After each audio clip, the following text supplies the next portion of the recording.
Le tua mamana e lo mātou te mai, le nei Taeao mātou te toe. Whaatongantu I la ua fio. I le ala whai mai ai o lo mātou o tino I whangunga le lei o le nei Taeao fau. O se aso fau e whaupopo I o mātou wola, ma o mātou wolanga I aso whaipea. Ua mawai atu ia le nā pō ana pō, a o tō whawha ma malo lolo mātou o tino o Samoa. E le nganta I nei New Zealand ai whapefo I antono umau le lalolaki.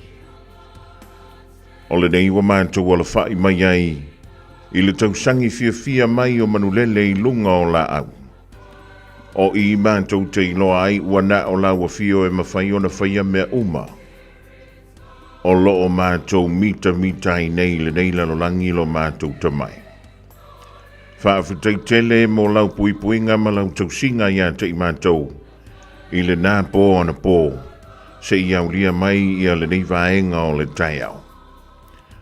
O se teimi o nā lausu fo I lea o le paia ma le mamalu o Samoa.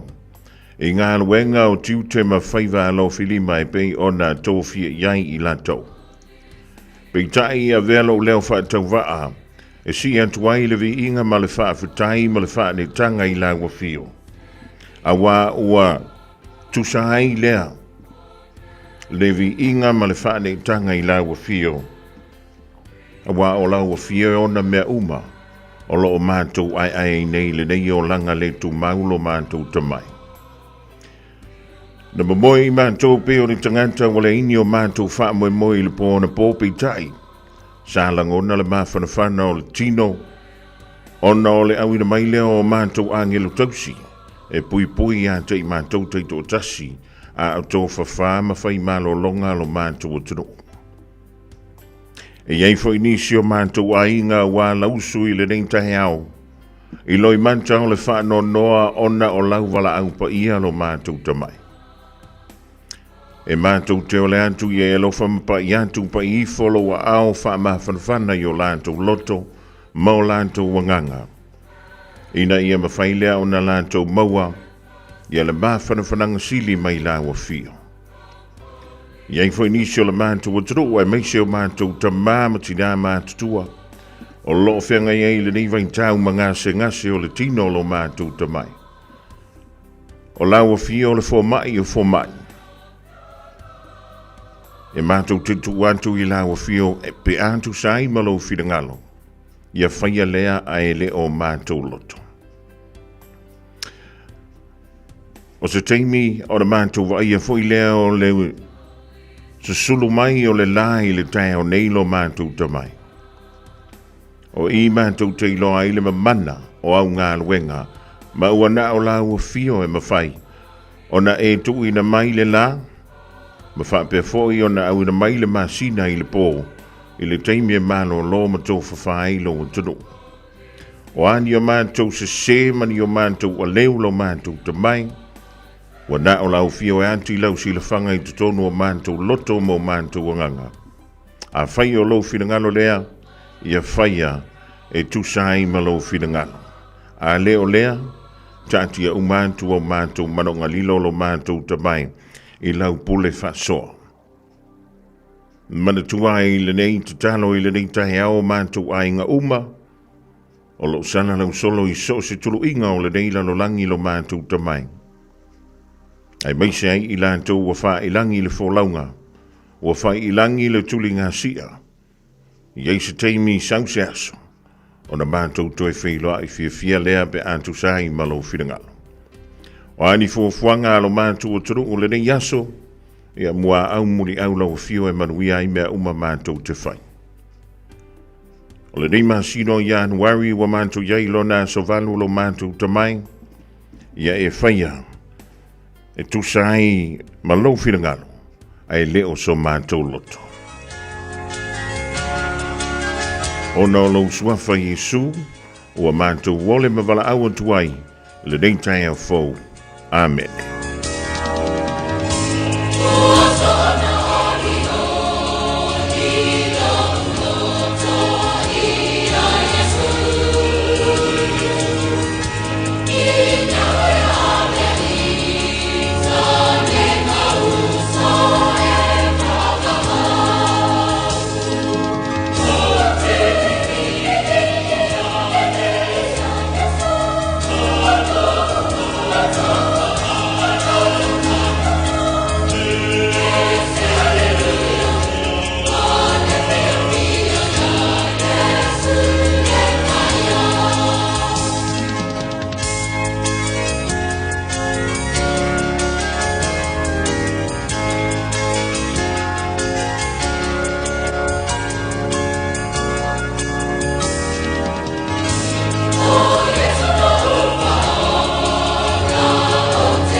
In this update, a warning for parents as some Nestlé baby formula products are being recalled due to possible toxins. NZ Food Safety supporting the food manufacturer in its global recall of 5 batches of Alfamino infant formula for babies with milk allergies.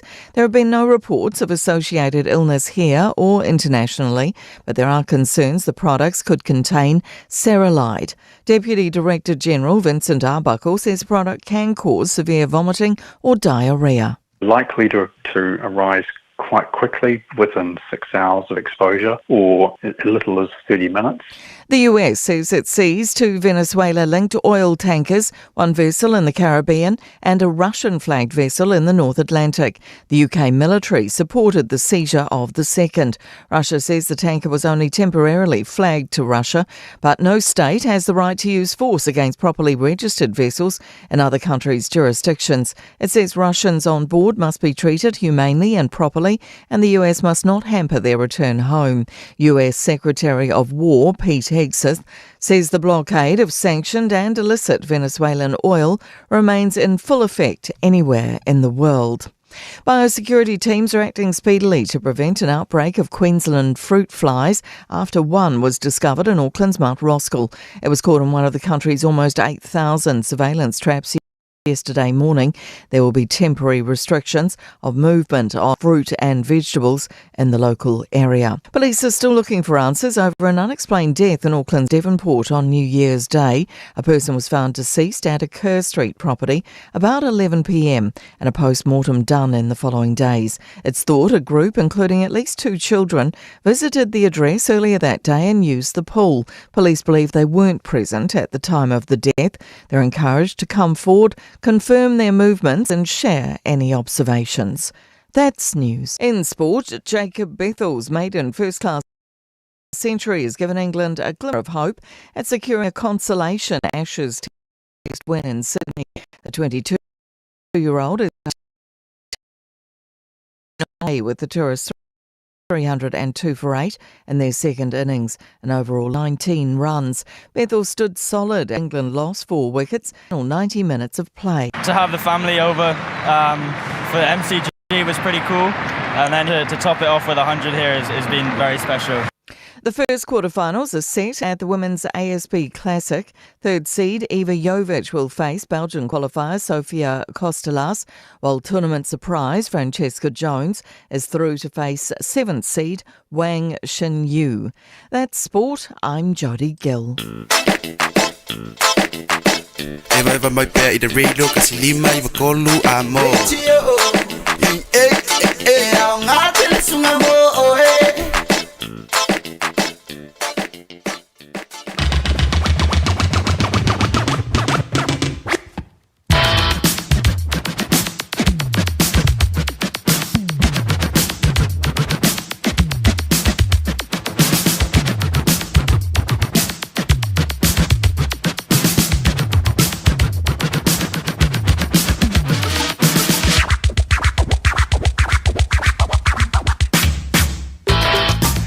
Le Chamberlain Wansi Radio Samoa will say Antia Tolomino to Tenili to lie on no living all the Taeao. All as a toffee le fat a fitting wenga. Ja, tjuutje me vijfano Filibaan, but hier is Silasio le tanto. True, Michel Van Tanto. Ja, le wow, die hele stoffie en die heb je ilan to all to vervaar. ia toi titi au lia le stofi fai esi behind o si vaenga le da ia e tu wai pia via le lofo le tua te mailo tau se fua malabantu le yola ia tātou te toi mafutai le dei Taeao fau e whaapopo i lau tau se fua ia maso mātou wala mā lola se fua manuia ma le langi e mama ia tālo si o le da Samoa se whainga mā lo longa file mu i le po ana po ia wala whai mai fo i whangunga le nei o le dei Taeao fau e wha wawina tātou ngā wenga tiute ma whaiva lo filima o le maua tangata popoto whai mai o tātou light e le teng e mo mia e malo lo e le tangata e wha solo na matua i o tau sanga o le soifua ia ona wha pele ona pa mai le vanu i tula nga i le ono i tula e o nisi o tātou e le mo mia le umida o nisi na o le tai lima tai wha tai tolu e i fo i le atou ia e pe o ni vempai a voi e ngar kai lua kai kasi kula e momoe ia e wha o koe maua loka malos e se le teimi o le malos i le luas fulu tau sanga ia wha solo i fo le tolus fulu tau sanga ia na fast fulu au tau sanga e wha mailoa ia ua ki ngā loka vai ki ngā loka kuri ia e ua oki loka pākua ia e wha pe dale ri o langa na tātou soifua mai ia pe whana rau mai fo ia ona a velo i tātou ma pepe ia ona wha solo tuailea ina a vea i tātou ma talavou wha solo tu lena a vea ma tangata ua whio lolo le mātutua ia wha solo tuai a vea ma tangata ua mātutua ia ona o atulole le taimi foi lele ua a vea matama matina matua ia onga koi foi leo kako i le kolokolo ngā pe o le kolokolo le pepe ia wha pena le ta milusanga o leo langa ma le soifuanga le tau te soifua mau tātou lai ia o mawhainga e kūla i lunga kai hao le ngei po le ngau a makang kau kinki ngau a au ia e wha pena le ringi o langa o le aso o le lei ia o le aso fau wakau a wha le kongo mai ka kou ia e lea whaina lea o le mea tāua pe o le ngai mawhai ona e mingoi ngoi ia e pei o se loi siva ua ngau i ia tala whantua le rivanga o le Taeao ia miu a mosa lalo a tanta malama grey ia ma lola sui fuamaru ia le ring Taeao fau o si upapa savili malie o le mafuta mai i wiri manu kau nei Christina tanu wasa ma le ainga o le mafuta mai nai belpone Australia va before ia seini Jennifer tu po maru ia tele le whenga i mga aluenga tutu ma whaiva lo filima o le so o le mafuta mai nai le pitonu ulea o tahuhu whea na wei lunga o le awala tele le nivaenga o le Taeao ia ma lo la vai ante o ele usu ia malo foi ia le wha malos a whaia nei tele ino foi lunga ele i se mea o iai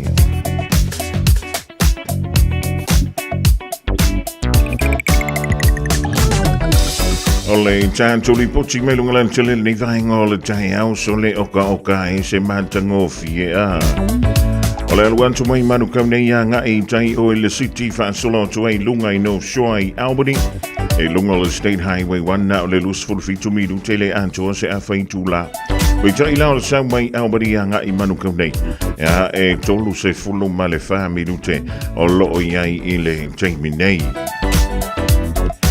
On tātou wanga i atuaila i manu kau i lunga o le State Highway 16 mai le State Highway 1 Los fulmali tolu minute o so mai i na i tua i le State Highway 20 Los e fulu Teara tu i manu kau nei los fulu 5 minute manu kau i teara tu e los e fulu ma le 5 minute o ngā siki mali tātou o langa iantu na malai wa lele mo i anai pisi ai le o pisi ke le foi i le rivaenga o le Taeao maratua e te uti lava le sao nga le mui lo wha utouta a wheo nei tuta malanga wha atasi ma sau pasa se a misi lava le whanau wa i aneo la tu fusi pa u wha mole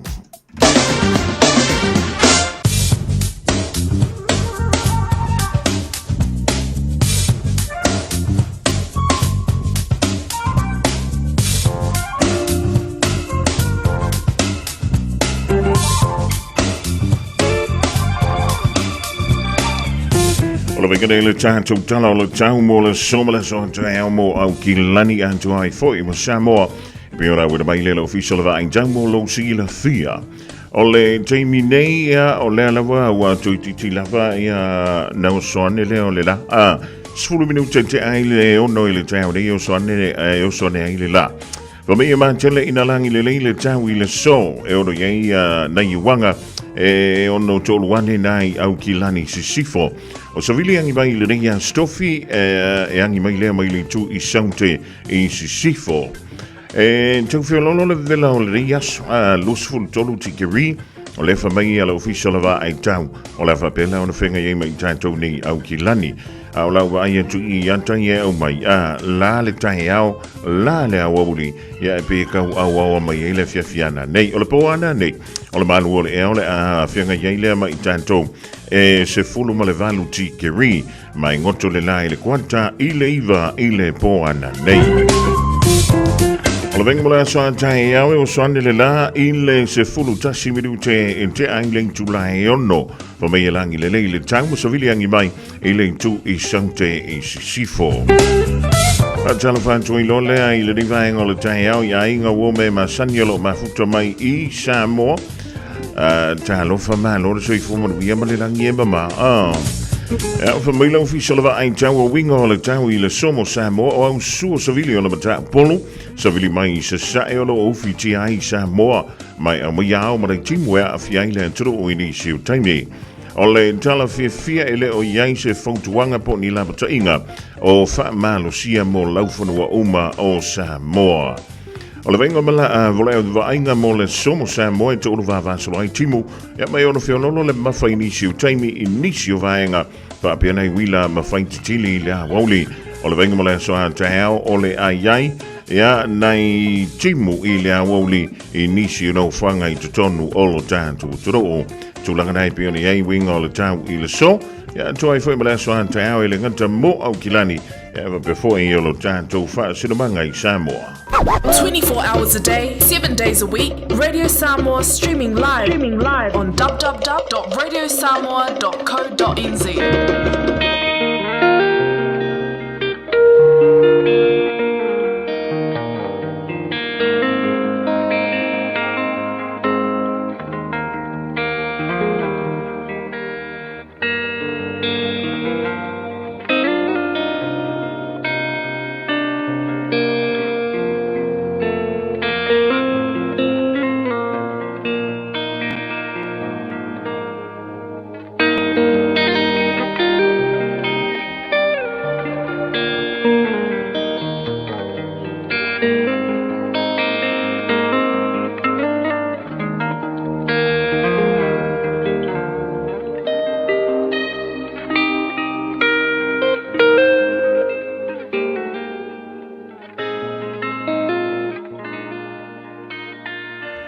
Tau mō le aso. Toe fo'i I le nuu moni. The return home. Ma taio mata upu e lua, a olona foi upu e se fulu ma le iwa, ma le foi upu e lua se fulu. Ua oti he rota, whaauta, o le a ngelua le alii ua whaali mai I a Iosefa I le miti I le pō. Tūla ia. Ina ave le tamaititi malona tina. Ina o atu ia I le nuu o Israelu. Awa ua oti e na sa ilia le tamaititi. E fasi o tia. Toe fo'i I le nuu moni, the return home. Fai mai le tala māteu. Na oti loa herota. Faali le atua ia Iosefa I le miti. Ina tula ia. Ave Maria ma Yesu.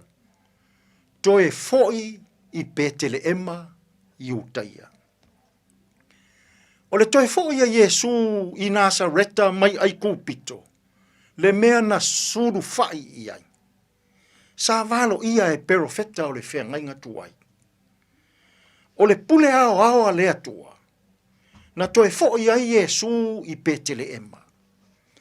O le faa ola ina, o le lalolangi, mai le angasala. O se toe fo'i ina ia faa tino le fina ngalo mamana, o le atua. Toe fo'i e whaaola le lalolangi mai le angasala. Toe fo'i e alofa maanga le lei. Toe fo'i e whaaola i e mamai. Toe fo'i ina ia whaatino le alofa maleanga le lei o le atua. Samoa ai. O e le whai ngōwhie lo tātou toe fo'i i whe au mga luenga masan. Pe a maa e a aso Fiafia o le Keresimasi. Ai maa ngai le toe fo'i a Yesu. Toe fo'i e whaaola le tangata angasala. Toe fo'i e whaatino le alofa tū noa o le atua. Toe fo'i e whaamaa ngalo le tangata angasala. Toe fo'i e whai se mea le lei. Lea ua tātou wanga i atu le whaai unga o le nei tausanga. Ma wha manatu le o mai o le tausanga fou.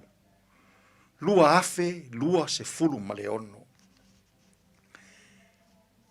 O le a sau tapenanga. A o le a sau sauninga. O loo e tapenaina. E te wha maawai atu ai i le nei tausanga. Ai e ulu fale atu i le tausanga fou. Ma nei le toi fo'i a Yesu. Toi fo'i e whai le fina ngalo o le atua. Toi fo'i e wha maa ngalo. Toi fo'i e alofa. Toi fo'i e whai le ngā luenga le lei.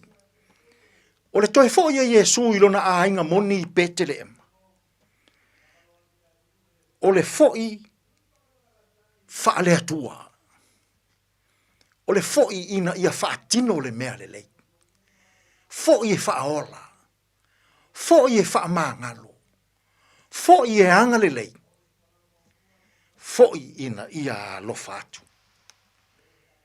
Mānaia, lo tātou sāuni atu le whaai unga o le nei tausanga. Tātou toe fo'i. E whaatino se mea le lei. Mo le manuia lau tele o tangata. Tātou te tālo. Le atua mamānai. A ngā i atu Samoa le whaai unga o le nei tausanga. Ma o mātou wha manatu le o mai o le nā tausanga fou. A wina mai le mana o loua nganga. Ia mātou i loa na toe foi. E whaaola, e anga le lei, e whaamangalo. Tātou malau fio ia mātou whi au mga luenga o le nei aso. E manu ia ai mea umma. Lou lava suafa Yesu lo mātou alii, ma lo mātou whaaola. Ua mātou tatalo atua i nei. Amene.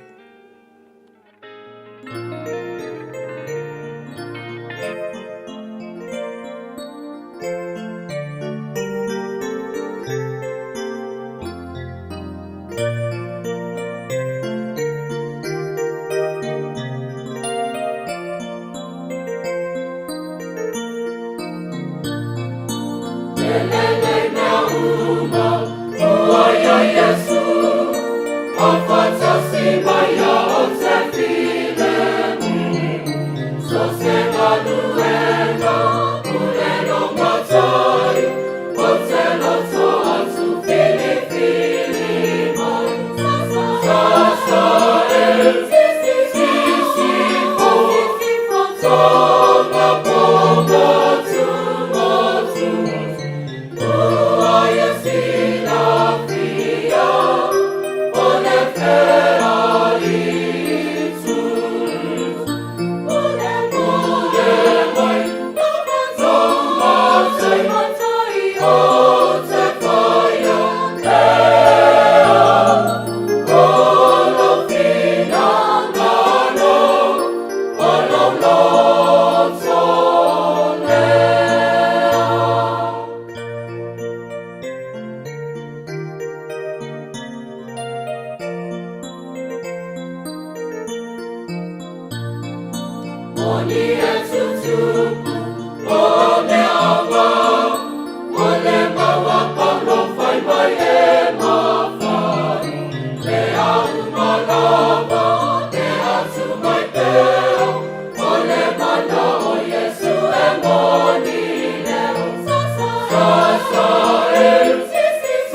le tua mai le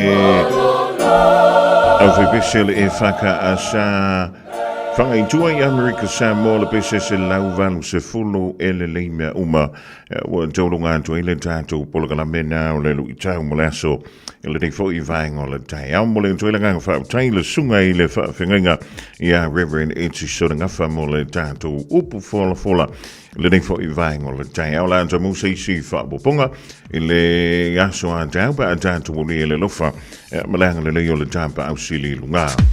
Jemele wala wanti le Radio Samoa le walus funtasi bidu te ute ne ling tulai ono toi fa tala fantu le nei vaenga o le Taeao pa a fai o le futai ma tomai le tātou polakala mene o le balu o le Taeao so ona fonga mua po se manu le wa tātou ma futai si uri fo i ling tulai se fulu i le Taeao nei Fatalo Fantua ya Nita Solo le mafuto mai dai Mount Wellington i le rivaing o le Taeao vai se Malu o le Taeao Christina Tanovasa male ainga ya mautu malava o le mau mai tātou whasalanga i le rivaing o leso ma le tua o le stofi nei ya se fulu minute te ailiva i le Taeao nei ya ona motusia voi leo whasalanga le tātou wala leo I lunga o lau leng tio whaalongolongo I nai lo monta po lo lawa ia antoi fo I bale tio whaalongolongo lau ta vale o le bafo anga o nau ngā luenga I whai I tausanga uma e toi whaalelei ai ia le tātou pou whaasa laulei o I Henderson ia po au kilani sifo I lena au tātou la leo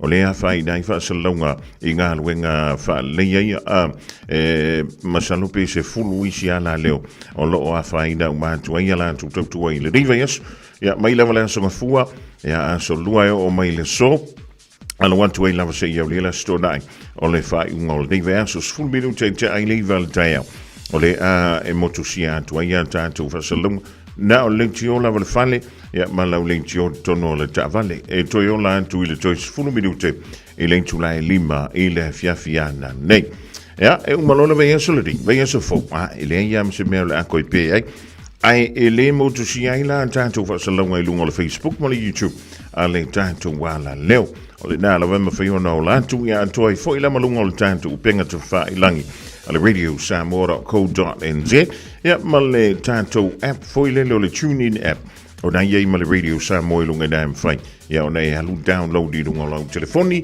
ia na pingala ia leo lai te wha longa mai fo I lele I lunga o le wha mo leo a tātou iei Samoa ya ole numero le tātou lentio I Samoa pe va pe nei te mafuta mai Samoa ole tasi o ono tasi ma le tasi yo tasi o ono tasi ma le tasi e malanga fo I Samoa ya te wantu aki ia le ngila fo I le no lau lentio fa longo I Samoa ya pe yala ile o lai o la ka ko ala le o pe yala ko ke mafuka I Samoa ya ole au tautu antu le tātou nanga I au ki lani New Zealand ai makua mangingo la i Samoa ia pe malanga ye tasi ono tasi male tasi ia lele orisi o tātou tala whai mai o le malosi o le vevela I Australia o lea ua mafuai o na amata o na mūnisi o no whanga wa matona si tia lunga ia le tulanga fo lele o mu e tula I mai le inisio o tonga vao I totonu Australia ia ma sa fa pela ia lea o na faina tuai manisio whanua ma ua lapata iai I lanto e alala mapapa au I fo ina ino whanga tulalanta ia tonga vao ina ia vave o nao ese ina de te ua I se fa le tonu o no whanga I Australia I olo o matua malosi e le heat wave I le taimi nei e au Fiafia Australia I saute e po South Australia al 129 ia Victoria o Tasmania o le ACT ia New South Wales ia o le fai mai o le anga iantu le fai ungo le rive aso o le a makua manga I o le vevela nala ia in tato ia mai o le tausanga le nei o le ao o tuai se tūlanga pito I sili o na maualunga se I vanga da I le tausanga le lua fesfulu I vanga I le lua felusfulu ia le ana to tele I lanto na maumawai o lanto suifua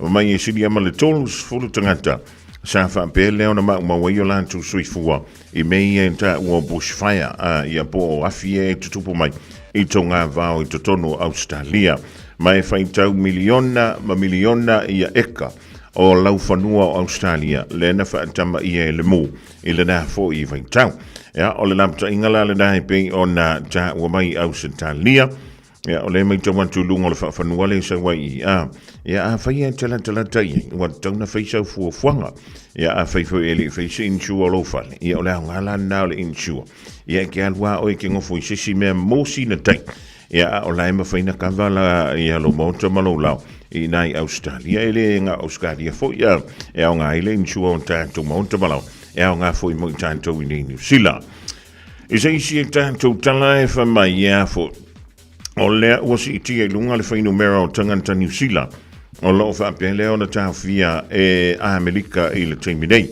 e pe o na tāua mai lea le mtanga alwenga leo le vā I fafu mtau butau vā I fafu ale malo New Zealand mai to tolu I lantou o le Fiafia I le menta o le immigration detention ia e pe o na tāua mai o mafuanga e le o mawhai o na whai lo mai mafuanga ia ua lai o na Fiafia I lantou nei ia maua te le suinga le wa ele nei vaitau I le anga ianto tangata New Zealand tutonu o Amerika na le wai felava makaloka le ofiso femalanga inga Amerika ia tātou tangata mai New Zealand ia o le whai te tenga nai pione iei tātou le nei vaitau ma o se suinga tele le da talu ona tula I mai le whainga ma loa le li President Donald Trump ia le Fiafia alu o so whai antunu ia mawhai mai ele anga o lantu teita ai tau whai mai ia o le la amanto watu e matua au mai umasua au na iei to tonu o na tunu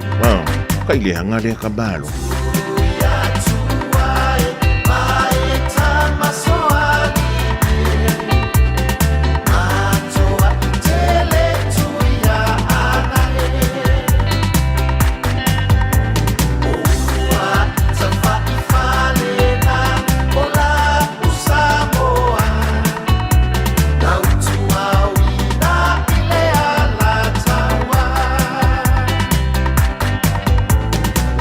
Oh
you and your whānau fully immunised against measles? Measles is serious. It spreads fast and can cause severe illness. Your best protection is 2 doses of the measles vaccine. So, now's the time to check if you and your whānau have received both doses. If you haven't, it's not too late to catch up. Book your immunisation today. It's free for most people. Find out more at info.health.nz/measles. Zato te mana nao umalava ia sao le whainga o loa tui whaonga. Ia mana tua, tui whaonga o loa umatasi, lua malilima e puipui ai le tātou pāneta. Whaonga sao o loa tui whaonga. O le nā wai o lima, sa Eliane I Auckland Council Recyclables, Tāmaki, Tūriki, All Together, Auckland. E te mana e maua se luma na e manuia o la wata li I polo wa whawhine. Ua se fulu nei tau sanga o whaatino le Pacific Advanced Secondary School lea au o nanga. Na whaawaile nei a onga e Sir Michael Jones. E whaonga I nai ngana le Pasifika I le NCEA. Maua fua o fua o ngā toe lea ni pilia onga. I le tau sanga lua o loa whana maua lunga I le whainumera o alonga whana wale pass na au sia tongi e ulufale ai I le Universite, po le University Entrance, I le tele o kolisi I au kilani. Ua uti awa noa mo le lua o lua ono. Mo nisi whamtalanga wala au loa le pass I le ovar se lau valu o fitu lua fitu fitu. Ovar se lau valu o fitu lua fitu fitu. Radio Samoa. Taslima iwatol amo.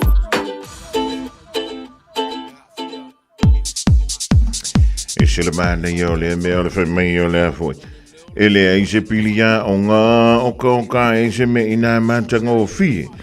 Ai o le fa pe mai le le ai se pilia o nga o se me ina mantanga o fi tele ya mo I tanto. Wa. E mi se la tanto ma tu ye ya fu. O le o le fa so ile ni fo I vai ta o le tu sanga so le ya wani o tanto fa vai vai.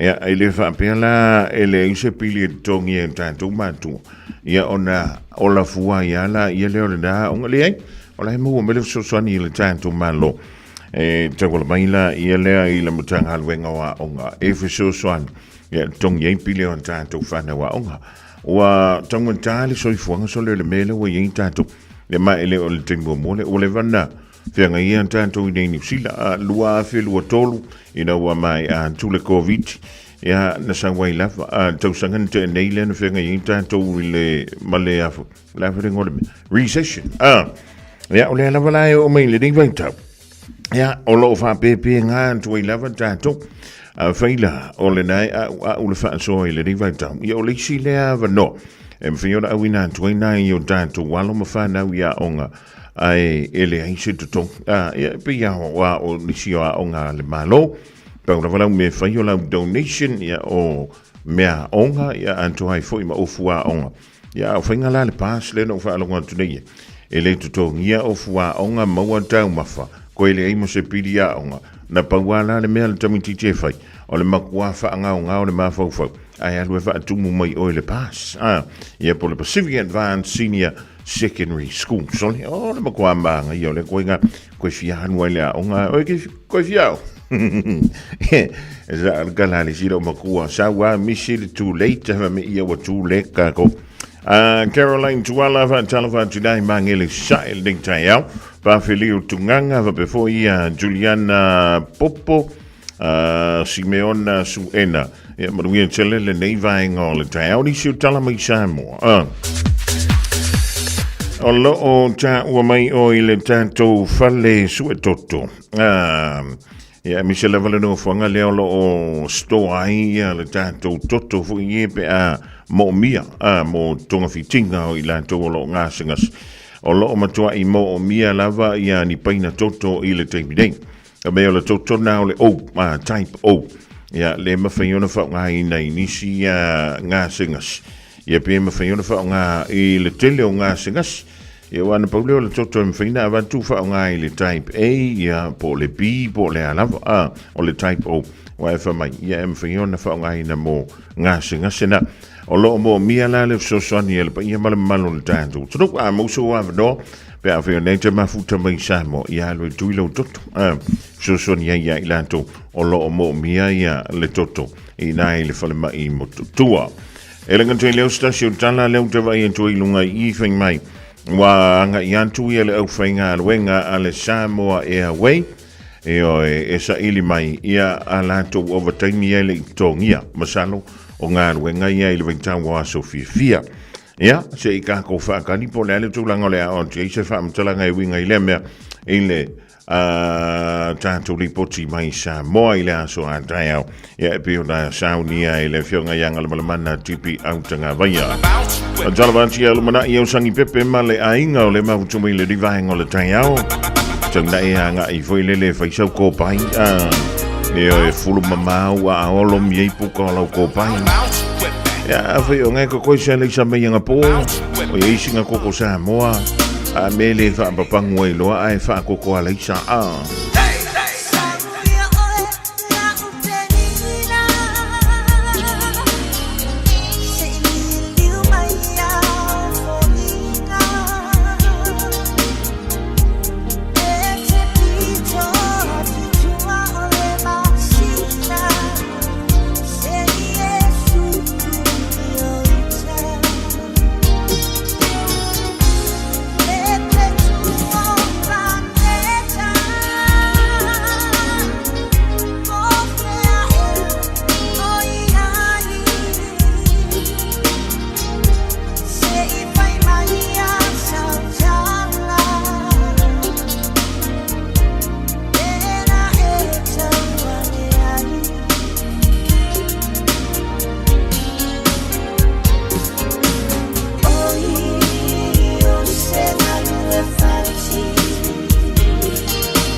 so ia o ela o penina mai le rubber band Samoa.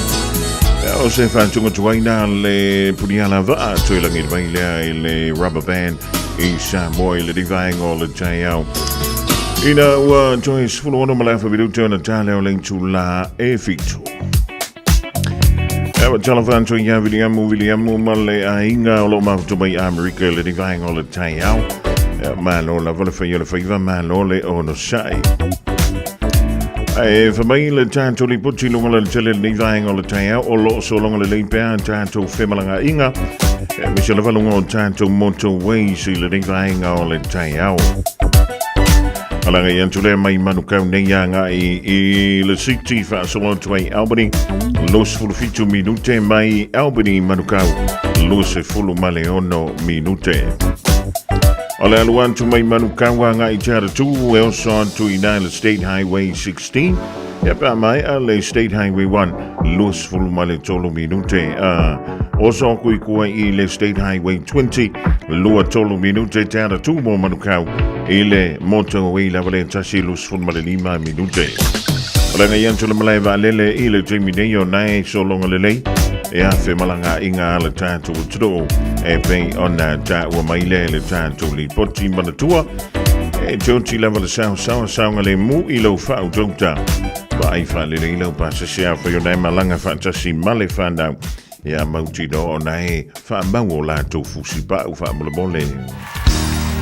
Bread of life sent down from glory. Many things you were on earth, a holy king, a carpenter, but you are the living word, say it now. Come on.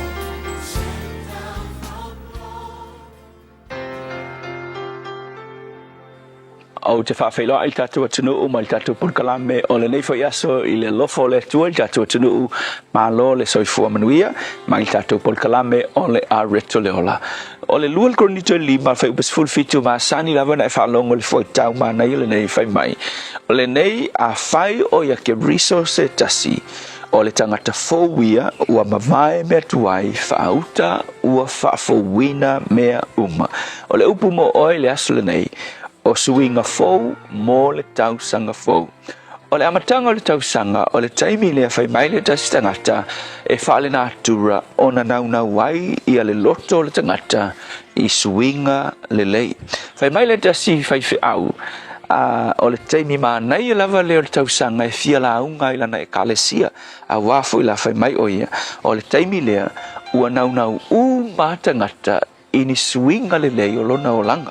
Ia mela I ole sui mai le leanga I le lelei awa alfatita inga a faisa e kausanga lenga kia o se tausanga sa e ola I se olanga pepelo kumulo o langa I le pepelo ia o mai lo le tausanga fo e ki fa pe fo ka lela va fa ngai me o pepelo ia kausanga ngai ole a kipi lo pepelo kipi pepelo a fai fo il tausanga le na te asa e fai tonga fiti ia o fa pe fo tausanga fo nge wa maka o le tau ma fai tausanga nge I lo malosi kipi fai kon fiki ia a fai na e a fai ngai me fo I ole ava malosi le tausanga le ai sau me le inga mawai ha fai na logo langa po me fo I o fala au fa sa inga wanga I mai le tunu trucks wa fai na o ke lo la vanga ke fai ia wa mangaku fo tausanga le ole a fai se swinga I logo langa ia pe a fai fo isa e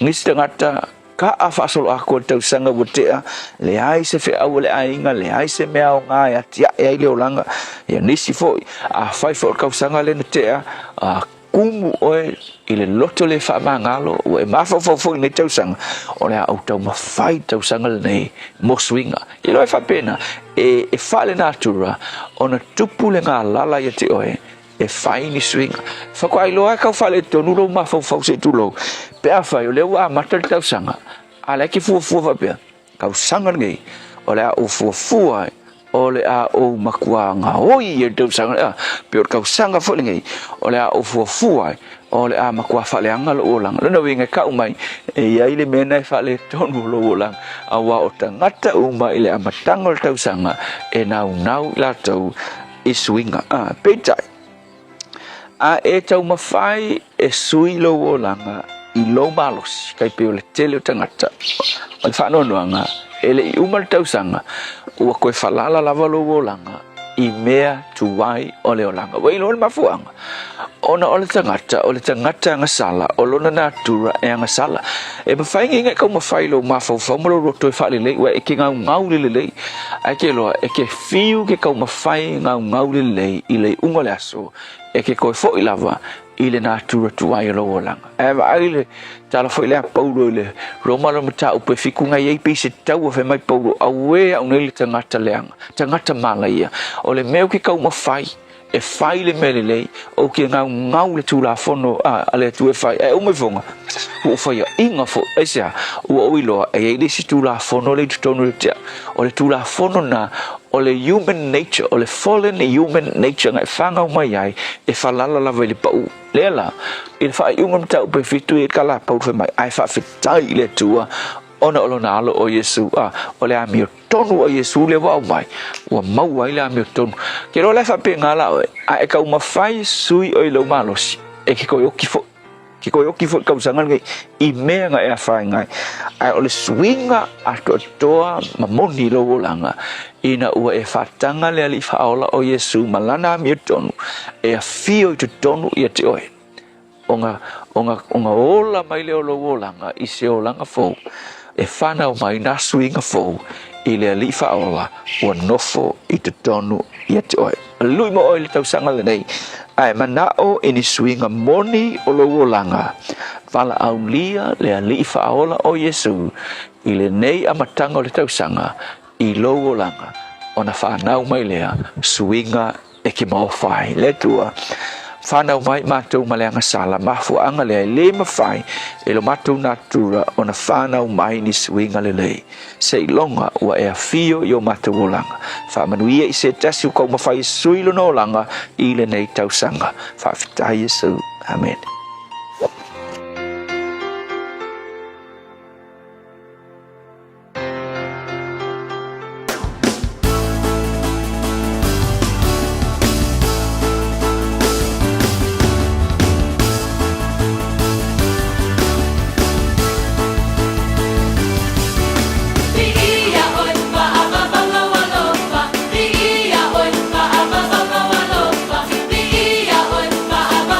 Alofa.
Nella Vipisilla P. Shampoo, the Divang or the Town to the one to Ele, Pulgramilla, Rinto Leola, Moema, with Jan to Uma, a pair of Foidatum Tabrina, Sungal Fiafia Pasta, Rafael Copol, Assembly of God, Ilano, Il Montelli, Isala Fayola, Jamosiona from Puponga, Ile, Jamie Bassani, Lasso, Taeao, Level Toyono Midute on the Talia. Olen tula e fitu I le tau nei tala fitu le fa funga le sfa puponga o tatu tala I vai fanua I le ngangana peritania ya toa fo I ma tatu tala I ta longa fe o le fa ma wa mai tatu fa longa I le vai ngol tau fa tala fa fa malo antu I le vai ngale fa tau vai tu yai ya tina va sili ya ma lo le so I fu mo le tau fo me tonu ma leave before I le future fair. Ja, maar de sumala ja hat. Ja, le ma to bida. E klein stitch. Va per foi le uso po le telenga ja tu ve ma lo le so I fu me lang ma. Le ding foi Taeao fo auto uma o lo o ma futa mai lungo le tato penga te fai lang. I so o se pito du ma so se tu le ding ja ke lo pe. Ja ma lo le va ja to le fa ma lo si ma lo foi. Ja, le ono sa. Ja, ele fing of jelle belle la usul Taeao le bana yo la tofa po la mooi. Va fango foi le orka op ik diu fa di. Au que ek ngo folo lu nga e hanga I le paipa.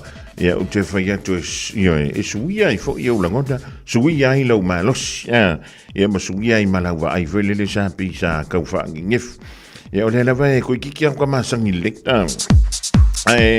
O ni mea na tutupu I tausanga ua tuana I atu I le lalolangi. I le tausanga I awhi u se lau ma le valu. O le aso solidi. Le aso valu nei o Januar. Whai mai. O le aso mua nei na whapeleo na lele e se aise vaa lele. Mai lunga o se vaa. O le aso nei na lele mua e se aise vaa lele. Mai lunga o se vaa e folau I le sami. E ma sa whapeleo na lele ane le vaa lele. I o ngā sami o le turu o Italia ia mai le vaa lea wa whaingoina o le Europa a wheu se lau o vat koi kikia o mai I le taua mua o lang I le tūsanga ia wheu se lau se fulu le valu sa whapea lea o le wha lau I loai le li presidente o Amerika o presidente Woodrow Wilson ia lana fuafuanga mo le taua mua le langi len tau fai we leva tau for mayola na 14 points a peace plan for World War I ia po fuafuanga ia mo le file mu I le na fo I vai tau ole tau sanga ele tau sanga ia fi se lau lima se fulu mo le iva sa fa pelea on anga ia tuaile tai longo o le tunu o Cuba ele na vai tau le I o Fidel Castro ia mana vaenga au ma whaapelea na nga iantu ina I lona laumua Havana ia ma whaapelea ona taualunga ina ia le Cuban Revolution I le tausangana ia whiu se lau lima se fulu maliva ia o nisi da vaenga pe ona ta wa maile le vaenga o le Taeao ia wala vai alo no si le fiafo I le tulanga e pe ona ia nisi o mesa tupu Ile lalolangi I tausanga ua mawai. It's summer, a time for gathering and reconnection with the ones we love. Right now, measles is travelling across the motu too. It spreads easily and can cause serious illness. Before you visit whānau, make sure you've had 2 doses of the measles vaccine. It's the most effective way to keep the ones we care about safe from measles, especially if they are too young to get immunised. It's free for most people, so contact your healthcare provider or visit bookmyvaccine.nz before you settle into summer. Got something unusual to get rid of? E-waste or a hazardous or random item? Don't just chuck it in the bin. Find out where it goes at aucklandcouncil.govt.nz/where it goes. Tāmaki Turiki. All together, Auckland. Sunga o whenga whakao elo ka wale fo maunga Max Ila. Senga uka amilo e o kilangi. Mo koe foi mai lava I o tara I le Taeao World and Auto Limited. Le ai mau aiso skoi ngā meg ma pa uka wale. A ole me piko sidi. E ngā le lua lima ka alalwa ia so le kokong. Le Taeao World and Auto Limited e te maua I ta wale ma pa utau ngō fia ia New Zealand antoa. Mo fo I se ti mag wheels mo so se tu ai ngā ta wale ma le telo isi au unanga. Warren Up Fitness I le na ole se fulu tala pia I wha I loa I eina e wha afafonga le Radio Samoa I nei wha abito toa. Talia wins quotes, cue cards, maisi. Walang lole Taeao World and Auto Limited ile luafi tutasi tolu o mo pa uta avale. Pole luafi tufa tolu lua o mole fale inisinia. Radio Samoa Tasilima ibatolu Amo Radio Samoa Tasilima ibatolu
In this update, a warning for parents as some Nestlé baby formula products are being recalled due to possible toxins. NZ Food Safety supporting the food manufacturer in its global recall of 5 batches of alpha-amino infant formula for babies with milk allergies. There have been no reports of associated illness here or internationally, but there are concerns the products could contain cerulide.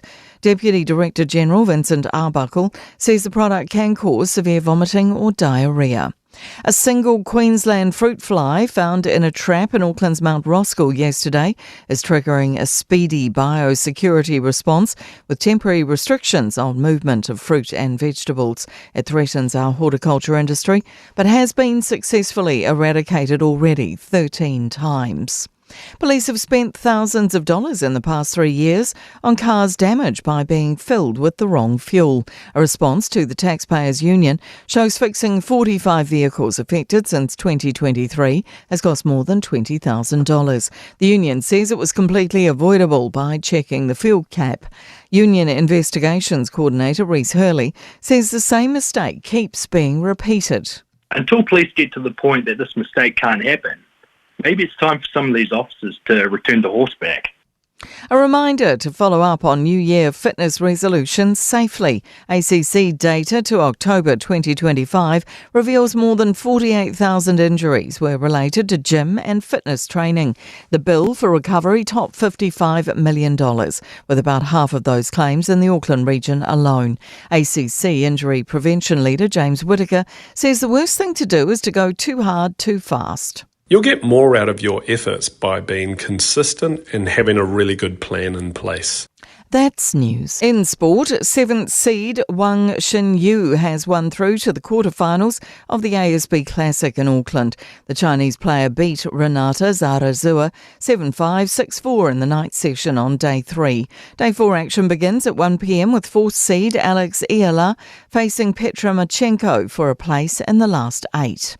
Jacob Bethel began the Ashes in the stands but will end it by providing England a bright glimpse into their future. The 22-year-old's 142 not out as part of the tourists' 302 for 8 at stumps on Day 4 of the final test at the SCG. England's lead is 119 runs. Ben Stokes may not feature in the field today after injuring his groin while bowling. That's sport. I'm Jodie Gill.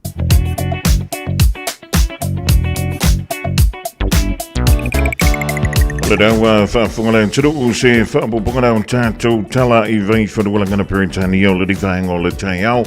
E da ua tolu malai whawiru tau tae nili tulai fitu toi whaatala whaatuai pa whai o le whatua e mafuta mai aspesi Iosefo ma lo sui fōmaru ia leo Pepe Howard Schwager antoa I mase Manu Mikaele Teofilo madatu au whala au papa I le neia sotofi. O mele o visa o whemalanga I ngai lunga le tutele le divang o le Taeao o lo o so longa le leipe tātou whemalanga inga. Ia Michelle Valanga Yantu mai manu kaune yanga I tai o I le city I lunga o le Southern Motorway. Mai mapena tu mawai pe whaapea I aso umalebana ia e free flowing langa Yantu tai o le city fa solon tuai no shore before le Saumai Albany mo au kilani so today. O le whaasalon tule I manu kaua ngai le State Highway 20 mo au kilani sifo I te ara tu. Los folo male fa minute tanda tu mo manukau e los folo male tolo minute alanga yanto le malaiva lele o le lo so longa le yanta to fe malanga inga le ring fo ivaing o le Taeao mo tu en teo ti le sao sanga le muilo fa dunta a fa yeto teo mo le fa nau I se me le ring Taeao ya va ya ne la to fusi pa o fa mo le tanto aveta vale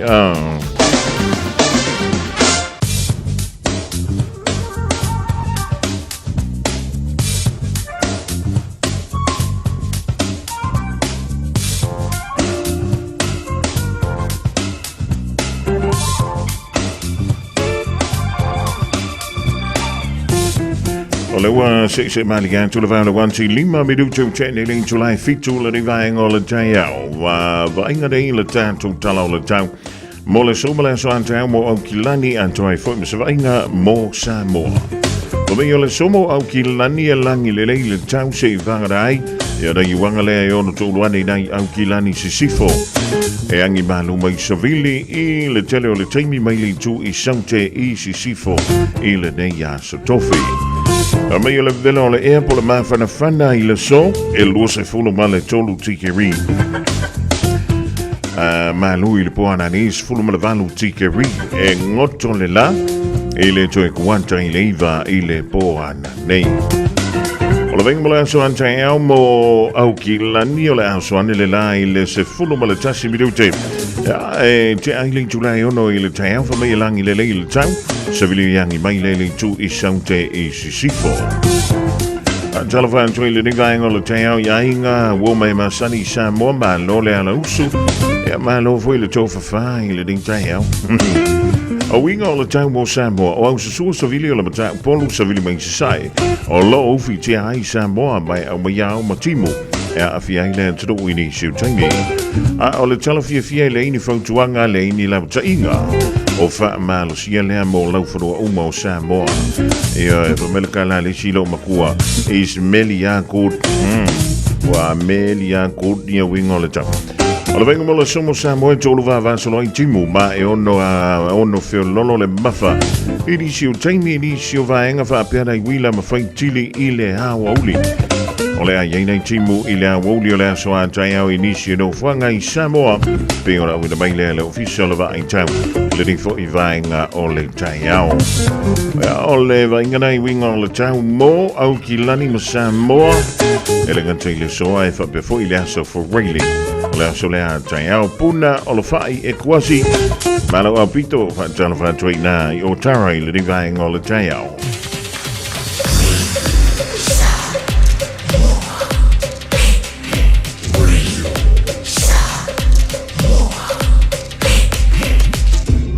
Noivo tu, amo. Walter VLT. Hey.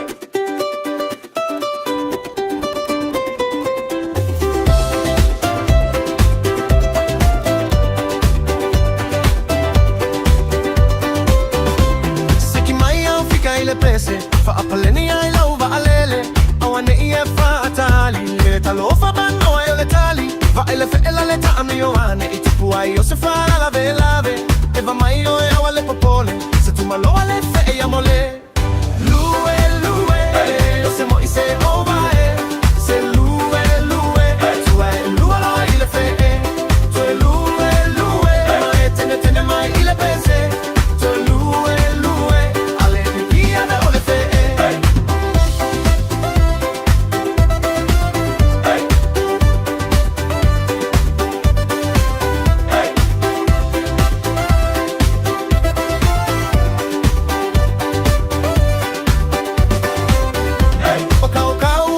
saa ele to fire foi fe sa utala le anga etele imawaina la umai le sa nganga ngai naina ono saila ya lo loto ta eva veva lo ile fale olo mai su e mai yo se tala fae ve va sa mai lunga lue lue le yo se moi se ova se lue lue tu va lue lo ile fe tu lue lue ma etele tene mai ile pese tu lue lue me te dia me ile fe we fa aso lo sili mai la ala hanele ala tele se u alo olengi malenga wale lo pe ai se ai kamai lo amale longo fe pala pala le u poco poco fa amaku mai lo o se kongu be fa su alo sili longa lolo lue lue le ai se moi se ova se lue lue tu a lue lo ile fe tu lue lue ma etene tene mai ile pese tu lue lue u pe dia de le fe put your back into it put your back into it Watala ulu tanu vasa lue lue le ai se moi se ova se lue lue tu va lue lo ile fe tu lue lue ma etene tene mai ile pese tu lue lue wale dia de le fe lue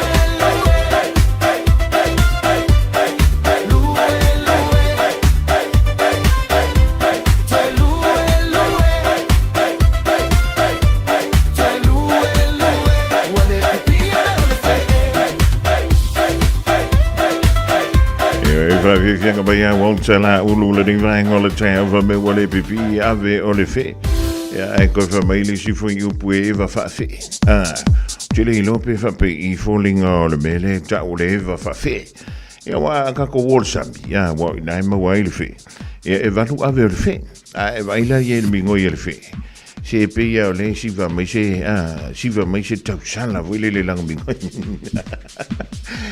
ai anka ko mai lai lunga le la wile ye se foi la fa wi ngai no le fe ole mo le tanga ta apipi ia ntoi ele valula ona ave pele lua foi ona lima o kama ngai sfuru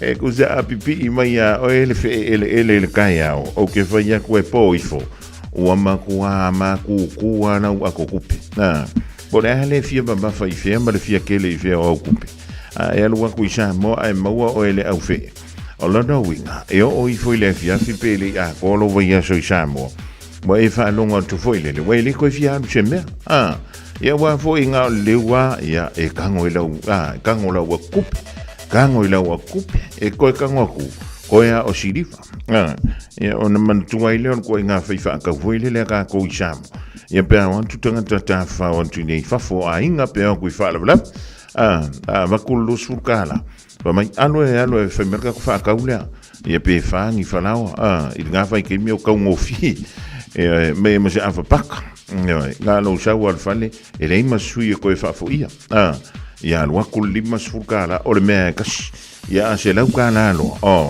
ia lo ngo winga la ka fa fo I me le sui la po o si diva mai si me e pe ia ma ngo kor kanga o le fa ka fa ia ko fo le di vanta e ma le nga ka fa longa ku Samoa so le wolus fu mon ku por ka wol pro ka pak io ia ka ulus fu mon ku so e ma wa nga pa nga le sa ma wa nga ma mo me o pa nga va mo foile e fa ye ku ka ai nga pa fi ka sa mi pro ka pak ia le ba nga ya fa singa u siam pop va singa wa pa nga suka foile ia ava kuna ia le fa ila umu a vivo se ma fa ye siam pop ma wa se a voka fa pa kai mal fa lao ia ma mai si mena ma wa Samoa ia o le mo kwa nga ia nga me mo Samoa le ding vai tau ia wa ngi o ka kofka ni sikele Solomon le ansi ingu fa le ka fa la au joka ba foi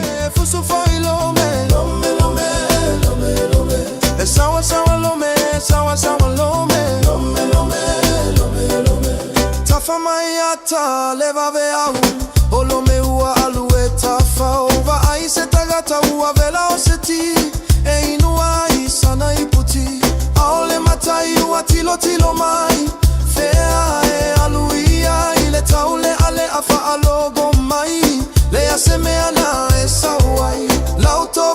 se fa mole mole o italene olome sina fala wa se italiane ai lo tamanava ua mole sole sole lome se ua ugatete foliga pe io se panikeke e sa mua ave o ua fuvae toi ave mau se vae e mastala lome ua mastala lome lome lome lome lome e lo tu foi lome lome lome lome lome e mativa lome lome lome ole uso lava lome lome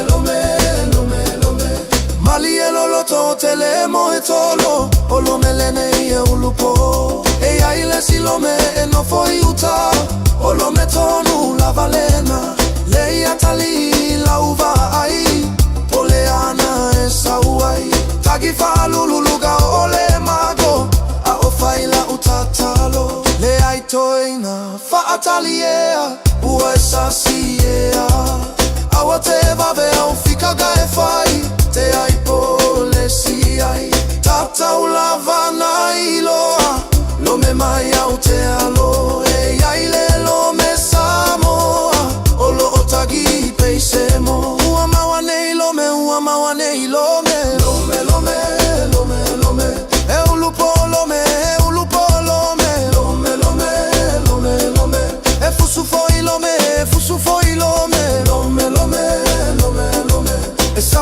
lome e sawa lome lome hey ha chino lome chino hey ha. Just think a minute. It could change everything.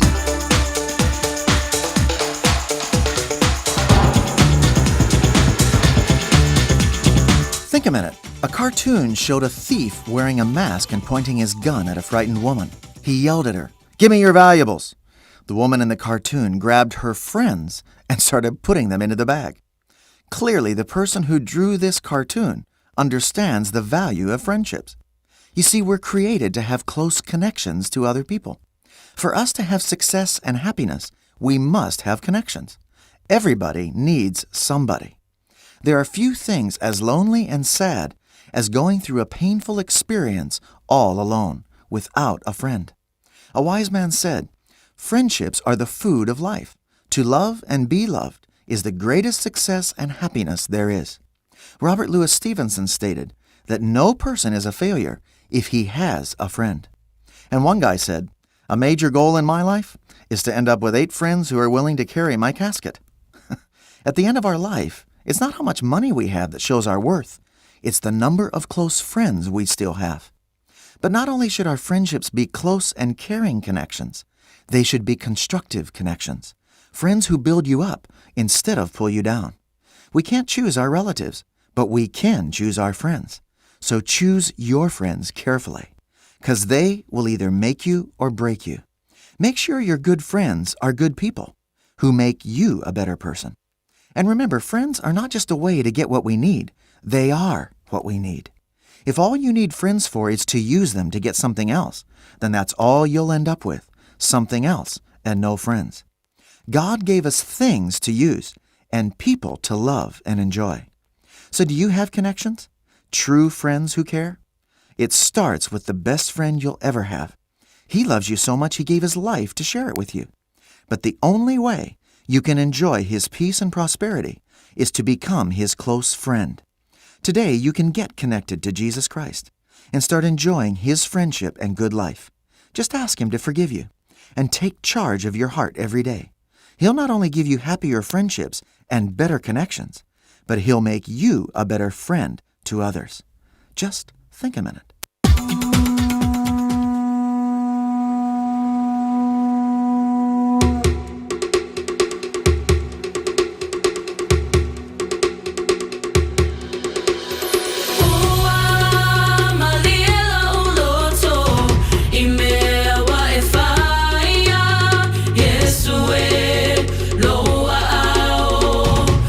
Malu, ele mafai, ona fama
Ole ving ole tua mai le fepese ale anointed praise le divang ole Taeao.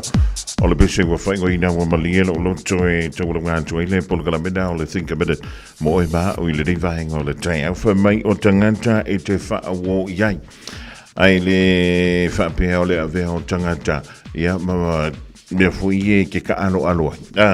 Ia pe te whaonga ina nā tangata. I so se mea ke manga awai. Ngā o mea ke manga awai. Ma veila waso ia pai mana fai. Ngā. O le tangata i ilo na ola malon soifua. E manga o i se mea. Ngā ia rule whakau ma le whanoloa. O tangata. Ia ka koke mafuka i lea aso. Ma lea aso. Ma lea tausanga. Ma lea fo i tausanga. Wangi o ka ko a vea mea ua tātou maua mamea. O le aka ko whapea, ia ka ko oe whaanga pai mala whai. Io e mawe anga pefuai oe pe o le pese lele ia lome. O le ua se anto le tātou teimi a lo se fulu male tolu male afa biru te. Mo te ai nei le tulai fitu le nevang o le Taeao Viliamu whaantala whantu. I le nevanga o le polo kalame le Malu o le Taeao ia le kanto ila ia le sai sifo. Ja, maar zal ik me ook tollen, maar voor mij le sunga ya se uli ali tot me fono Williamu ja o la foto a mania na inu ana fala au ja o nga singa se foi le ma ini ja ele ya tol limas foto sanga ja a o passi malefitus fulu lo de malos ja maar voor de ja nga songa fai nga le o la nga o la kiki ja nga na voko a fas ful mo kupu nga wakau ek ya o nga e malo si sunga le Fiafia talo fanto le sunga le Fiafia nga pensione malo lo malo ya malo le soifu manu ya malelangi mama ya o le mea nga le fa kwa ya kako aua ko ke so onga o ile ako fai o nga ki kana vo fai ba li a wo so na tele yang Amerika. Ole mafuto mai Italia sia oppo si lulu Bolton fatalo fantu le ringaing o le Taeao. Ma lo soifu ma le langi. Ma a fai tala lai nai kala stit. Ole o ye le isi supermarket fo. Ole wo fiantu le tovanga le o supermarket. A wala va finga fatonga ale ainga leva yaso ma leva yaso. Ole supermarket wa fai ngoina ole kai ko. Kai ko.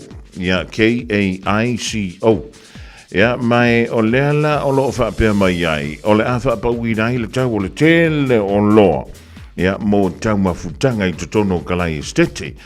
O le au nanga le nei e whapea lea o na tu fantasia lea. E se ta masona tali. Ja, mai whapea mai i la uai. Ua le vana la tilo fo i lele le tūlanga leo lo i le taunga tau le soifuanga. Ile nei vai tau ia ma ua ave sea la ela ua le mele ka ua le middleman ia porkan ka foi lele a saule ki liva mai fafo sau kau iai i ngafuka au maila ia le ngā ngai i le supermarket fai mai o lea ua ave sea la tau le middleman ia mai ese foi le la kousi kai o lea o lo faianga iai ia le la tau au nanga fai mai o la ua malon tama, o lea la te vaia le la tau faa whane o loa. Ea mai o le tūlanga la ua laina e se tō whae whaia lea au nanga. Ona o le tūlanga o le taunga tā o le soifuanga a whaila te lala ina i kalai estete. Anga iane ina e vaia le whane o loa fōlena o le kai kou. E ina i le pitonu leo Northwood. O le whane o loa K-A-I-C-O e aru wakura kaunga ia kauolo ia ngai koe vidi meila i ne kau mekia ngā maka ne i o le awari o longowi kaunga whai e kui isa kalakaya o le mana i o le mele o le tele o whale o loa e tauwa e whaapa uma i le tau o loa ngā ilanu i wa o le mele i tātou sole ia ele ia ka ko firima ke kia whai e le whai ungolo ve yesu ia le te mawai ia tau o lo fui mo tau mawhutanga i ni tau whiololo. Ai o lo lai le whainga whakaunga o kako meat matulanga whapea. Ia nga, ele ia se whakaunga. Ia e lalo i fōle se lau kāla pēa whapea. E whiololo le whainu mea o tangata o si o tau ainga. Ia e o wakolo i lunga male se fulu. Ia o whaiasi kaungaka. Ia kako o sai. Ia wala ia ngalo le moe le poa. Wa valo moe fiki. Te pena mai whamrianga o aso whanau.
Fong Mali now pisse tapuni le divang o le Taeao mo le pisse ile eleni na pawa ni te we lala o ai o le kele yo nga fainga yo e manga ya ai ku ye marka mawang yang family nga so sui fuma so fa na wo talanto le tanto leina a wow family nga le ni foi vang o le Taeao tolo fitu tasi lima i tolo fitu Tasi lima i tolo no merana o tanto telefoni e mawhiona e vrau mei mo whamrianga leo a sui fua e a maa so wha nau talo wha.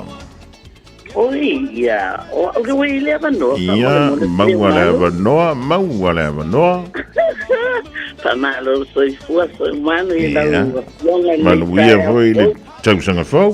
Happy New Year, ioi. Manuia la varto sanga fole ko a makalua vai.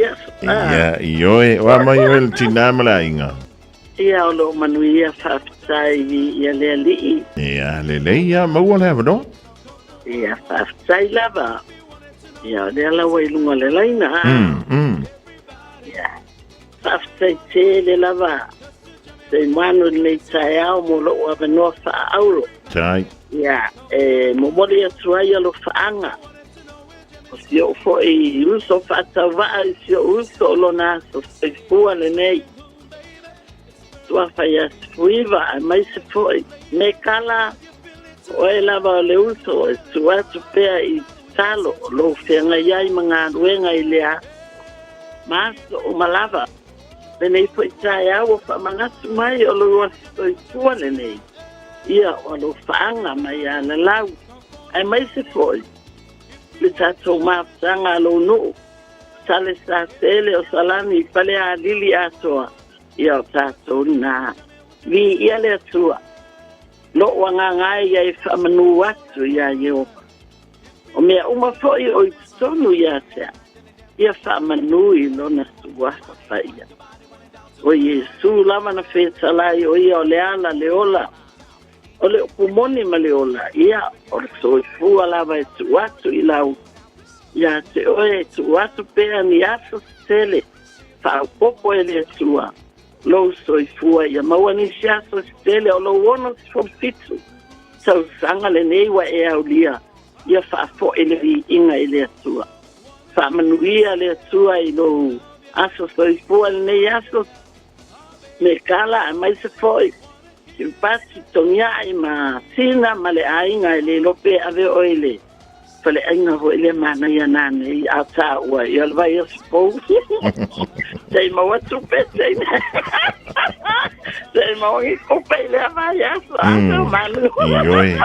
E fua e lungo le malos. Ya. O le malos. I lava le mea ngas fue kako. Ya, leise me siri antuna i lo le aulia i le lofo le tua. Oka, ia le vi inga le na le tua le e sa. Ne ina le suafa pa ia le tua e o le malosi malava. Ia sanga tului, le soifua o si uso. Ia e mai se ia maua foi wa o ia le e mua mualo na soifua nei. Ia. Ia wa o ia o iulai mautito sanga fata. Ia. Talofa. Ai whawhetai, wa o ia le ono sufito tau sanga lau kengele. Ia, amu ia wa e le o ingungia nga whala akpa. Ai, kailo ipo inga.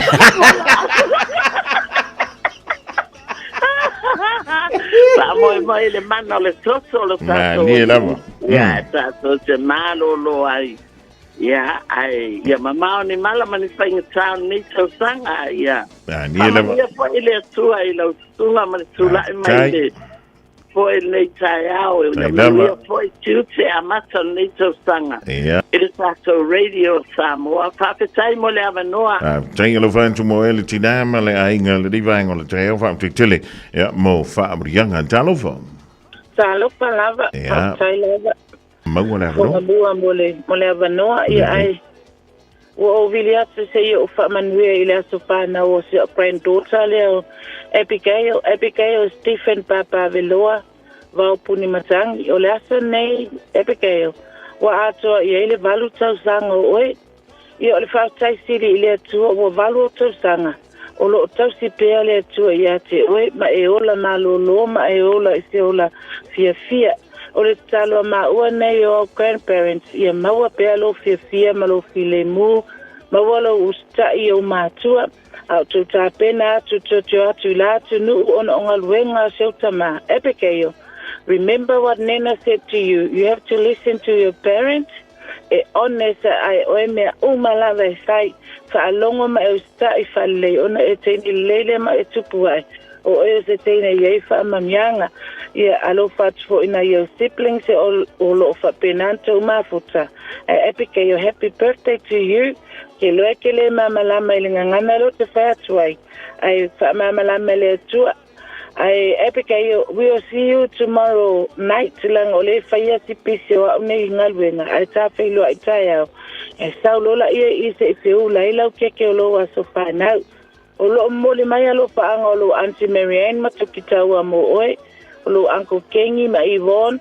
Ia ele ngata fo i lolo Auntie Veronica na Taeao ma le whanau mo oe. Moli mai fo i alo whaanga o Paisiota. Sofia man whanau mo oe o Aunties Uma. O kele o Aunties mo uncles.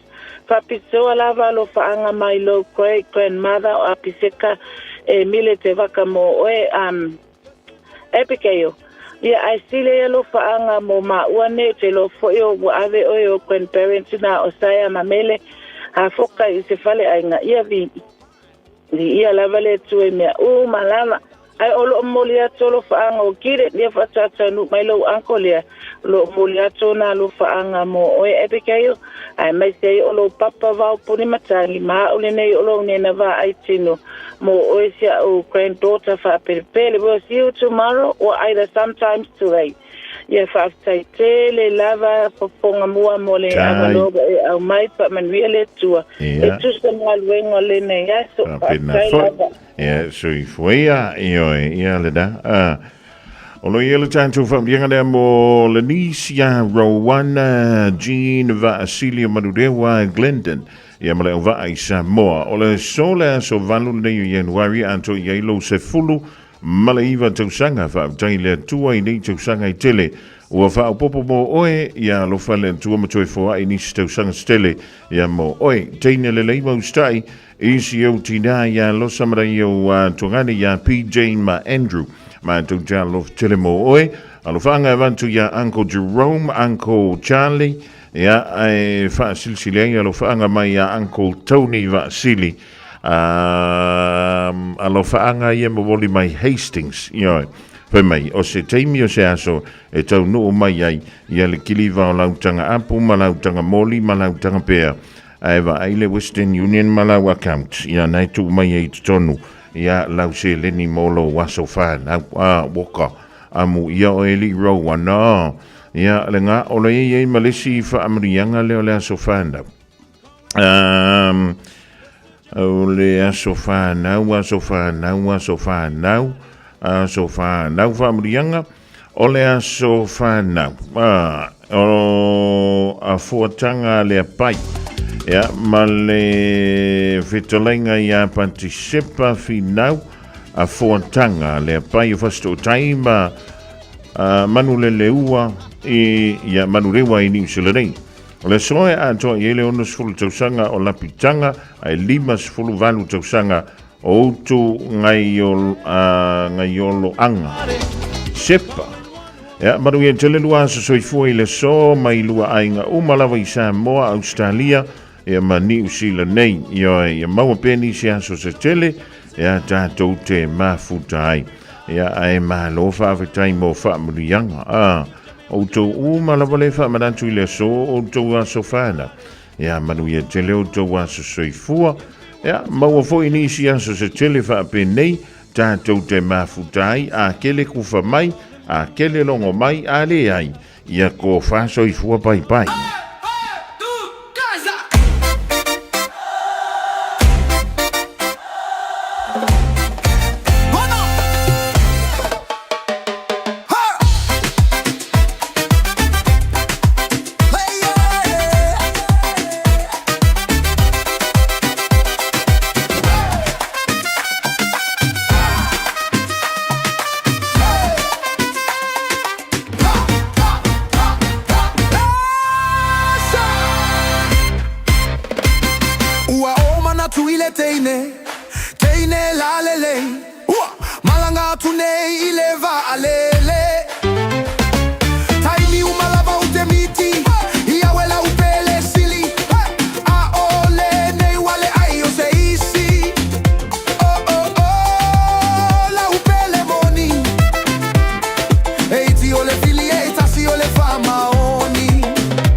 Ole fili ai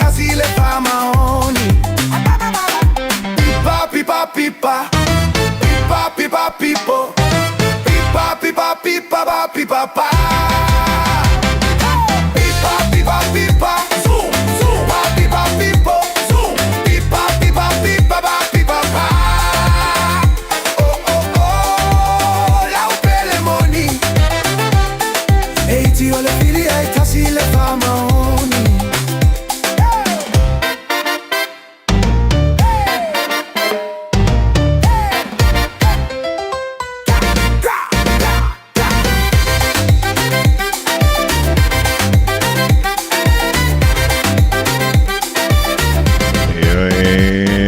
Stasio fatungo tuaina le fitulima tuelangi mai le AI le divine all the time. Evan Tolovanti MJ to via malainga ile fiango falevao I Samoa. Beni tito amitua nai male ainga mo to umalava le mafuto mai le divine all the time.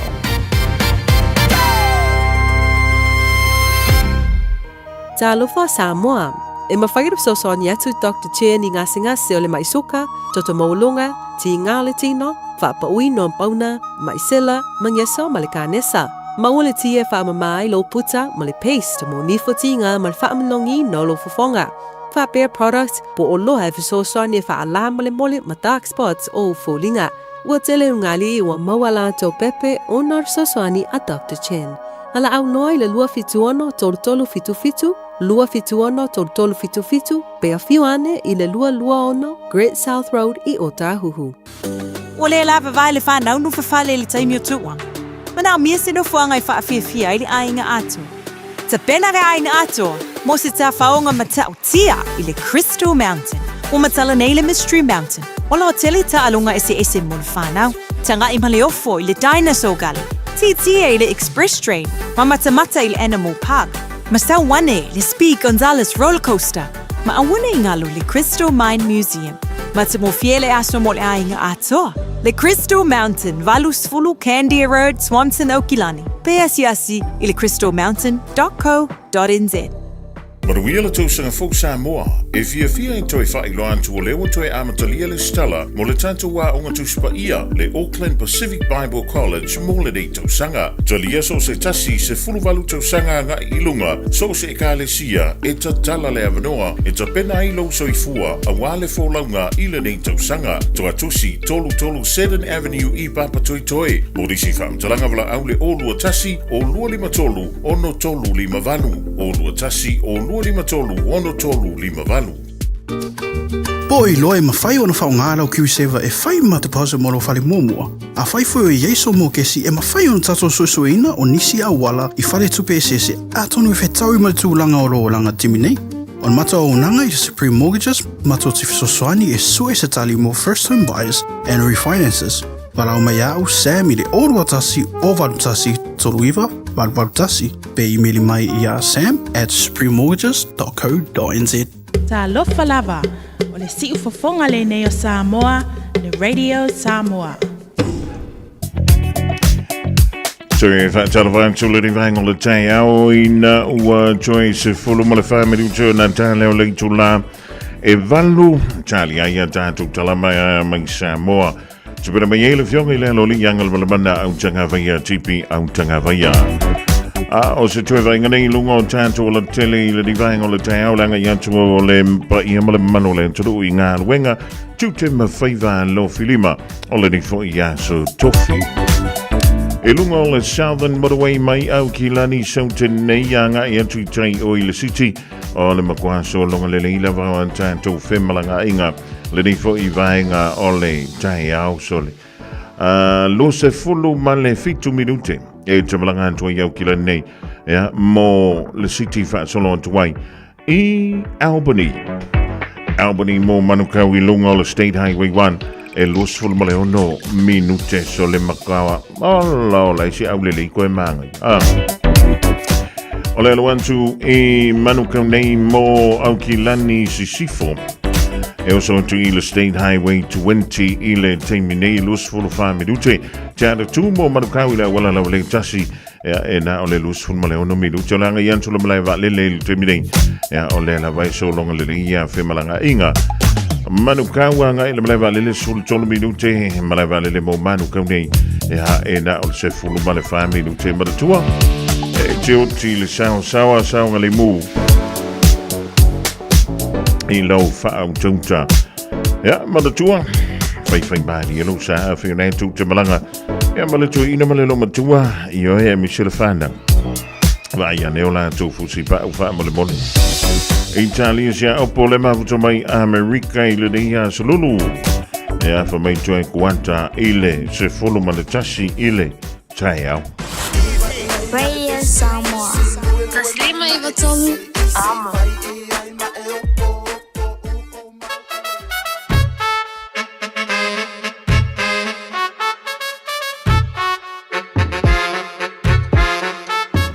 Iva aya kula oi, ali wasa asa mai nga oia. Ua pule lava ye yanga ia. Oi ea. Saula ia. Siva mai se yo ufa a Fiafia. Umai a. Ungaluenga. Pa a tau pati. Oso pelue lue mai. Susau panga. Tinipe tama. Oe po ole toi ina. Uma ila. Ambi pila. Wali kama. Shawe lava. Famole mole. Yai fo iselo matua. Ufa sina. Famisa misa. Wali tini. Shawe lava. Famole mole. Sivala ia ile musika. If I'm manga ya ila weda. Awuli pusi ya la panga. Etupu ai foi o se misa. Au manipo. Oi mafuko fo de au manipo. Oi a winga fo au manipo. Boom, chicka boom, papa oh. 5, 6 kilo, low key no. Kayla record yo. Son of the SAMO. Way, night and day. For my people, the Malu people, the Aussie, oh my fight. Yeah, yo, my la, Fica, let's go. Sivala ia ile musika. If I'm manga ya ila weda. Awuli pusi ya la panga. Etupu ai foi o se misa. Ia fo I se fafa finge. Vai ma soa, fa sopo moa. Wali kama, shaua lava. Fa mole. Ia fo I se fai lele. Fai sana sefe, fa lai pankeke. Wali sunga, shaua lava. Fai lau kama. Sivala ia ile musika. If I'm manga ya ila weda. Awuli fusi ya la panga. Etupu ai foi o se misa.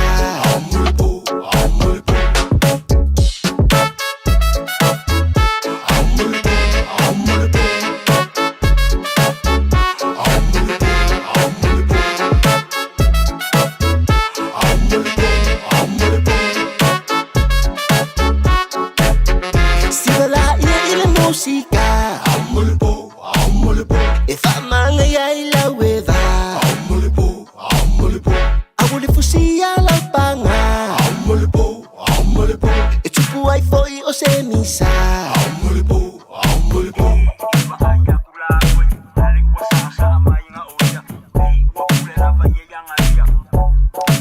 Pa vivanga mai le Kayla Records ile ni vahengo le Taeao mai a ka sutialo ma Victor Kyle le utoe valu mi uteo lo toyo le tale o le tula e valu tale valu on fa fongoleo le tatu tro o I se fa poponga on tatu tala pe on una mai le Samoa le fionga yangal malmana au tanga vaya TP au tanga vaya ma tala van tuaya la lau to e fa pepe tuli o le ma to mai ele tatu polklame le divaingo le aso ele ngantui leo saini tuila epa ale mafuta mai dai Texas sole o mai au to I dai Texas ya dal sio le dai maru yema lupe sililo eva before I au to mala vale mafuta mai lunga o anta to upenga tofa ilangi le divaingo le Taeao o fenga ia Venezuela ma fesuia inga o le presidente le sa avem sui presidente le wa avene mola tutita o lo o fa nga solo pia ia le Fiafia le male avea fa malos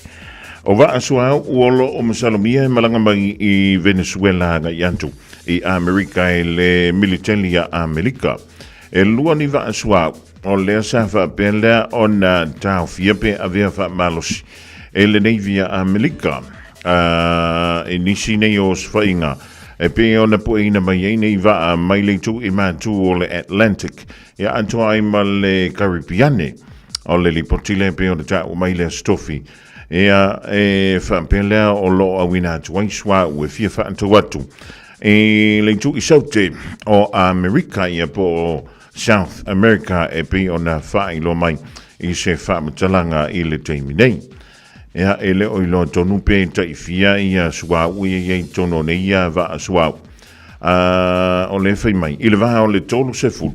A nga I le 5 miliona ia mo meo paelo sua emfina o fitono le va ale tas ia ava atupela ia e tele faita wat faita waf e faita miliona pe mai ona fa maina ia nei fu sua o I la o fale sua o yo lo ia I le tu I so tele o Amerika ia ma o lo fa tani pe le teme nei po le ale tulanga o le a fu le upi o le a fa nga solo ile fa msidonga o le sa vem prestele talway nei le Malu Venezuela leo lo tau fia nei fa tangata pangota I totonu o Amerika I le taimideng. Ia malei si tala le no fai tau atu waini solo e fai asi makaukia fai mai. E ono o atu I le tausanga e lua fe 5 ua mangoto umale tunu o tuvar I le fa le tonu o le swinga o winga o le taule I le taimideng. Whamei e ono o antu I le tausanga e lua afe 5 o lono winga o leisi los furufa tausanga I le lumana. Ua mai ona mangoto uma I le tunu upo le motu o tu varu. E pe ona ta ua mai le nisi o li poti e awina mai. O le mafu angalalea o le ua saini ai nei pa ua ta pena. Ia le whea ngai ngā le tunu o tu valu ma le tunu o au setalia. Ina ia mawhailea o na awina atu pe wha solo o na avantu o na tanganta. I ausentalia e avea I ma tangata no fo mau tangata seni ia tangata tu valu tono ausentalia tele no pe taman tu stasio fantalanga ma le taitai o le antunu o le sa fai mai tu tono o le sam ina ua si ilunga ia le sam ia ma ua amatai o na mo watu nisi o vaenga o le fo ia antu motu o le Pasifika ia e laki lanta anto I Samoa e tele ia mo meo o no fuanga maulurunga o la foi ia maunga I le tatu o turu o le tunu o tuva ia o se tunu foi le fausia mai amu o le sam ia e le ngantailea e faia si mafola mai le mawalunga tele ia mai le mata fanga le anga ia tuai ia le sua sam ia faina o le o faile fenga ngai le temple o le fisili se va I pe mo I nga mea soli va I pe mo ai ama nguko fo I la tu valu I lalo. Oi si tunu, oi si tu moto le Pasifika. O lea fa pele no so twai. Ai afa pele le manguko umatuva. Le la o isi umutanga tu valu mai tuva. Oi la kungu le la o ko pule. Oi le la o atu. Ia e pule la tunu tuva. Ma le wa saulita. O le mena le wa a matona fa nga solo le timide fa nga solo talo doanga ia tele no na po nga feo Australia le la ha nga ia tuai ia nisi o tanga tanu ne yo le tunu o tuva o longo o ka ko ia nga ia ku Australia ia va vele le nga yo vo le fa nga yo ia tanto pepa o le nga vo ila nga ia tu mana tu moto le Pacific ia esa ili maduia Australia yo akele longo mai ale ai aua ko koe o mai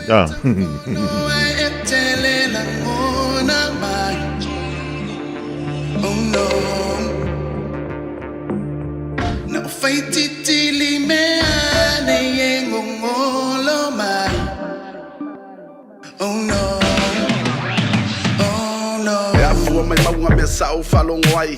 E a fua mai fo I maunga le pule la o ai. Ai a fua me o le mele mena o momo o ai. E peo fisanga o le savini ma mea e tutupu ai. Au le alofa, o lofa na o alofa nei. A wai le ai na vasesu tu salilo la le nei. Le la au tu tasi pe o le funga arasi wa ma e o le matalasi o yo ta o wa tasi. O le wala fo ina lo manongi baby. Wa tau sueni manu fe ai fo le mili wa wango tolo la. O mai le pongi sa wa tau ufi e ma fo le lei ma fala. Na ofia tofo le matang o fi e masalo ai wanga lo sunga le fai ngo fi wa wa o wi lo le e ai le pelu mama ai e tu fa mata la o le tu mai. Wala vai o pule o la o bele pete musu. A wa le fua e te lulu e le to e fua mai. Le fua e te lulu e vale ai lo ulu. Se sabini angi mai ta umai. Oh no.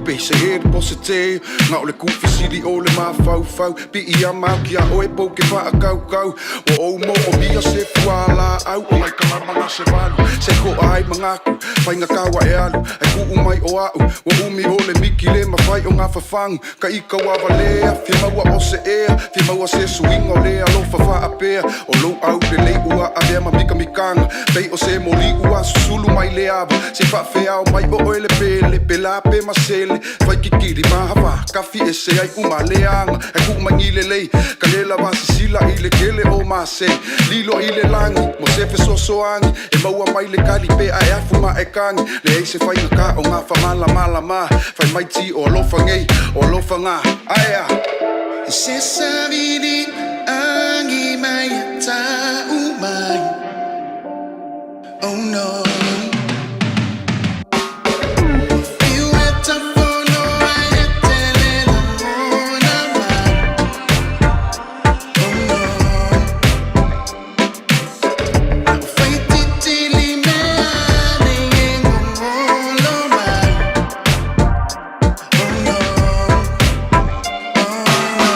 Mawhaiuna awina tu telefon mai Samoa. Ona o le lango mai ale ofisa malanga o le ADS Travel. Telefoni o iwa, tolu iwa, lua o, whaselau. Tolu iwa, lua o, whaselau.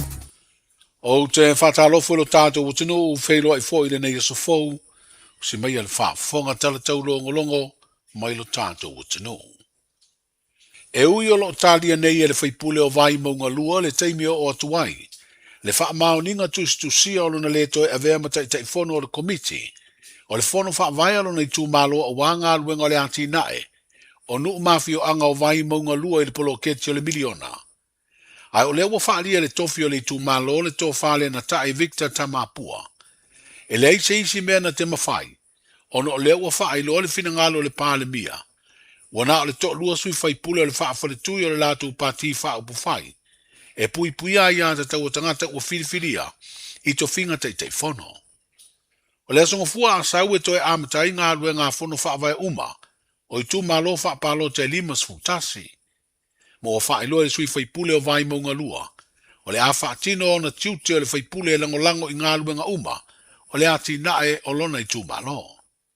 O le whailoa inga le te tai o le malo matu stala, a o le imae a ngā rue ngā le tausanga le te nei, na ia whaelo ai wana o whaipule o vai maunga wha, wha pēr sa whatalua, sui ia o le vaenga wha upu whai e pui pui a ia te tau o tangata, sa tālo sanga I tofi te te whono, ma watalia le komiti na ngafa ma whatalanoanga o ia to whinga.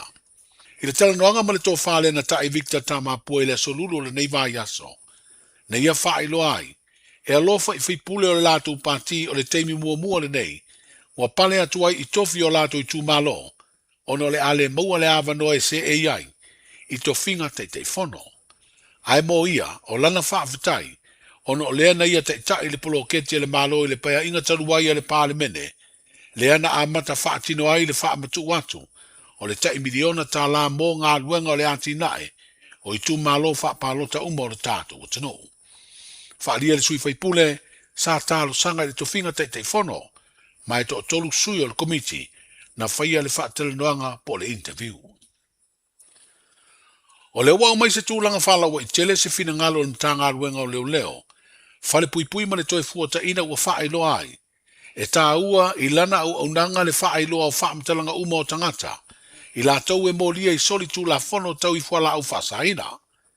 Ma o se ngai o inga o lo whaia, e tūsa o ala o le tū la whono ngā aluenga wha leo, o le tau sanga lua afe ma le iwa. Wa au mai whala wa i tele le mtanga aluenga lea wha mtalanga, ina ua tuanai o na whaasara la wai ata ma wha mtalanga uma o tangata e limas fulwhana pueina, tau fia ma molia, i le mai au nisi o sa whainga na sa idi ai ma maua nā koti, po o whala u whaasaina, nea nā o fia ai ma le aisa ma le maruana. O le tāua le whailo lau tele o ia wha mtalanga o whailo e mtanga aluenga, e tāua mo le puipuinga o a onga ma whanau, e wha tāua ai le tūlanga menino ma le mautali atu, wha malo si ai le ngā lulu e wha tasi o tangata uma, e tāo fia ngā i o inga soli tūla whono, ato ai ma le tāo fia o isi tangata, mai le whaia o soli tūla whono e wheso tai, i whala au whasaina. E tasi se ata o se tamaititi se furu lima tau sanga le matua, o lo moria fo i le mai au ia o se wha inga leo, na toe ave sea ina uali ali whai tionga, i le whete na i o le whai doa o le ata ma wha amtalanga, mai e inga o le tūla whono o le wha amsinonga o tūpulanga televou, leo lo tapu ai o na whai loa so se wha amtalanga o ni whana witi, e a fia ini soli ngā tūla whono. Ai le wha amtalanga whala wei tele mai mtanga aluenga leo lo whai loa ilo na wha tau o tūlanga i wheso ta inga, ma so se ai e inga wha le tūla whono e pui ai whana witi, ma le tūlanga wha alo alongia o ngā aluenga tau wha amsinonga, ini me tā upu wailuma o whonga le malo. Lo whanga solo pea tau mwhai ngā leo, e sa idia no whanga lo wha puna whana waile wha tino ino soli tūla whono, e wheso tai le umia o le wha tau watu, ma le wha uru whale mai wha pea le wha o ngaina, o whala au wha saina i Samoa. O le toi fwoi atu i New Zealand o le tok tere sa malanga mai mō tā whaonga le kirisimasi wha pea le tau sanga fau, e pena sa wha o ngai i la tau le tau tua wa alele o le Air New Zealand. O nisi na fo iatu i malanga le company wa alele a fiti, o no wha le tonu sa tula i mai se tasi o malanga, i le tau a matanga o le vai o se nei. Whalia i se li poti le vanga wha asala lau o le me Mada Pacific, e se lau ono se fulwha le pa sese na fiai. O le malanga na wha moe tu ua Samoa, i le se fulu 5 minute le iwa le po le solua. Ai na ave pa sese ma wha mautu i nisi o wha le tani malo, ina wa wha ilo e sui al company wa lele le iei o ni wha le tonu le ma alofia i le wa lele. Na toe ma whai o na fo i le wa lele le po le valea, ai na ta ue le li poti sa na o pailate ma le au waa, ai na nofo uma le pasese. Lea sa maua hava no nisi le malanga le wa lele a fiti, i le Taeao le soluru, a o isi na maua hava no le malanga le company wa lele le Fiafi o le soluru lama. Whalia le li poti e iei fo i se isi malanga le Air New Zealand, mai lo tātu o tunu utalua i nei, na tūla i mai ei fo i se wha le tonu le wha lele matuai ai, o na malanga ese ma le malai wha lele wha vau malo i whale ono. O le temi pisi le nei malanga wha lele, mai lo tātu o tunu ono nisi sa whai malo o longa mai, o le ato e fo i atu i atunu o lo o au mau ma wha mautu ai. O le tautanga nei na masino uni, wa wha i loa le company wha lele Australia le Qantas, e amatai o na whai ana malanga mai au kilani mo Samoa. O le ato luai ma le company valele o le Air New Zealand. O le ua matanga luenga o le masina mo mwole nei o le tausanga fōru o olu ono. I le pūlenga fōu o tau aveina nei le whaangai o i o le whale talibalo i muri whanua. Le asa i ngō mua o le Sheraton Samoa Resort. Ua suia nei le ngō i le Samoa Beach Resort, i lalo le pūlenga stasi o whalaptonga tū maoti tau tūpe le malo, le whalaptonga o le nupi whaa. Leo lo o ia umia le tele o sea po shares o lea pi sinisi. O le tausanga le te nei na aloa i ai, le wha mutaina o le whainga paanga le company o le Marriott International, na pūlea lea wha le teni malo. I se whainga wha pi sinisi ma le company o le muri whanua Beach Resort o lana mea tō tino po se aseta lea wha le tali malo. O nā le wha le tali malo le Sheraton Aggie Grave i singano i a pia, o lo o whai paanga pea, ma le Marriott International le de pulea, ma le whaangai o lea pisinisi tau whale tari malo i Samoa. E leo a fia ngā luenga le uwhai ngā luenga le whale tari malo i muri whanua, i le whasuia ingo pulenga ua iai, mō le nei tau sanga fōu ua a matalia. O tala i o le nei aso, soifua.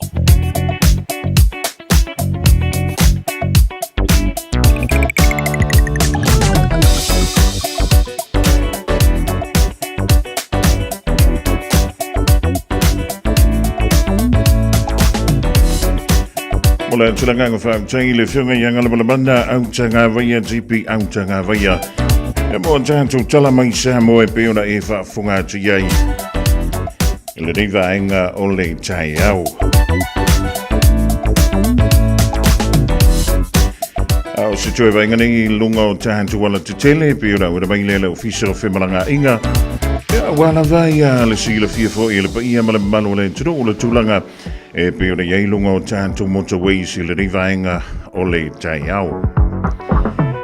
Langa yantu i manu kauneianga i le city.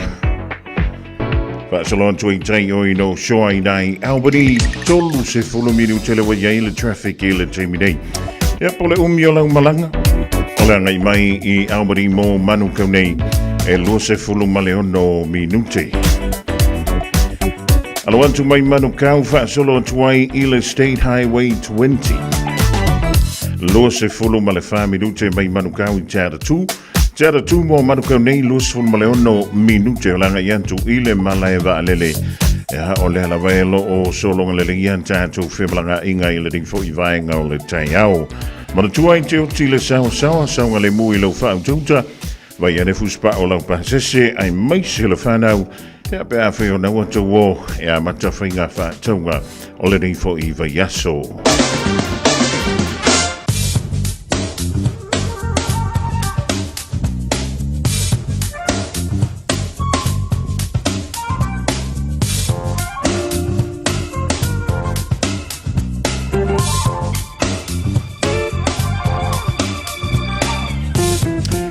O se vaingalere i le tātou tala o le tau mo le somla soan Taeao mo au kilani ma Samoa. E pe ora wina mai le ofisa o le va ai tau a wala walo si la fia. O le sofa me ia matele ina langi le lengi le tau pe tai ono ia na iwanga i se teimi o le Taeao nei i le tu i sisifo o au kilani.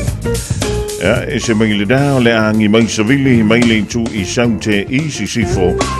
O le awa ia foi le sulu mantango fio le la i le dei aso a toa.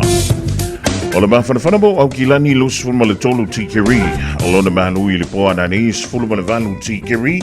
E le wha me moe la ngoto le la i le toi kuanta i le iwa i le poa na nei. O le veng mo la soan Taeao so ane le la i le sfutasi vidu te ai leono i le Taeao. E langi le le tangu sa vili mai le tu i saunte i sisifo. Toi whaatala whaantu i le divahenga o le Taeao ia inga wō me masani o loo mafuta mai Samoa ma lo le soifua maruia ma le langi e mama. O winga o le tau mo Samoa i le so o au susua savili o le mata polu savili mai sae o lo ufiti ai Samoa mai au mai au ma le timu e a afi ai le antoro o inisi o taime. O le tala Fiafia e leo iei se fautuanga po ni lapta inga o wha malo sia lea mo laufadua uma o Samoa. O winga o le tau i le so i tolu wawa solo ai timu mai ono feo lolo le mawhai nisi o taimi i nisi ono fuanga wha apea nei wila mawhai tili le awauli. O le venga mo le aso a Taeao mo Samoa o le ai ei nei timu i le awauli i nisi ono fuanga. O le tulanga nai pio na iei winga o le tau i le so ia enjoy foi mo le aso a Taeao mo Samoa ma au kila ni nei.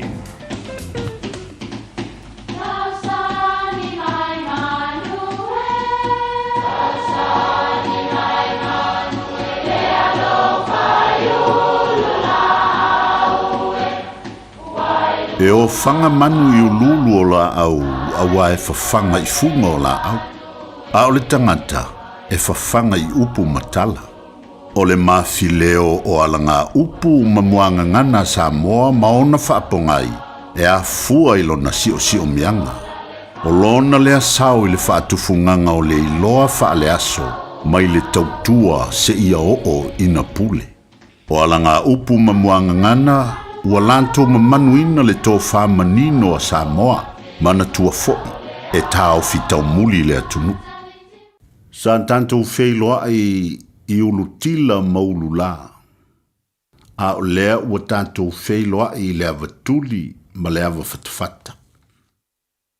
E lua wheiloa inga o loo mamoli mai i ala ngā upu nei, o le wheiloa inga a wa a folau i le sami, ia, ma le wheiloa inga i maota malawa.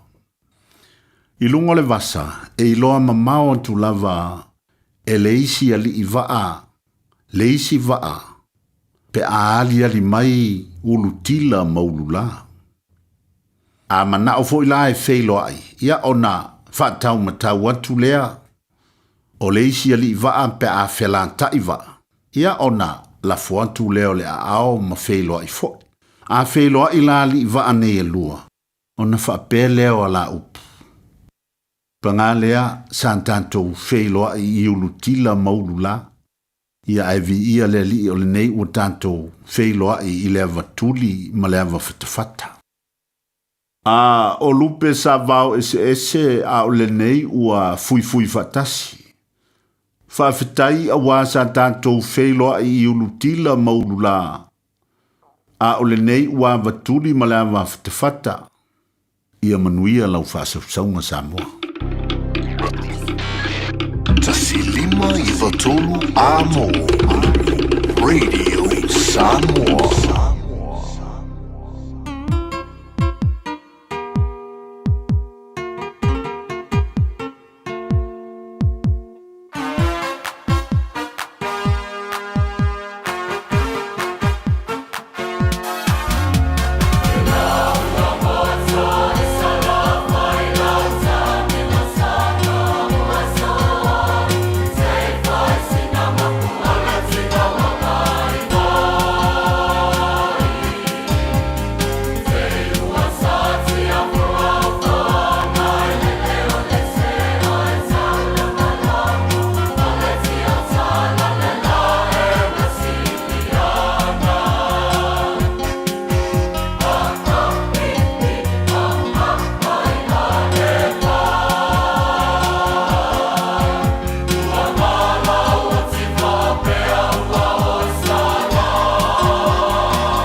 le wa sfulu malengi va midu tu tene le chula e vanu le divine le Taeao Fiafia mai le fi pese le colisi le fifi Samoa le divine le Taeao tu lu tuai ya le polo kala meda wala nga upu e pe ona sa e fa fonga mai ai le tu le radio Samoa tasi lima i va tolu a mo a fe le tu ma tu mai va talvan tu ma no sui fu le langi baba le divine le Taeao va talvan tu ai le fa le tua ia pele da tete Nicolau va pe foi el tamai ia meke le misio ha o le woto tali mai au ki la ni fa taia mo le pusa ula ia fa tai foi mo le pusa kuki ia mo le pusa ea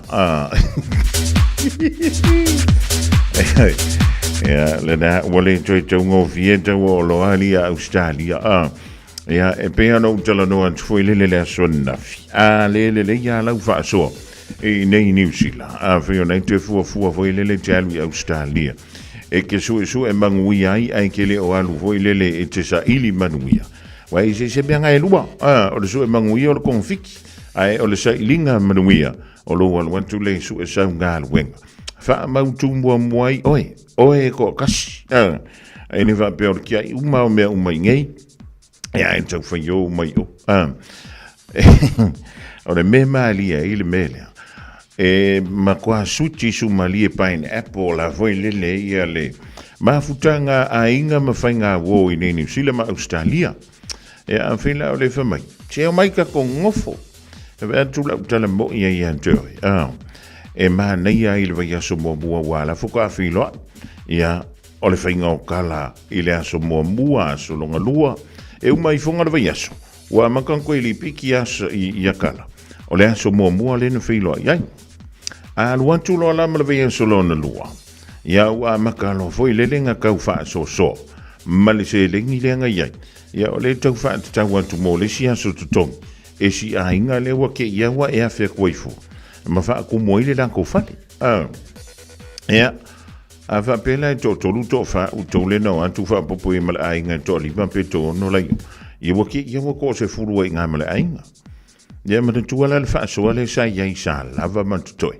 ia le wake ia wa me ia ko ngai le vale ia ma va ve ilona uma fa so ale ai ia ona mantanola ia le ona tala no fo ile le na o le Taeao misi le o ko kala ngoa le Fiafia pe ilo markivi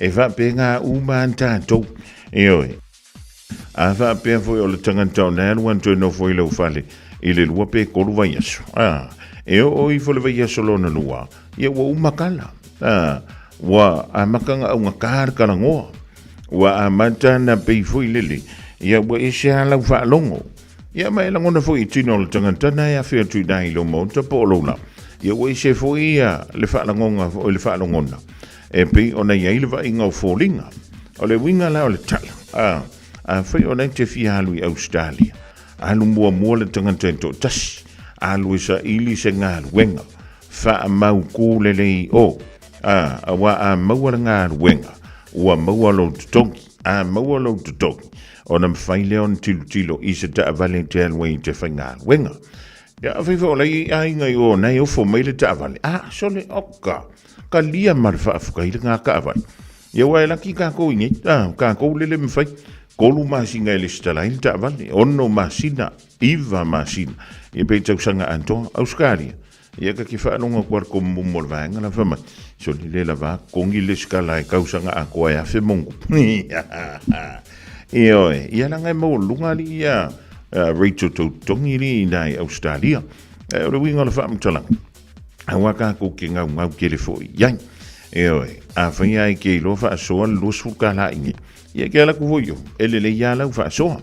E kofu le aso male la sanga male step o le memo mona ia mautula nga wenga awa a maura nga wenga mawal ping senior ka val mawar ka val ma fayon tilo i se fale ia a mawalo le fale ia ona a matanola in silsila e avantulo wa inga le ine awangi va vela mingo i fa pe ave ese le fale ave ese le amale ai ngai io awa a lu ai fa le kongo mai ia Australia o la me la fa ia po o lo fia lu foi sa mo fa o ke loanga o lo manga ia sa mo Ia e o solo la ia whakau mau mi ngai whakau ese malo whani. Ia whakau ese mau ka whani. E anu lo le i Samoa. Pa o e le usura ngu, koe pa o e le au whi.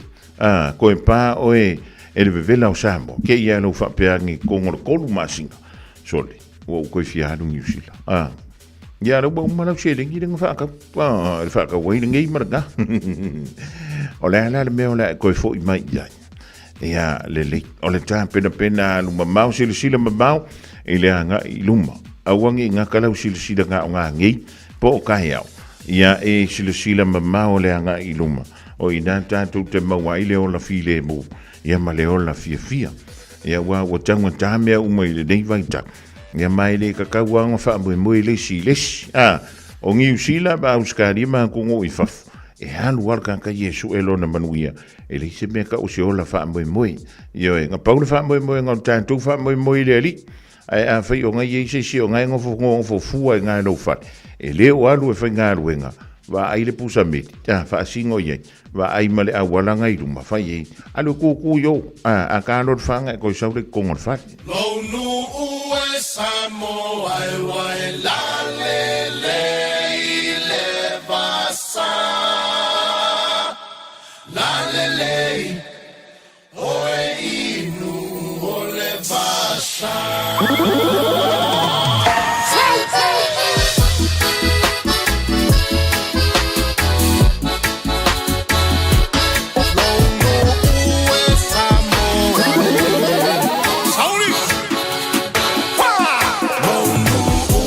Samoa e wa e la lei le vasa.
Samoa ya mala mala maleta ina le sua le palua va male sulla tonga ya manatua utsukula ngatala voine ya so semana ufa ali ali malu e tile fa Samoa wana ole nanu mole mole so te Fiafia Malu. Ole tu feel te ne Samoa ya mala mala male ta ngole sua. Le palua va male sulla tonga ya mana tua. Ya mana tua. O tu pula ngata la boine ya so. Kasi mana ufa ali ali malu ai ti le fa Samoa una ole nanu. Fa mole mole so te Fiafia Malu. Now ya e mawale poto sili sili sili. Awane ya ona olo lua ia sili sili lo loto. It's summer, a time for gathering and reconnection with the ones we love. Right now, measles is travelling across the Motu too. It spreads easily and can cause serious illness. We can show our care for whānau and protect them by making sure we're well when we see them. The first symptoms of measles can be a fever, cough, runny nose, red eyes or rash. If you notice any of these, get advice straight away with a free call to Healthline on 0800 611 116. Fire and Emergency New Zealand advises that paid firefighters will stop work for 1 hour from 12 p.m. to 1 p.m. on Friday, 9th of January. During this hour, fire and emergencies response in some towns and cities will be delayed. Please be careful doing anything that could start a fire. Do not leave cooking unattended. Remember, if there is a fire, get out, stay out and call 111. For more information, visit fireandemergency.nz. O le Casa Beds and Appliances, o le tali o manaonga, I o loe whaatotonga I lo mauta, ini tau le lei, toe ananga tā, e mawai moenga ngau si tutono New Zealand, whaapea se tino fōa o le potumalo o lo, laulau ai manafoa, TV, la au pese, usa aisa, masini tā lava, telefoni Fiafia, maisi. A whiu ane loa I le whawhituwha Great North Road o tau, po le tolo whituiwa Great North Road I Henderson. Le Casa Beds and Appliances, telefoni ovalu selau, lua lua lua, 555, ovalu selau, lua lua lua, 555. Matau te whaia ni fo aroi le aso lava te whio mai ai I le Shine Dental, ai e inga whaapitoa. Matau te salia le Afterpay, Zip, Q Cards, whaapea Wins Quotes I le Shine Dental. E whaia fua whaatalanoanga ma le ACC I le Shine Dental. Le aise tongi mo whanau I le bao le se furulua I le se furuwalu tusanga I le Shine Dental. Talano mai le tongi ino le whainga o nifo I whaunga ai le Zip, Smile Now, Pay Later. Le aise tului I le Shine Dental. A whio mai le 555 Great South Road, Manukau pe wala au le lua fitu ono whawha. Lua fitu ono whawha mo le Shine Dental. Na alofa Samoa, wa ule nei o kasu ti alu, a wale suia le ngila wa ule kio. A eva mai ina se fudu 5 iwa kolu, a mo, Radio Samoa, vevela a.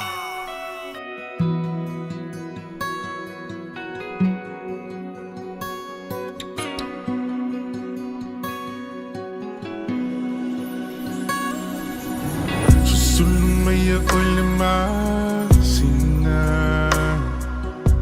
Sulungia tuai ita A ofa solo na faunga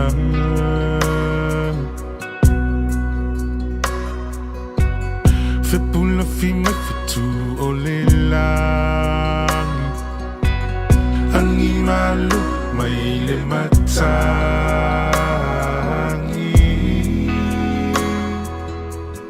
A o utu matangi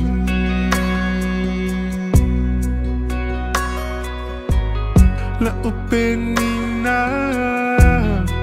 Ungoto atu La ulupelele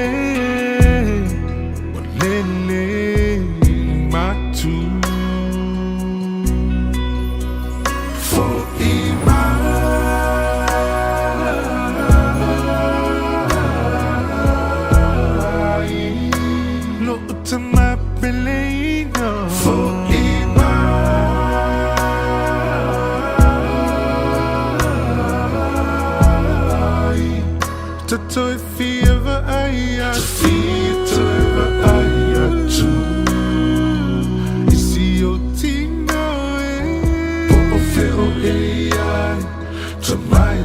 sio ele mora vai.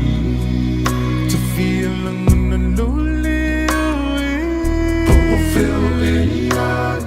Somebody tell us you're alone.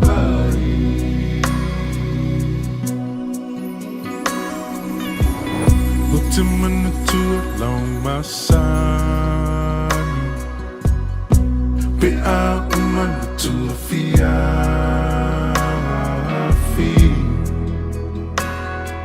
If I would say upua popo ai.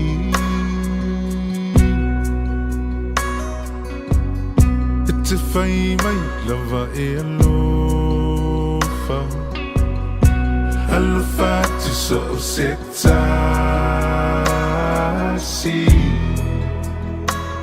Po feel my island lalolani. La ufana pelino. The auto feel funny. To a Latina pelino, long mali umatangi. For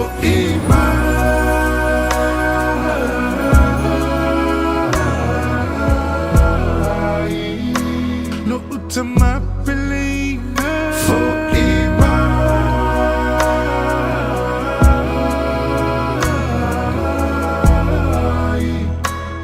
to feel the eye, to feel the eye too. Is your tino? Popo feel AI. To my tell us you're gonna buy. To feel in the lonely way. Popo feel AI. To my tell us you're alone. To love if I got to love. Akamanga no mai. The tamana yun na vai vai. Ngotoi o te moan. Ni he tonu te tautoi. Toke lau ai tama. Toke lau iki ke te waka e toi. Kai wiki e te tua. Natalia e toku tamana. Yeah, you mauna kaon. E gito tana manava. Halo koe lomo. No haita e te tua loi mato. E mi alele koe te tamana. I tene i o langa. Te hita e hakalanga atu. Kita ukalanga. For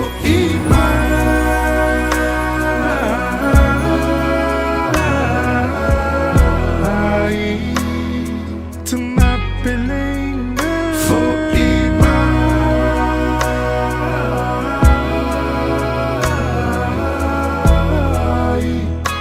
to feel the eye, to feel the eye too. See your tino, Popo feel AI. To my tell us you're gonna buy. To me see a lonely Popo feel AI. To my tell us you're alone.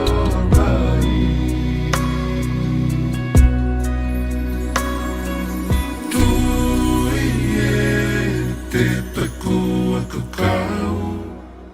Kai langa kita ko te wanau. Tui e te takua kakau. Kai langa kita ko te wanau. E te aloha, e mai ngatai. Sukong bali na vani ai toloa I le vainga o le Taeao fo I mai. E maratua I lantou ua whaelangi le whaolanga mai le turinga sia. O le rikfo I o langa o lo outou soifua mo tātou o lai. Sai esi tasi o tātou whatalanga masani o le whai Taeao o stofi tasi. Ma le whionga tuila e pa kovati pita. A tono o le awha awawina I le dawe isfo. Pe a tātou o le lofa malanga leo le tua. E le mole bang fu le Fiafia e tangwa o I to au fala au aina ma fala au tangwa famata I ta fama o tampo ta fala e pa ua ina le tau so I fuanga a feila o nei te fatino ina le tulang o le makua manga ia o ngame o ke le lopo angi po ani la au foi e ma faiano tutoi au ta famonta mala o le tanto watuno Inei au kila, ia wa ale isa pala au foi le pele isa pala o ye na. Ia rongo winga ere mwhinga konga kola. A fila na tutoni au la au iau ta whala monta po lo lao fo. Wanga la au ke kokoinga. Ua mahe au na wha o ngā ina o le hale tūlanga na iai o le foi le koi ngā ngā ruenga o nei te whaia iai. I se anka kola au fui ke waifale. I se pala au fui te wailo mai mauta. Ia ma ta whalau.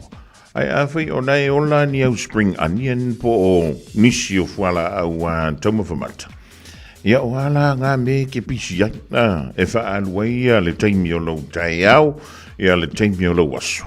Ia a fui o ngai e ola lele. Ia pe ua fui o na whao ngaina.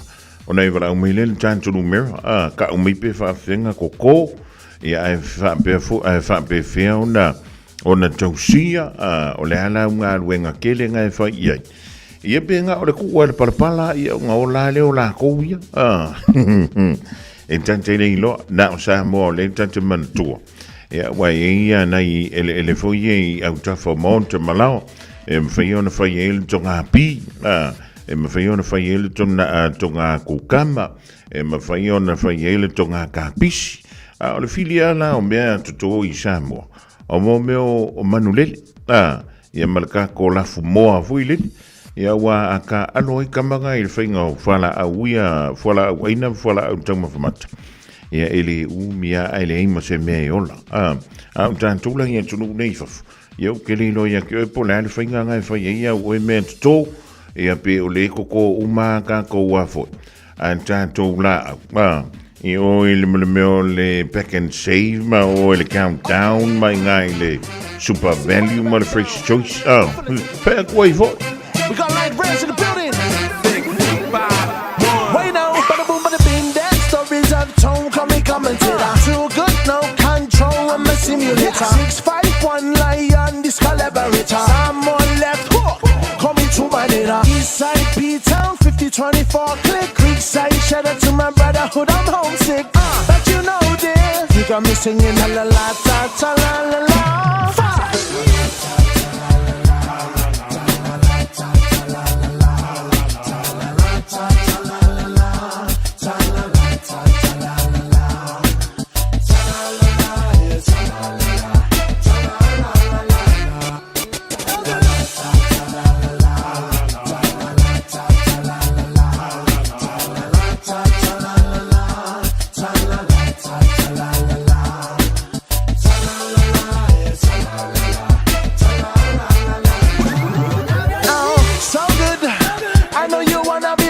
You so good. I know you fancy a man that is so magnetizing. So fancy with that hook. Bam-ba-diddy-dum. He got me in the feelings in the morning. Be with you controlling. Memories eye-catching me, girl, I'm falling. But it's stolen. Still got me singing ta-la-la, ta-ta-la-la-la.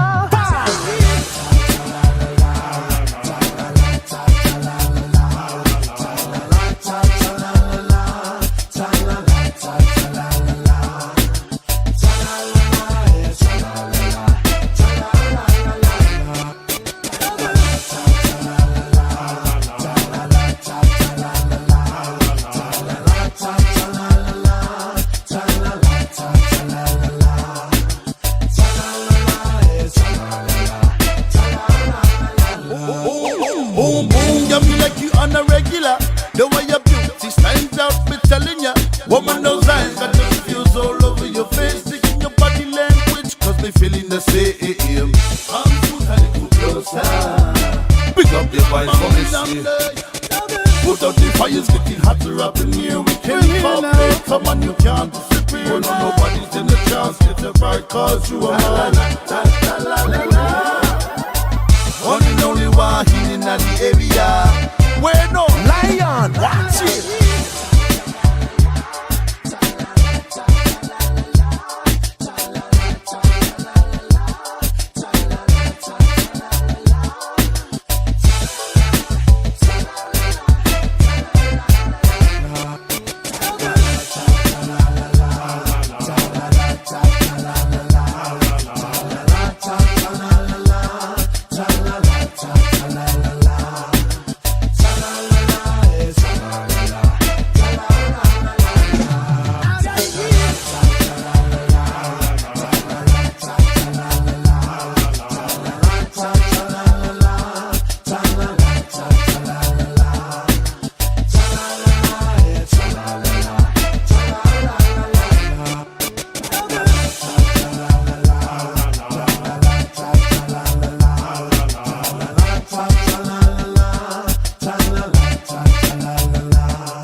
Fiafia o le rivanga o le Taeao mai a waino e mole e tui oi I le tau ofisa po le tau company foi pia fai e te amatai le tu la iwa ia pone a fofo le valuanga wa pasi mamau ia le se meo ia o le wato is fulu ma le whami luto o na tale o le tu la e iwa I le rivanga o le Taeao o le li pochi mai lunga le tele whamai le vaenga leo tatou whemalanga inga au kilani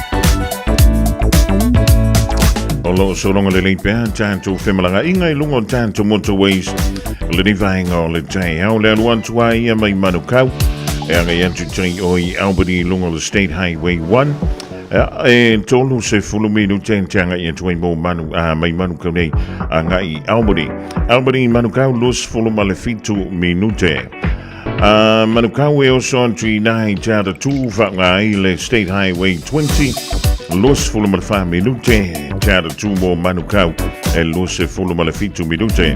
Tātou e leo I loa lava o le nā o lo o tāu Fiafia malanga inga, no Fiafia, I le Jamie Day, o le mesi lile wa e sila fia. Toe a mantai na whimalanga I tātou no Fiafia. I se aso le leo le whai unga o le masina nei o Januari, o lona winga o le masina fo le masina o Februari. Ua na o le Radio Samoa se furulima iwa toru a mo e tautuaina o e ilaungangana fitu aso le vai aso.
pelea o elea wa o manao iai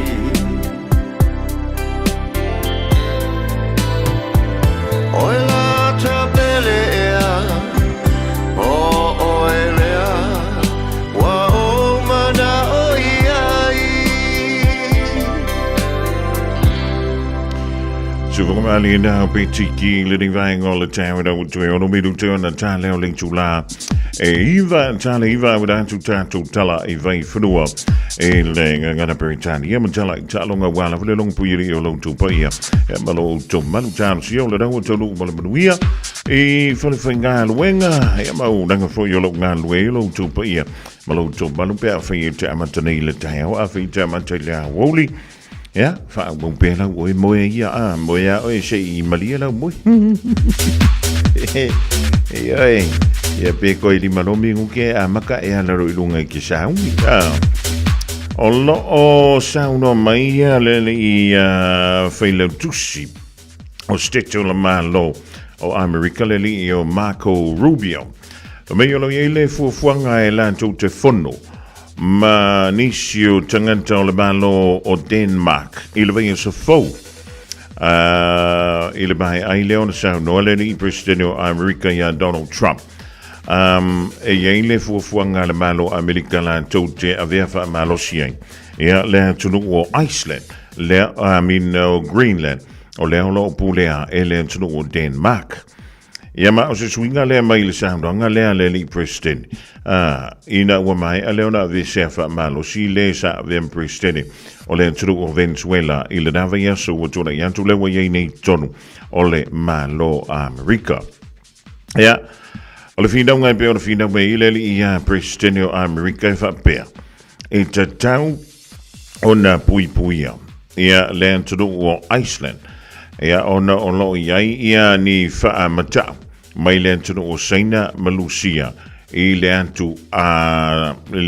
Arctica ia po le Arctic e pe o le ta wa mai le fale pai ia la tu fa talnoanga male autu stala i le nei fo i vayaso ia pa u mai i la no fa matalanga fo i le o fa inga ia lui o i Iceland o lea o lo o fa pe mai le fa le tuchi le o stete o le malo America ia o le vaenga lona lua e mwheon silsila i le malo ma le president o le fa tauina e se mailea o le antunu o Iceland mai le antunu o Denmark ia maratua o le vana pulea e le antunu o Denmark i le antunu o Iceland o lona winga bo le ale toa inga whainga e whaia i Amerika pe o sofa ia wha fo se i pe wha o wha malos e so lia i fo i nantu la fono o lo usita ia e le tele o antunu o lalang ia maratua e le ngatai i antunu ia mana o ile li president il timidei whai mai uma Iceland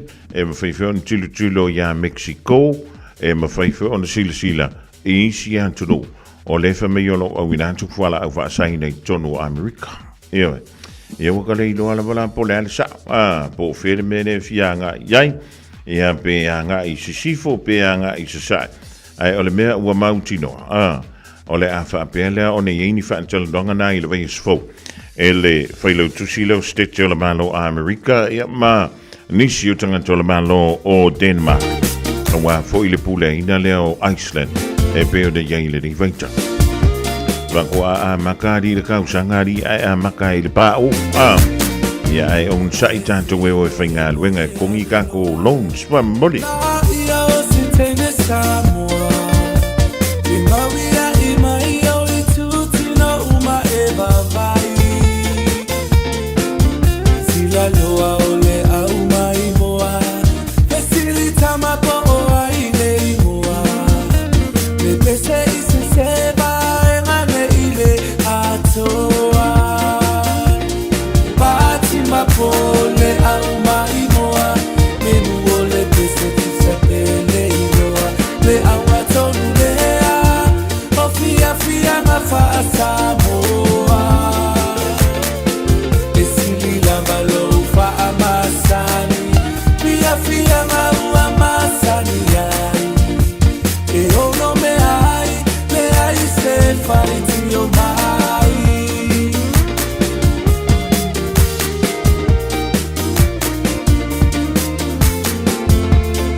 fanga ua tau fetuliane tau mafaye tau ame ile fale tupe aia o angalava o le fiafia bati mapole au maimoa me muole pese tu sapele ioa le au matonu lea o fiafia ngafa Samoa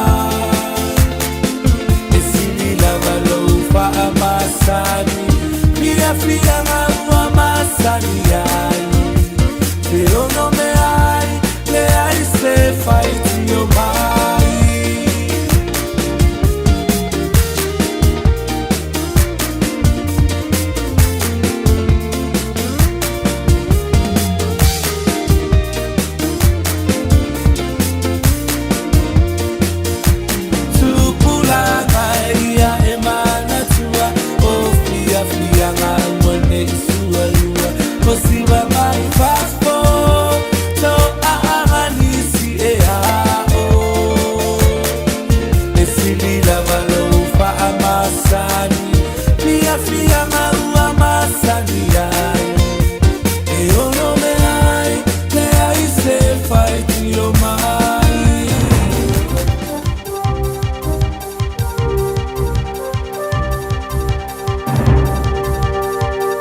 In this update, White House officials say Donald Trump's looking into a range of options to seize control of Greenland, including military force. European countries are working closely on a response, with foreign ministers meeting to discuss the matter today. White House Press Secretary Caroline Leavitt says the use of the military is always an option, but Trump's currently looking into whether the US could buy the land. He views it in the best interest of the United States to deter Russian and Chinese aggression in the Arctic region. And so that's why his team is currently talking about what a potential purchase would look like. Denmark and Greenland say the island is not for sale. Formal identification's underway for a body recovered on Canterbury's Mount Huxley. It's understood to be 20-year-old tramper Connor Purvis, who went missing on climbing the mountain last week. Claudia O'Neill reports. Police launched a significant search effort involving drones, helicopters and land search and rescue teams when Purvis failed to return as expected. Otago Coastal Search and Rescue Coordinator Sergeant Matt Sheets says it was hard work in a remote, rugged and high-risk environment. He says it's been a long, tough week for all involved.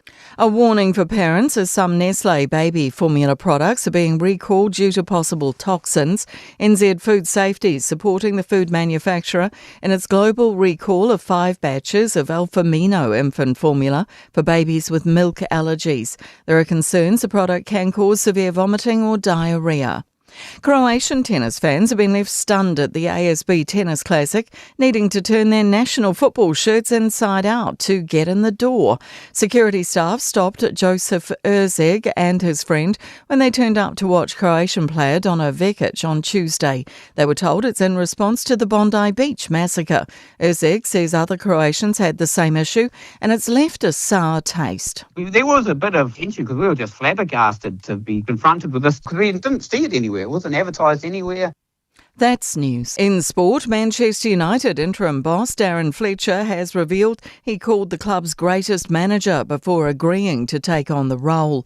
The former Premier League winner is stepping up from his regular position with the under-18 age group side for this morning's Premier League trip to Burnley after Ruben Amorim got the sack on Tuesday. Fletcher says he felt inclined to speak to Sir Alex Ferguson. Ultimately, to get his blessing, I think he deserves that respect. I wanted to run it by him what he thought, and he was supportive of it, and he echoed my thoughts, which I've always said, it's your job to do the best for Manchester United. Kick-offs at 9:15. The Baltimore Ravens have parted ways with head coach John Harbaugh after 18 years at the helm. He's the 5th NFL coach to be dismissed this week at the end of the regular NFL season. That's sport. I'm Jodie Gill. Taeao for Samoa on Mr. Cowboy Lene. Whaafafonga ma mai mo mai pea i le Radio Samoa. Yeehaw!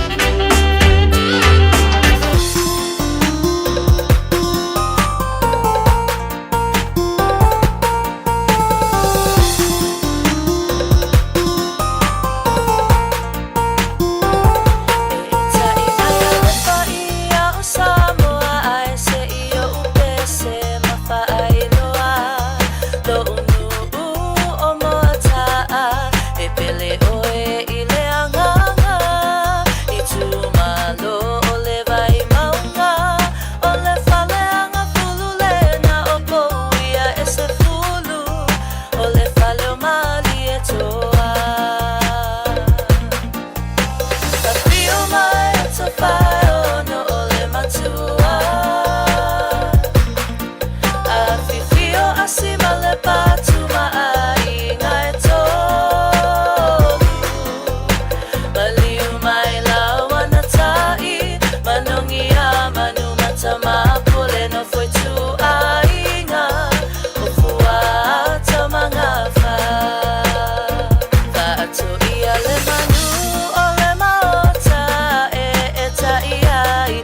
fatua tapu ota lalo niwe e malu I ai tama vale fatu ole malai fono o taalo seilena e titiwai ile lalo langi atoa I feel my tafai ono ole matua Fiafia asima le batu mai ngai tolu Maliu mai lawana tai manongi a manu matama pule no foi tu ainga ofua tamangafa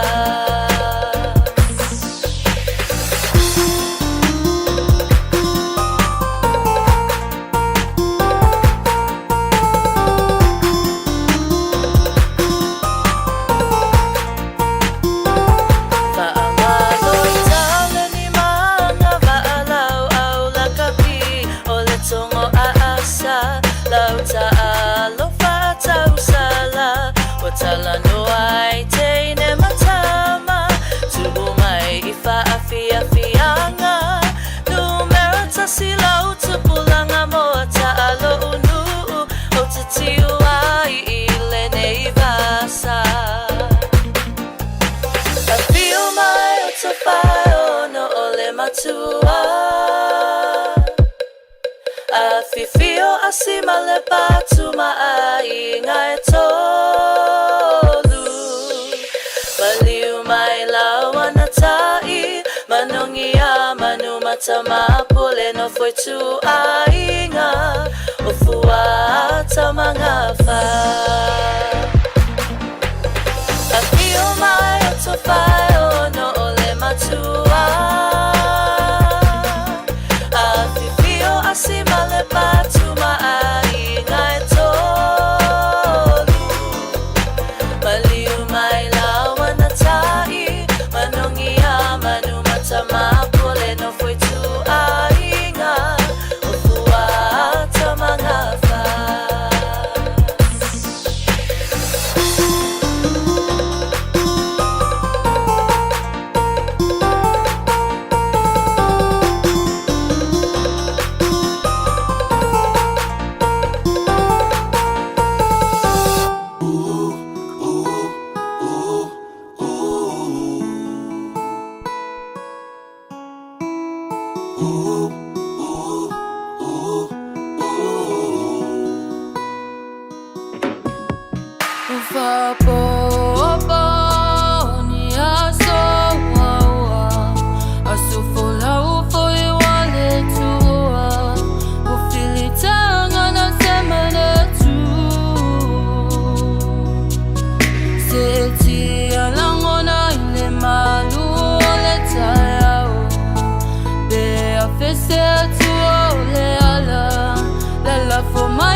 tonu lau feelinga ne ifati toto sepe au vale malili ya fati sisina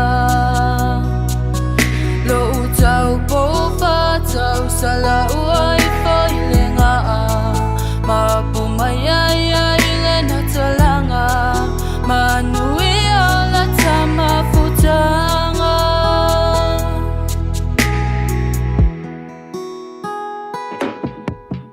tete musone ivalo valo ia malita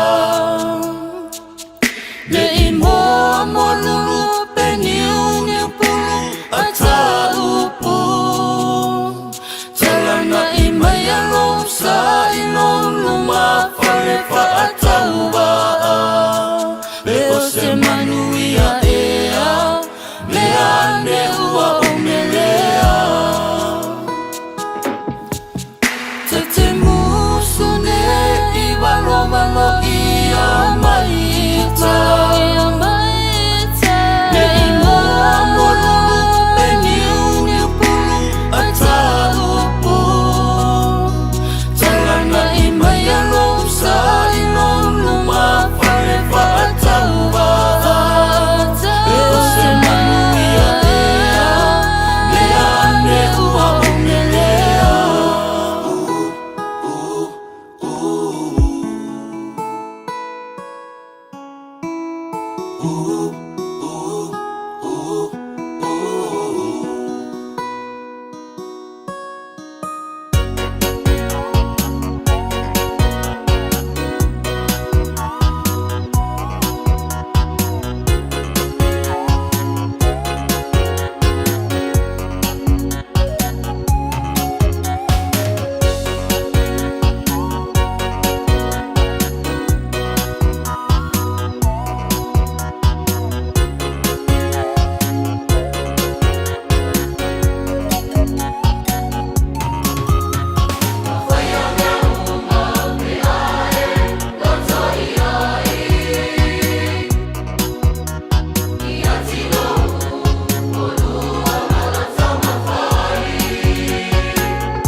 Se whakamali nā o le whepese le kolisi o waimaunga I Samoa ma le whantunga tuai ala maa tulua.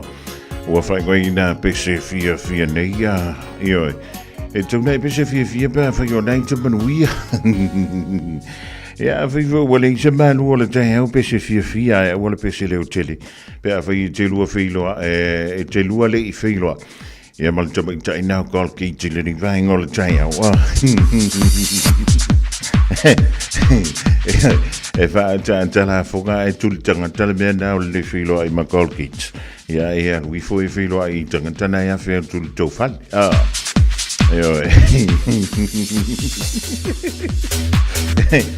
E ke ia raka ape o se mafka. Ia o ngolo whiwhi ia kolkits. E ile whalawala wetau ta wale o lena ta ua mai na tula I mai I nai dairy flat. I lea so nafi beitusa leo leitu lai tasi I lea wauli o lena nga ia tuwai ia lea ula vea I whalawalawe whaafuasei. Lua tawa lena whaapelea o na wheto ai. Tasi le tangata o lena whaa mauni ia le maliwai. I lea so nafi lungo Pine Valley Road. Sa whaapelea o na tāpunia. Ia le awala I le taimi lena tulai mai e le whalawalawe o ane leitu lai lima I le Fiafia nafi. Ia, ole te mrei o lau whanga solo susu e ngā malo le malo. I le mafuanga nā le iona tūlei mai lea whaale walawe. I lea fo I pītunu ui lea so na nafi. Ole whautuanga mai leo fiso leo leo. Ia, tautua nā mā tātou ave tāwali. Ia, lunga o tātou wala te tele. E whaaftai lawa I le nei vai tāu e leo tele ni whaale walawe. Fo I le leo tā ua mai ai. Ia le mauma wai o soifu o whanau I mene I o driveways. Ia misi a tātou ia whanau ia I lalo I wholta I lima tau sanga le mātutua. O la ula inti nā ma le vevela le wa whenga ia I nei mai tātou. Ia whaintete le lei tātou ave tāwale ia mauti noa e le o yeise tamititi whafu. Pe a whapele o I te alu atu. E whaola lau tāwale o la e alu I se malo mauta malo lawa. Tele whaalawe. E le tatau ona tutupu peitai. E tūla I mai pēha I le aso ma le aso.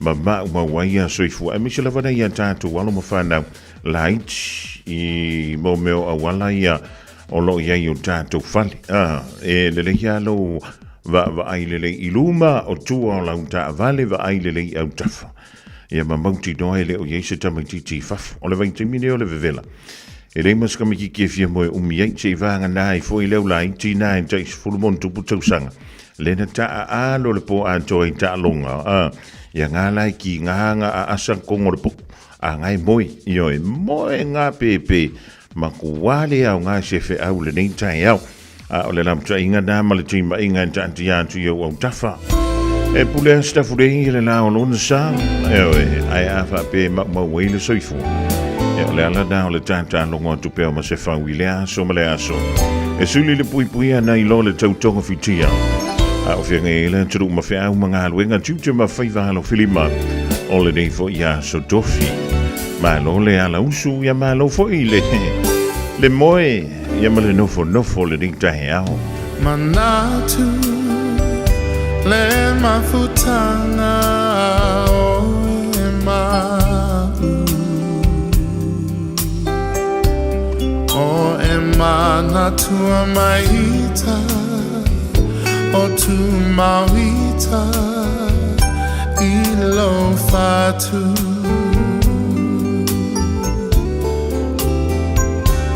Boma tate tala no ai Mamo sao se haso Tatoi fiava ai Usue e fuli mai lo tua la upele o tele tu na oe Tamo sao songi o la fusi Mana tuai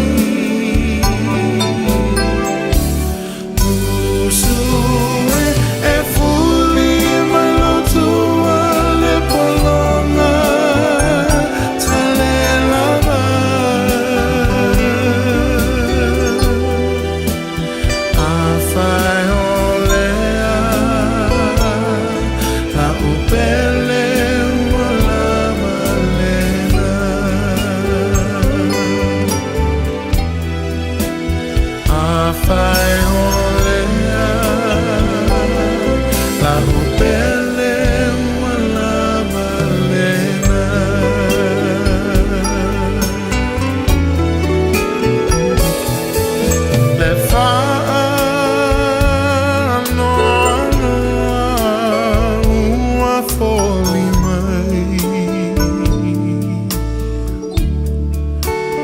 Ohi hawe lo ufatu ahulu fiai. Lengao sa wale mafaina tini lufia vai. Afai wa e fuli tua mai le fiafia wa ina vai vai. Usue e fuli mai lo tua la pele o te le tu na oe. Tau sao songi o la fusi i amana tuai. Usue e fuli mai lo tua le polonga tale lava.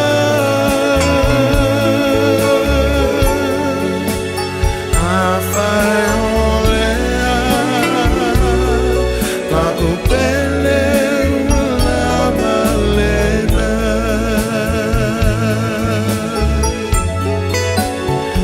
Afai olea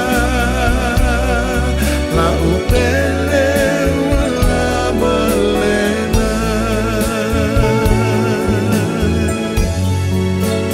Afai olea la upele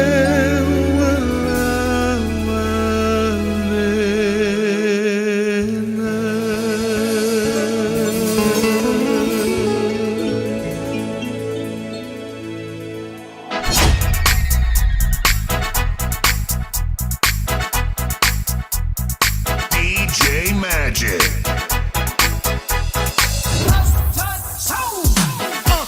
Let go. Let go.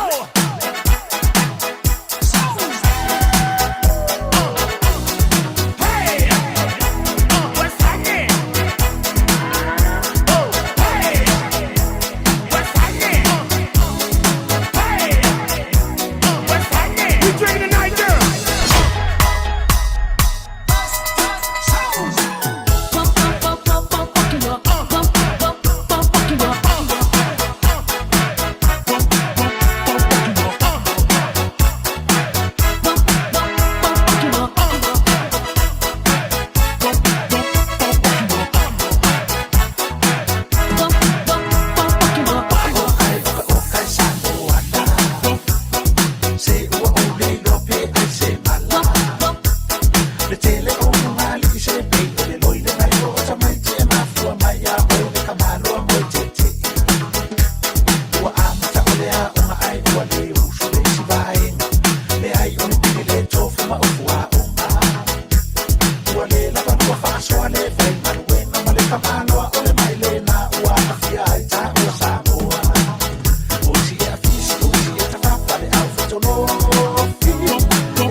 Are you and your whānau fully immunised against measles? Measles is serious. It spreads fast and can cause severe illness. Your best protection is 2 doses of the measles vaccine. So, now's the time to check if you and your whānau have received both doses. If you haven't, it's not too late to catch up. Book your immunisation today. It's free for most people. Find out more at info.health.nz/measles. O fia maua sau ta vale po sau piki apu. Ai tong i ta i vaiaso, lua vaiaso, pe ta i masina. O le sleek cars o le a maua ai le fisoswani. Ua ta pena le au whainga ruenga a le sleek cars mo oe malo a inga. Aua e te popole i se mea e tasi. Te tala fitu aso, mai le sifulu i le Taeao, angai le afo le ono le a Fiafi. Tele la lai au kilani i saute, vili mai loa i le o lua tasi faa, fitu lua selau, po le o lua o, fa lima, tasi lima tasi. A whai te lei whaongaina le au nanga le Samoa Market. O nisi nei o mafua anga e te tauai. O e au Maui New Zealand ai olo e fia fisoswani ai ngai Samoa. E mawhai o le tutongi lau whaataunga i lunga o le penga te whailangi a le Samoa Market. Ai piki i Samoa. Whawhai ngau fia sa o ngau so se whaalavelave. Tutongi le pili o mōli, pili o le vai, mea whauwhale po o se tau mafutanga mō lau vainga. Tō mai lau whaatuatuanga i le Samoa Market. Mō so se whaamoe mo ai ngai Samoa. www.samoamarket.com.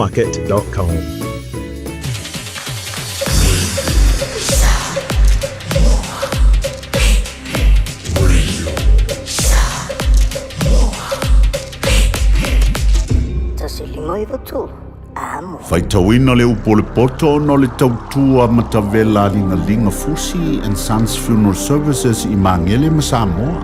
I taimi o mawhatianga ma whaanoanoanga ona o le maliu. Manatua linga Fusi and Sons malana au na o le a whaamama avenga atu mo oe ma le ainga. Wala au i le telefoni lua fitu lima tolu o fitu. E ua mantua matanga o file whanaunga loto mama. Ua mantua mamalu lava. Awa ele au mawai antu le manantu yanja ilantou. Awa wala wiloa ilantou ele tua antoa matangata. A ola ilantou ua whaataitai iai e tangata. E wha mawai ilantou maleolanga ua mana tua pea ilantou. Ua whaapaleina ilantou ile whaavavauma ua manu malo ilantou. Ua maua le taui ona ua lantou tau le tau le lei. A o le whinaunga e toa tele a tangata mi o leanga e whaale au ngā ina i lantou. A tā tupu o le pongati anga sala, e le whaini o lantou wa a malolosi. E le maua si tūlanga e mautu wai i lantou. E o lava ina tutupu wai i se aso oni la ai vai lava. E lulu ina e le matangi, e lia ina i lantou i le malosi o le wha. E whantia o la a o le i mātutua, e wha le au ngā ina o lantou fua. Ua awa i le ngutu, ua le au ngā i se me tasi. A wā o le whinaunga e tutupu, o le whanaunga e tutupu i le moenga ua wha le anga ina. E moli maulava i le anga sala o a lantou mātua. Pe a whisilingia ai i lantou. A o le tanganta ami o tonu, e tusa fo i pe vave o tia o ia i leoti, ai maua lava e ia le mapusanga, a wā o le mamalu o le toia ina e lefa a te tauina i le tele o aso, pe fuatia i le tele o tausanga, a o le mafaufau o le tangata, o lona ulusina lea, o le wha leva fo i o tausanga, o le o langa lea ua unoa maleanga sala. Sa Fiafia le atua ia teia, sa lofa ia teia, o leana vea ai o ia, nei to tonu o tangatanga sala, sa lantou whaatasi maia, ua avea o ia, ina nei lili wina lo na mafaufau i le leanga. Pe ole ngia lo na nganga i se me se, a wā ole i ila o le anga sala e whaapongi sa inai le ami o le lei. O le niniva fo i le tu ina nau e whaasase inai le anganga o le ua le sala. Ua vave o na maua lona le lei iai, ua tusa lea ma le ngā luenga o tausanga i tele. A wā sa Fiafia le tua i lona anganga. O le mea lea ua whaata alise ai o na ave e sea o ia na i totonu o le ami o leanga.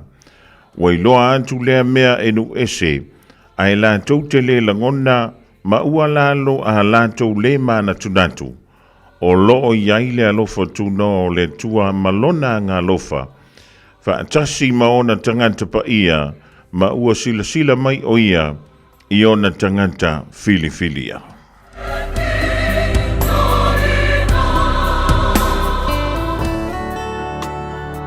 Ua awina atu le upu o le poto i le nei aso o no le langolango mai a linga Fusi and Sons Funeral Services. Ua mawhai o na tu whatasia o au nanga tala whea ngai i ni tau ngō fia tele. E fsosoni atu ai, a o whea ngai oe ma le popole ma le wheme mea. E mori whatasia atu ai ma wha mai senga, ma wha mawhana whananga mai a linga Fusi and Sons mo a inga uma o Samoa ua whea le maliu ma le oti.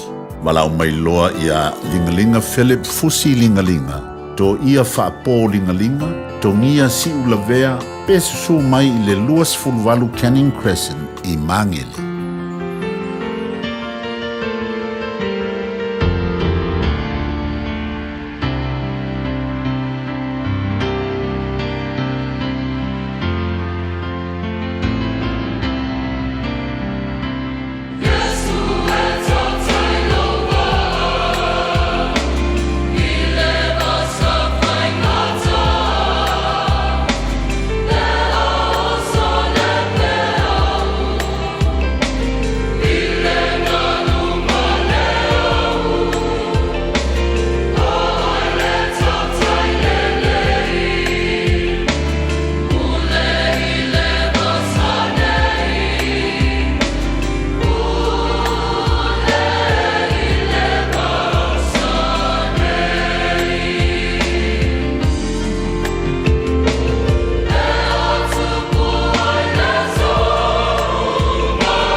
sue tau tailo va in ua toi lu se fulu midu tolo toi ona tale o ling tula se fulu le dei vaingo le Taeao o le pese se laus fulu ma le lima tu si pese lau fe pese me tu tisi e pe ona langi na tu le lau fe pese me tu tisi papaloa i sina monga i pe ona sa e whafunga tu iei.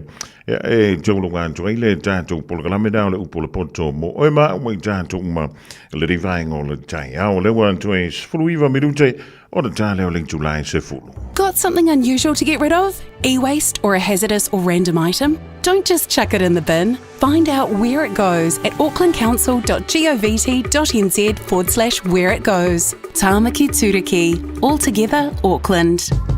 Beta Drive Doctors i le taulanga whaatau i mangele whaapea manrua.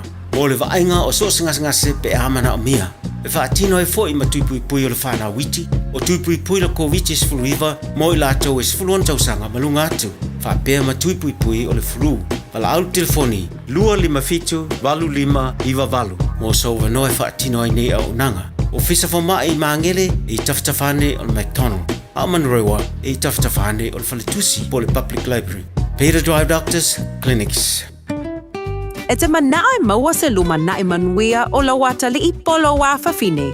Ua se fulu nei tau sanga o whaatino le Pacific Advanced Secondary School lea au o nanga. Na whaavaile nei a onga e Sir Michael Jones. E whaonga I nae ngana le Pasifika I le NCEA. Maua fua o fua o ngā toe lea ni pilia onga. I le tau sanga lua o loa whana maua lunga I le whainu mera o alonga whana wale pass na au sia tongi e ulu whale ai I le universite, po le university entrance, I le tele o kolisi I au kilani. Ua uti ava noa mo le lua o lua ono, mo nisi whamtalanga wala au loa le pass I le ovart se lau valu o fitu lua fitu fitu, ovart se lau valu o fitu lua fitu fitu. Radio Samoa. Taslima iwatolu amo. O le ua tue sfulu fitu mala whabiru tonu tāna o le July sfulu le ufata sibai le sua ia Victor o le tautomala udanga le Thai World and Auto Limited I ona la lai lua I dai o tara I le ni Taeao ia wafui se tātou li poti a o swa maratu mo le pa ia mala malo le tātou turuk malo le usu malo ngā lue Victor.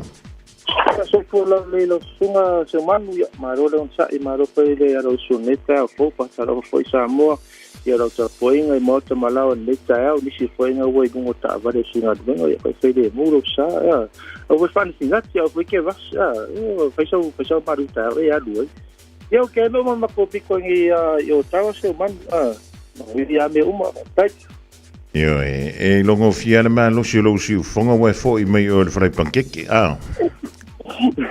Ya, yo le que mon mono cuida lo cava di. Ai, ele si au insi nga ri Victor e ki nga le ngi me o fe ka vale nga le o fa per palali mai sua ya e ma lo le sai ma lo le tawan tai o le un tanto o le fa ta fitio nga wenga tu te me favor ale pa ia male manu le tru le ia va yaso ya ma ia ni tanto fa mara tu ani va nga ya ona Fiafia Samoa ele vai aso mo mo ne le masino January va mo ya fa servas a se man mo mata no mata se maso a fanisinia ava penau que espero que service ya di pero ta vale ya sumai le matota se sitasi le matoro stama ki go e foi nei alo sa mo pianta ka no ya eso san mo natural a service yo yo o la service suranga leila vana ta na ta tanga I wa sa ngane mo ta vale ava pe aru ta vale lo ise o la antiso wa fa no fale tonu wa le nga ia ro ya ya por asia ro ta vale ia ko ya ko visio ku pe ko kongi se fa ko si le fa ko ro ka ro ko mal ko me ko fixai ava pe te lo motino ya ta no na sa mo mo se so swani ko la nga iswa u o lo ta vale ai se vai tu la ma pena o ma ta vale tana le sal kimu ya mau mori ya nga ta foi le o le tato a lisi a fatino matore lisi mo se ta vale la ko ta so fo willi do inisi to le lisi mo dunga mo tato lisi o mo temin nei pai tenga ya dunga tato sai na dua sutara de vayaso o le pali list o le ngata fo de tato pu pa no como tato piki a pu fen pa pi a ma to lunga mato financial thing e pala ia ngata fo le roof rails roof racks ka fo scanner ka pe so memory mo ta sport e fo ia ta scanner ma mo fa le so le ta vali ngata fo le wo lua su tala vili mai te fuk mo ro no i le mato fa le sinia i le pesi mo to sta ma ki vote fa le ia lo ta vali ngata fo le lo e Malu wa e se sino le vela ki sia fa Malu wa ia ki pro e Malu okay ya o laua flea sa fa la po a tele fa po ta vali ya ta to flea mo ta to ya mo sa vali la vo den o da sa va laiti mo fo ta va fa ta i le ta solo ta va fo ta va tuai ai fo ta va se ma che in ko pare fo ta fa ta vali se in a fa pe ngai ko so ta va umana se ta va umana uma fa ti na fo uma sang ke unga au ta te rifi pa ma tas o le snoko pupa to piti up le se na se pole so fa tau tiro umana ke de ma so company ya sumai mai do le sen to ma ngaro pensten olavam na me te sumai mo fa le so ta va le ma so fa ta vali talo ko va no te sumai ta ma i ma to sa no fa ta ne te mene i ma so lo toa ya te vide me foi o i va lo tu fa o se so sani mo e mato a farpau i le sasi fitu suru pecho o tau pa ufou pa tuai mo e mato sikina kia mo se sta avale lava hainga au mero ta avale fitai te sfile sau te kine mata ma se sublima ai dunga le dua sulu ngai dunga mo tata o avale la poa yang asa pria ta so pa makta sa po ta so pa ula po pa lai mo ta so fo wili so tashi to dua to lima to fitu se pena wa mo ia mato tenne nei sui pa faro ta vale furine e lai ia mato pa tin la vateni la vanna da ava pe ngai ke pisi e ko sa sken ia a vedi man mato numero le o ibaro fitas to tolu to ia pe suma foi ia tasi fitu suru pecho ta fa pero a mo mato no Maru tele nga wenga o fenga ye le dia stofio le sunga ya Victor wa vela voia ma foranta mo boli na le tu mala o danga ale Taeao World and Auto Limited iona la lua dai o Tara ole Jamila wan to es fulu lua mala fa midu na tale o le tula e se fulu va talo van to nai kala stitile so ya Terence Hankin ya ole ma to mai le divine o le Taeao Christina tan va so mala inga mi pone e male nga uputo muli male ainga le fantasi mai le divine o le Taeao Ta lofa lava o le siu fofonga le nei o Samoa le Radio Samoa Fiafia ai lome lome e ulupo lome e fusu foi lome e sawa lome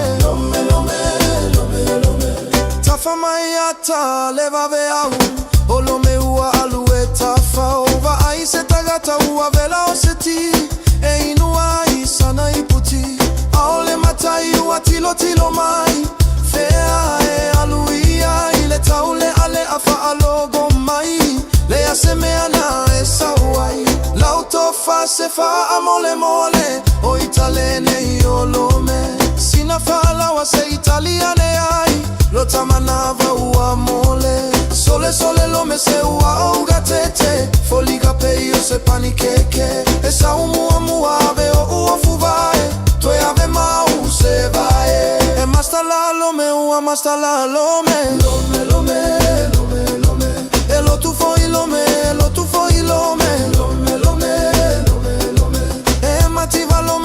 mativa lome ole uso lava lome mali e lo to telemo e tolo o lo melene e ulupo e ai le silome e no foi uta o lo metonu la valena lei atali la uva ai oleana e sauai tagi fa luluga ole mago a o fai la utatalo le ai toina fa atalia ua sasia awa te vave au fika gae fai te ai polesi ai tata ulava na iloa lo me mai au te alo e ai le lo me Samoa o lo otagi peisemo ua mawane ilome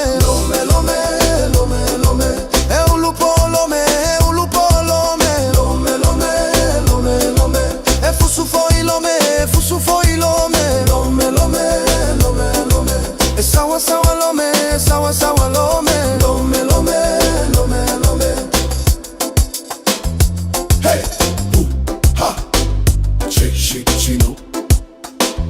Lome, lome. Pipa Chino. Hey, ha!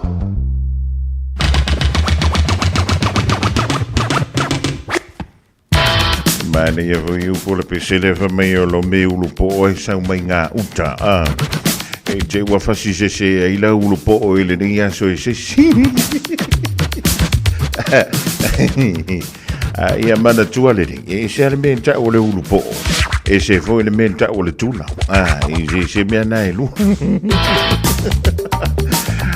Ale wa tui iwa mriu tēna tāne o ling tulai se fulu wa tawalunga tuai nā mala tautuma o e Samoa. Ile nei ya se tofi le fata fiti e yonga wenga tutu ma faiva lo filima ale pa ia malo le tatu tro un fa ti tele mo le tatu ma ftanga ya mai le intulai ono le tau na le lasi uli me fo le temi la se ngana le tutu mali le tatu ma ftanga e poto le tutai e le temi sasi la no ai tente to le tuolo to soifua e mo ba to wola ile so ha tatu to filo yai e longo pe amo lunga le air o le musao de mai le sao le tulinga yanti tia tota mafuta e le pola kalame o le Fiafia mai si o le intulai lua e mo le temi nei alo fantu mana tua pea o e iau whala au wha soi fuaia Tolo tolo ima tautu ma le penisula mai molino le taitu pito ia pia si o utaulanga manaya e fe pula fi mai le sau o ata uma o fetu o le lani e sulungi ia umasia uhani a o masa vali vali le pasina se i esu solo ia Samoa no uatulu se i fai ma Fiafia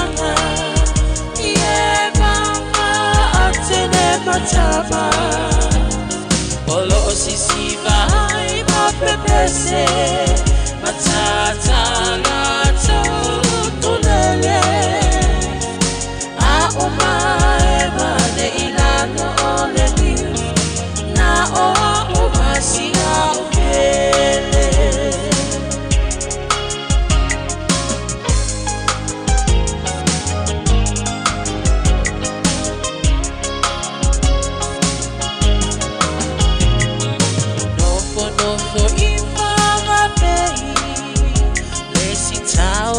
o Samoa nei ai mana tua pea o polu o le ingole o su o motu ele mawhai nama o nangalo le tape mali o mai singano o lo o nofo ai tine matama Alona awala lau papa le pasina se i esu solo ia Samoa no uatulu se i fai ma Fiafia ie vanga atene matama olo sisi vai ma pepese matata la tulele a oma ema ne ilano ole ni na o umasia ukele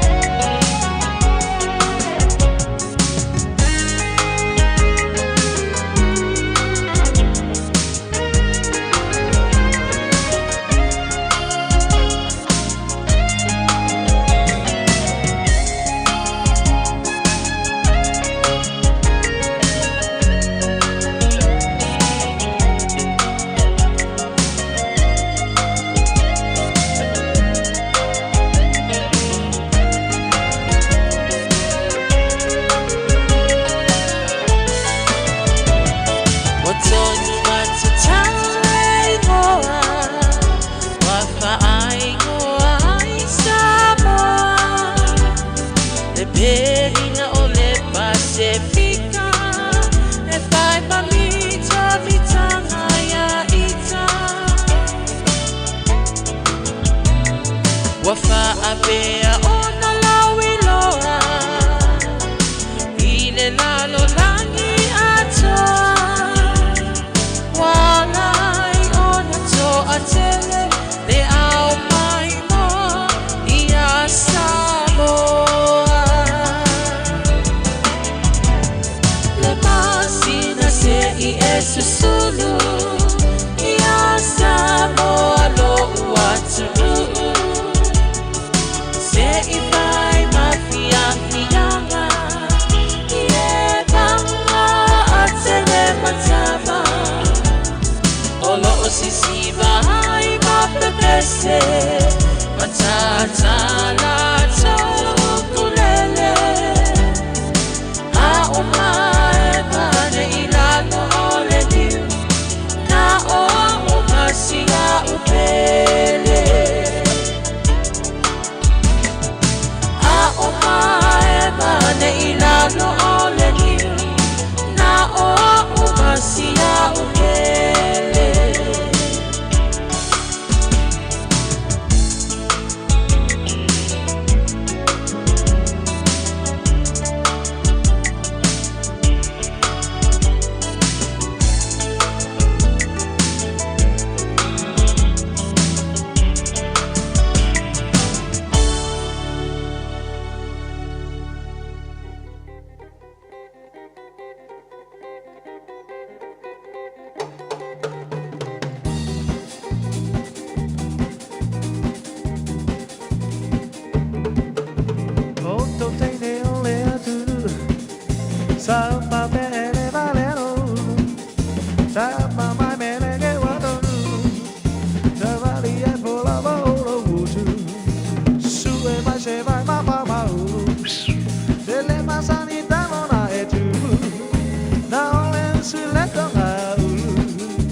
Sue mai ni ulu mai jeu so sala ma sei la meleke dia io ele ala tele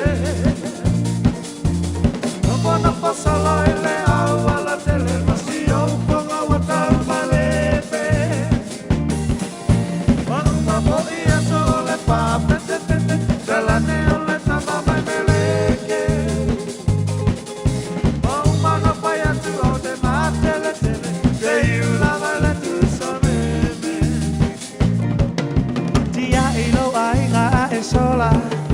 sola na poi sa tabuala me hace más pa alata lata y le pai toto a ole a sala savali vali solo ile ala e o se tiene male taula a te le lo ai na lava e mamma lo tu malo ala la pana so sola ma sei le mele che dia io ile ala tele no pasa la ele a la televisión con agua malepe o una podía sole pa te dalla neole tama mai meleke o una no paya tu o te matele te una vale tu sameme so sola una te ile meleke dia io ile a la tele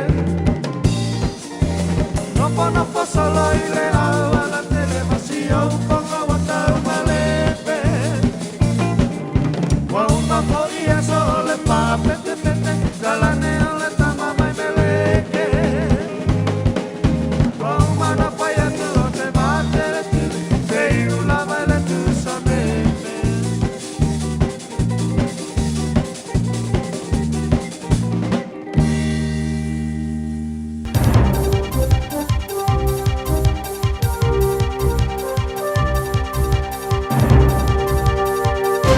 In this update, more details are emerging about data compromised in the Manage My Health portal breach. The privately owned platform has started notifying affected GP clinics. College of GPs President Luke Bradford says much of the information is 8 to 9 years old. He says Northland appears to be the most affected region. Seems to be predominantly around files out of the Whangarei hospital systems. Not it's got anything to do with Whangarei Hospital, it's entirely the Manage My Health system, but that seems to be where the bulk are. The US Secretary of State has laid out a 3-step plan for Venezuela after America seized its president in a strike on Caracas. Nicolas Maduro is being detained in New York, where he's denied charges of drug and weapon trafficking. The US is enforcing an oil blockade around his nation and has most recently seized 2 tankers, one flagged to Russia. Secretary Marco Rubio says a key first step is stabilising Venezuela. We are going to take between 30 and 50 million barrels of oil. We're going to sell it in the marketplace at market rates. That money will then be handled in such a way that we will control how it is dispersed in a way that benefits the Venezuelan people. Rubio says the White House won't rule out using military force to seize Greenland, but is looking into the possibility of a purchase. Denmark and Greenland say it's not for sale. Rubio says the US always prefers to settle matters in a civil manner, but won't dismiss using force if it identifies a threat to national security. European leaders are meeting today to discuss the matter. A new rule at Auckland's ASB Classic has sparked upset among Croatian tennis fans who arrived wearing their national football jersey. Joseph Ursig and his friend turned their shirts inside out to get in after security staff stopped them on Tuesday afternoon. They were told it's in response to last month's Bondi Beach massacre. Ursig says they were flabbergasted. It's just not inclusive. It's just wrong. You can't have fun. You can't support your team. What's it going to lead to? What else are they going to ban? That's news. In sport, Bournemouth have overturned an early deficit to lead Tottenham 2-1 at half-time in football's Premier League. A short time ago, Burnley scored a first-half goal against Manchester United. It's United's first outing since manager Ruben Amorim was sacked on Tuesday. Australia's Bo Webster has proven a handful with the ball on day 4 of the final Ashes test in Sydney. The 32-year-old switched from his medium paces to off-spin during England's second innings and claimed 3 wickets. Webster, who also made an unbeaten 71 with the bat, has been asked what he enjoyed the most. If you told me I was going to take 3 with off spin, I'd probably take that. It was satisfying to get some runs, no doubt. It's nice to be out in the middle, albeit at 9. I didn't predict to be there, but no, I'll take both the runs and the wickets. That's sport. I'm Jodie Gill.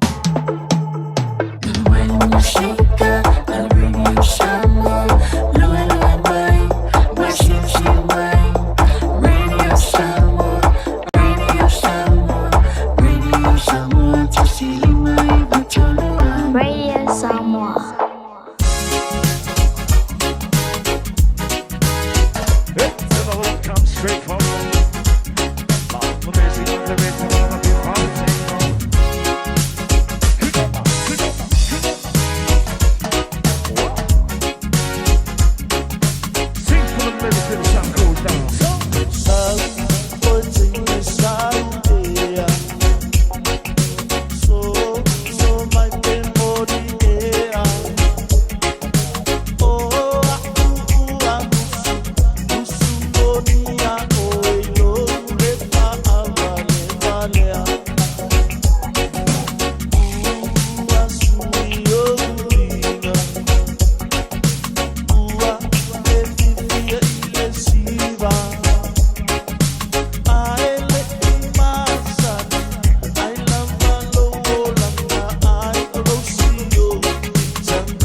ina le faale todo sa avea oi mahadi swapali e lo uolanga atoa ova ai o mate pe o se boli o le ava pe o se afa o le a kilo tava Taeao tele lava Te alo faya Awane itu Vave bayao So banatu Mafau Tasi lava tele Tuau Mauti doa Le itapuni Fai totoa E togi le baataisi Oila upele ea Mafau tasi Mafau tasi Ile tava futanga iaso Taitasi Fiafia male manuia Sata ua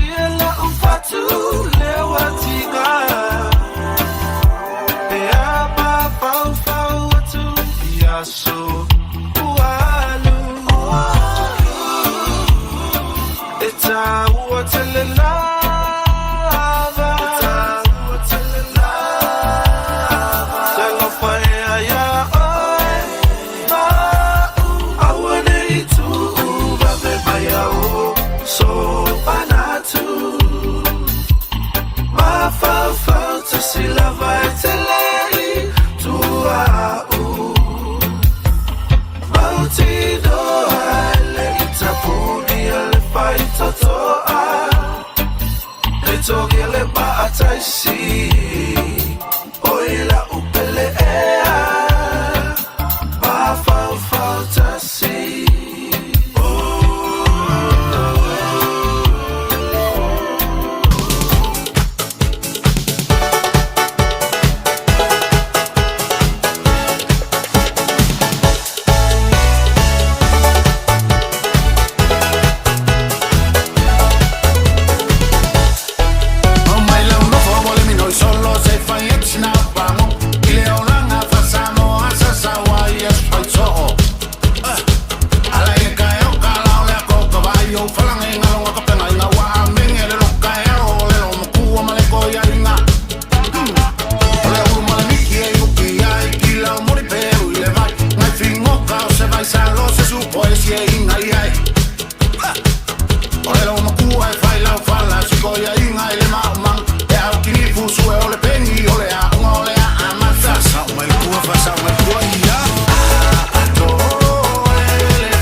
akua inga I te tangi sia wafia ana E rua o me to tisi Ka toli korona male mamola Ka pea fo I le whaaola tana Mole I tu whaalea ngana Awa se manu iolo E whaakaru e tūkula Mamalu pule la shio ulu O la taila male taiulu Amalo sia ele aumanga Mamalu ole hafio a Awai e te masalo sana Malanga mai atu ai se aso E whaameloa ilo ngafio mai Me aumanga whamaso ai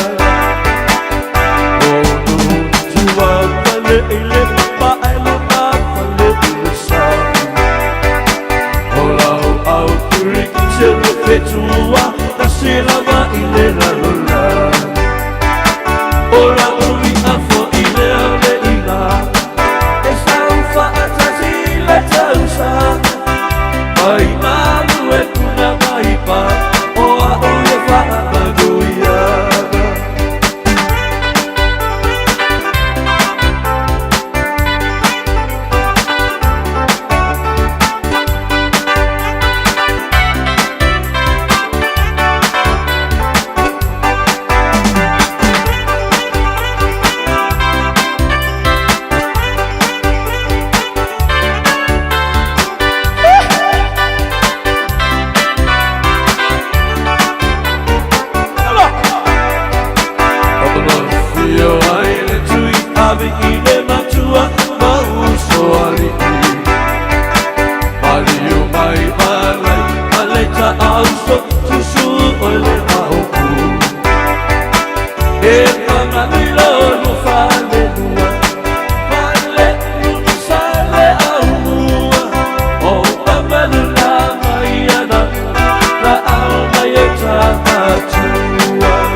Samoa kai mama ia le tātou kaseti iono le nei o le ai whaafofonga bai fo i ai i le nei fo i nipine. Usi le whaafonga.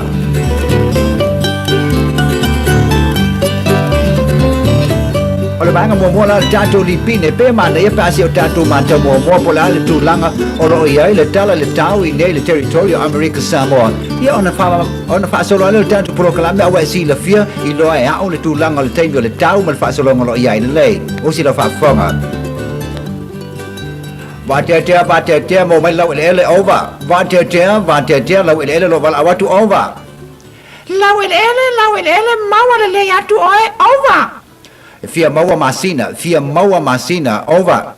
Lau ele e leo i nei masina na anua ana boe de pinto ele i sau lava ai le i pinto. Oila le tautala over. Ofetu over. Le lei fetu o le lau ele o lo fia maua le tulanga le tau mo Amerika Samoa le Sofia maua le tulanga le tau.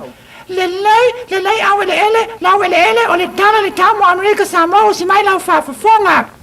Toi titi toi watu seisi ya fa ono le pi o tangata le fa nga se o tupe ale fima na watu tupe fa yai fale ai ua fa te waita vale. Fetu o le lau ele. Fetu o le lau ele fa mole o le tala le tau ai le o le fima makwai e kaukala kele leisa fa ke kaukala fu le fima o le tala le tau. Oh yeah, sorry. O le tala le tau wing on le tau hangi mai le matangi mai society ma lo se lua se furu lima mai la tau tai e langi le tau ma e la fo ya Taeao o le sami si. Fetu lau ele mo mai oi nga la nga si le sami. Oi o le vaanga le la tu si le sami vaanga fo le ma sani no e lunga va ko de wafu. Over and out on the tala night le tau. O le nau whaafonga le tala le tau, vainga le tau, ia lua se fulu lima mai la tau tai, angi mai le matangi mai le tui se sae, ia mai mana, ia fwoi dala nawa e whaafonga mai le tala le tau, ia whaasolo loa ma le tātou puro kalame, o le tātou li pene le nei fwoi taimi, ma roa le whaafonga mai.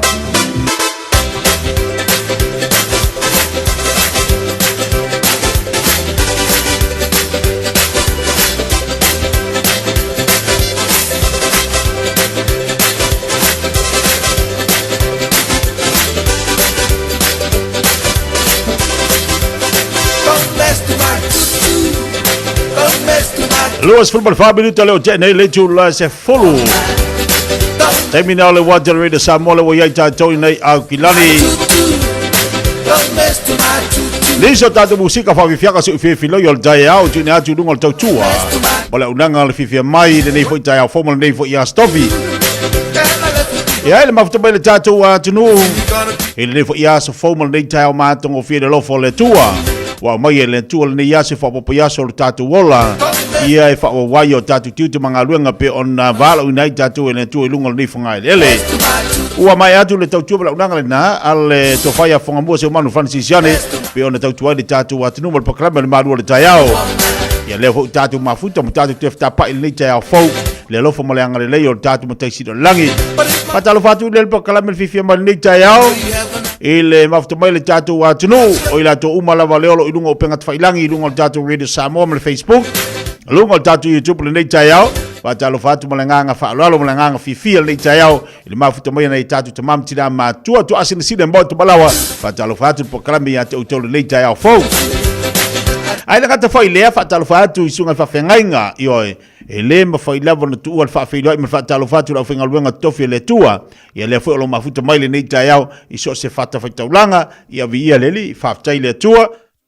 Lona alofa malona ngalei ya wa mau e fo le Taeao fo ma le fo mai o tu sunga ya mau tu faltua le ngata fo ile ofionga patele tamate sa vi ia le ilona ngalei ya mau e tato le Taeao fo pa pe fo le fa fe ya tu wompa nga uma lava le Fiafia mai ma tu le video samo pe na masani e tato ya so titasi pe na te mafuta mai ya yo tono lo farfinga luenga o ila tolo mafuta mai tono la tu tabale niso ila tolo fa fonga mai le Taeao tono mau to malawa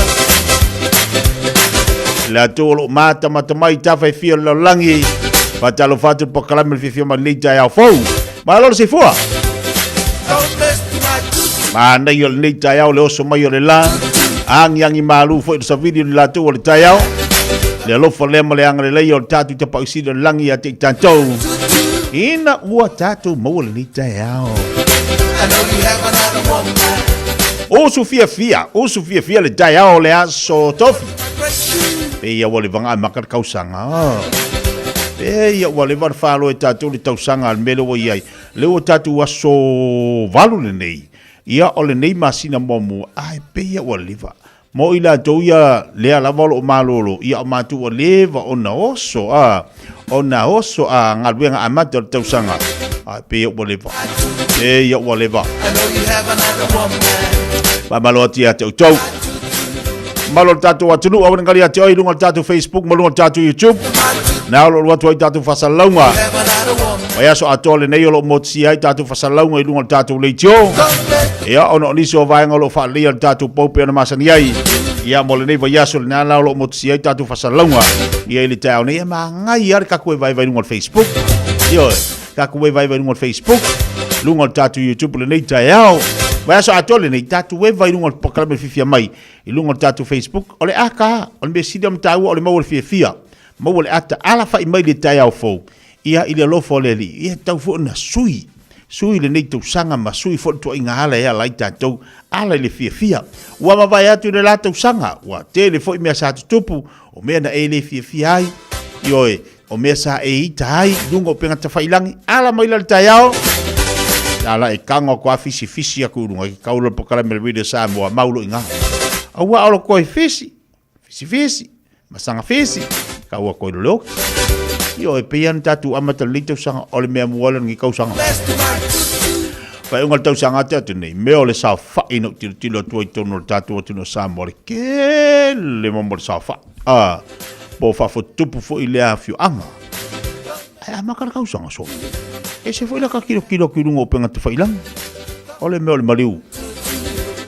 maliu ia ka kilo koi o tangata matua o tangata feololo o te maititi tangata matua tangata feololo te maititi ia nga o fa mavaenga o ko fa anga me la fai mai o le sika ke vakurunga ia wata tilo tu foi ile ilungo penga te failangi pise faku foi ile wakai e de mare faku ka e de e mare faku ka ke nei dola le wingo le faku pole me le faku ka e wa ka le faku onga ua ye se vala aua le tua se taso le ainga pole me wa ka le faku ke wa fale ko mo fo me fukanga le matanga le tausanga era wa kale do pole ale wingo le faku ka ia ka ke va ia kuai lungo penga te failangi o le ka le faku fo ilia ia ai piu vai lua le fa ke le lola po le mea wa pe se me wa ka ke va ai lo ko inga sainga ko inga fa ilonga na ilunga le ole o penga fa ke le lo fo sorry lo ngo winga i le fa ku le wa ma vai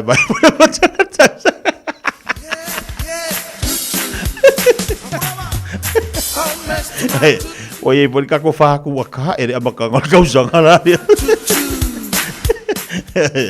ama pela wa matal tau sanga wa makanga nga vai duinga lo fatu e ka ka nga vai duinga lo fa ya fa pe wa matal tau sanga i me tau mafutanga ai afa pe ona wa vai duinga lo fatu ona ole motsi ole mafutanga fo ile ole vala awa le tu o soifua se taselai ale manga ya ale vai lua la le e mai nunga le ata fo ile wa ka le faku onga wa makar kau sanga ya baru fo ile si alu des ile aila ile kamu ka ko faku ka e yer ka ko fa mo popo mai do faku le faku makar kau sanga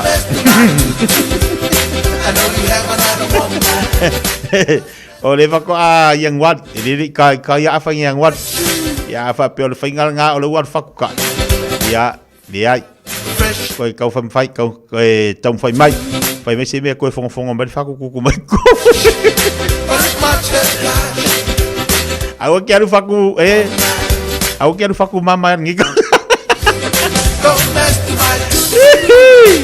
Batalo batu sual fa fegainga de son fegainga pasta o pau John Bassi mal batu ya rata mal no falo ma futu mai moso alo fa tu nai Samoa Tiuna fu mua talo falawa mai Brisbane Australia. Lalau tauefa pepe tuli fatalo fatu lalau le Taeao malor se fomuria le Taeao fo. Ia fatalo fatu fo ia ese tanga moa. Lela saula yo faku wele manganga yo ko faku ya faku mumu. Sau wale wet heart la ko we makwa mau popo mai le ese me ofale. Ele aí mas faku acaba nga faku mau popo pama fatalo fatu pama le Taeao ole pa Malaysia fatalo fatu mai sidi Australia pama loti a pepine Navy ia lo fatasi mai lua fatu mumu mau popo le fatu ma Brisbane si o fayumu taala fatalo fatu si o fayumu taala le Taeao fo saveve se eti malo tasit fatu mumu mau popo le lei vai de manga yo momo faku le lei o kausanga mau popo le lei te bukisa Apu Rebi, Tebukisa Savea watching from Alaska. Manuia pokala le Taeao. Tasil fatu bubu ala tomoloms, ia vai di lei, ia vai di sunga ya lams, seki la kamo mingau, kasil fatu bubu ma popo de lei. Ngal toto tupai puasa. Malo se fo manuia le Taeao fo. Pele tiai tu au tu funga. Sui haha.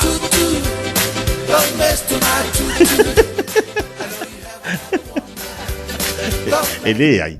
Se era waka ang e forkaya. O le anga po. Waka ngova ko fo maka ka kiwi ka le lava maka ya kiwi. Yo ka ko le fisi ya ko fo malaka phone na le ya.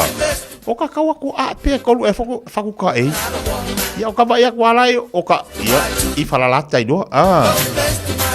O ka I falalata ko I do la le ya. Ia I commenta ka ngaka fai mai ui ka fiola ka lo fai. Koe fai fale le lua ai. O pape o yo. Ma kau sanga ia faku ka e. Pape o ia le ai. Vai. O le tau ai o le tatu faso o mal tatu tal noa. O mea fapea. Ia e onu sa I foi. E ono sa I foi awani me o tutupu le matanga o le tau sanga I le lua va masi au tautonga. Ina upenga te whailangi awe I eise ke ngofa o te fofo ala mea le ta upu. O a fo ini me ufa le tonu ai. O le meri kako ngā le lewa Facebook. Lewa Facebook.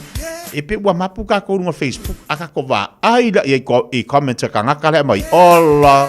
E makau kia. Usa la ua whaipongi sa kwa malesi. Aida umamalama le ta upu la iai. E wha mai e kalau whai. Ia ngalua kwa le ma se pakala whakele. Kele lava. Ai leo mama maka upu. Yo me foi le ia on sai tatou. Ma tatou manta lai lungo o penga ta failangi. A woni ave ia tatou fa fita uni. Ai a ua ka le fako. Se fai ngo. Ko fa mo popo le fako io le fako a so valu.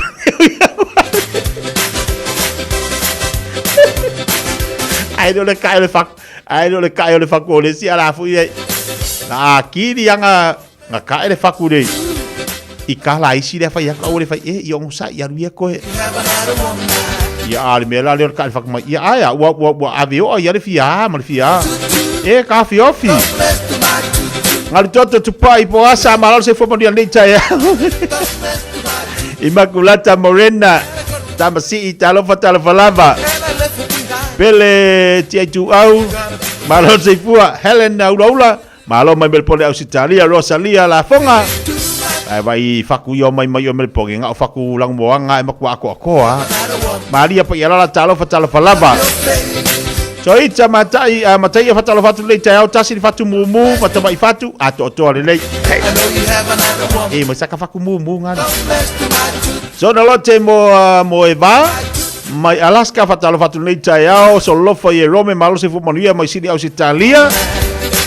Lai fa fong a falongolongo mai saini tula e pa fatalo fatu nei Taeao ma futa mai nai fering ol pikongu si o kongo so ko pikongu le fata si mai fa ngai ma futa atu nei Kilin I Texas tolu fatu mumu fela non wa sama mal mumu ma ngai a ko le si fali tolo po fo tau fusi fatalo fatu le ma futa atu nei Kilani Irene va felo fatalo fatu nei Taeao malo se fo maria Alo faanga watu nei Amerika Samoa fa fatu mumu ato lei. Tabali Gibson Stanley popo le fatu ma fai le fatu fi le mu le lava awol fia ya mangai le fakuanga fai le faku awol fia awol so vale o faku Watalo watu le Taeao ya pele Taeao funga sui malo se fumaria ya voi fata simal le Taeao tolu fatu mumu mana ya fatu mumu le lei ato tamali fa tani ma tamai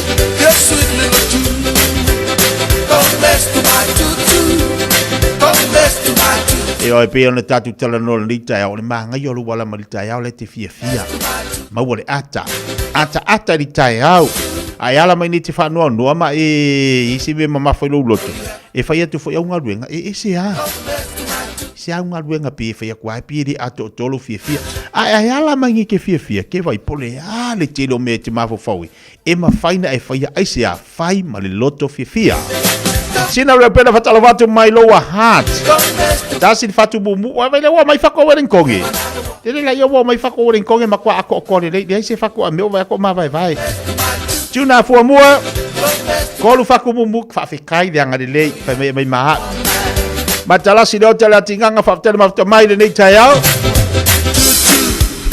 Ia fa pe ke ala mari kai au la ia la mai lau faku. Ia ka ngo dua le vai lau faku po.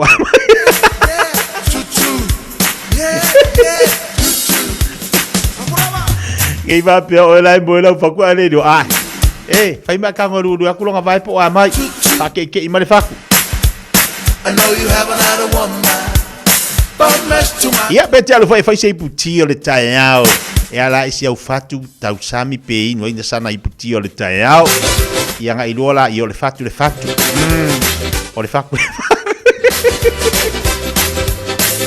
Se vai sina fa Fiafia al Taeao le o lua se fulu le 2 minute già lo le tula sumaltasi. Iso tatu paga nungol Taeao Radio Samoa. Nesta la fatala vatu seki mai Hawaii. Fa fatu mumu mai tamali. Tiano Yosefo fatala vatu le Taeao mai fale a Putna mai Samunda.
So mai la ia tatu we vai vol pokalambel Fiafia mai le nei Taeao. Ile voi se bela so mingo kiri o lo faku ai fai masiaki do o faku po a mai. Siaki do faku.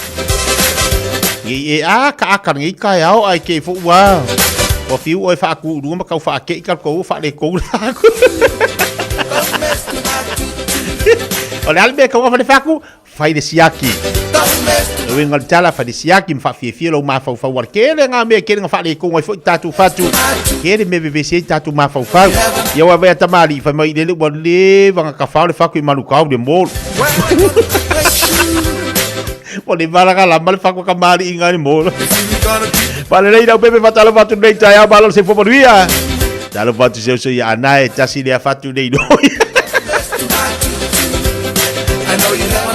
Kati le faku supo, ele no pove supo faku angai. Loto ti kei fatalo fatu nei Taeao. Mai lai ola le fatu, ai ola afa. Moi ea, loto ea. Nale mo ku por faku. Ah makal kau sangai afa le.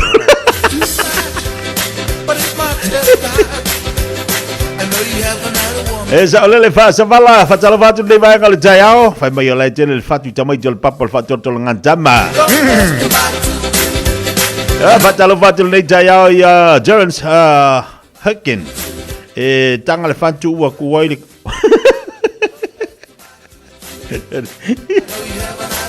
Dulu ya li Luisa fui mono ayu fatalo fatu nei Taeao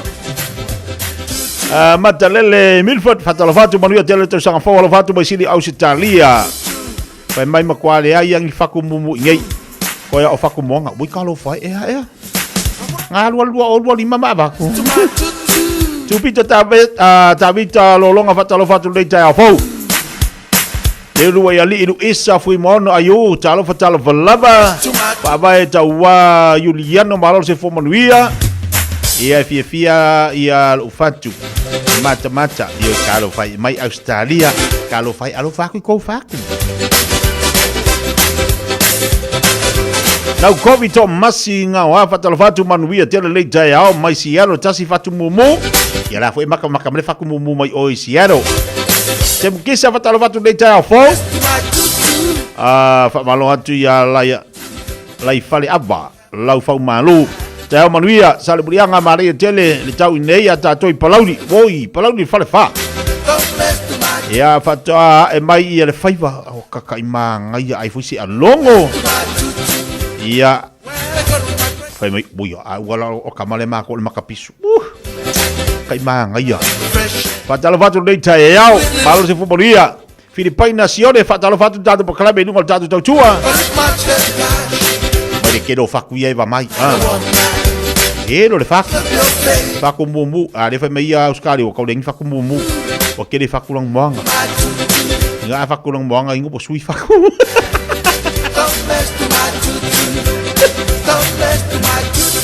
o sui le faku o ringa mai walwa kwalu olu ori mama faku ai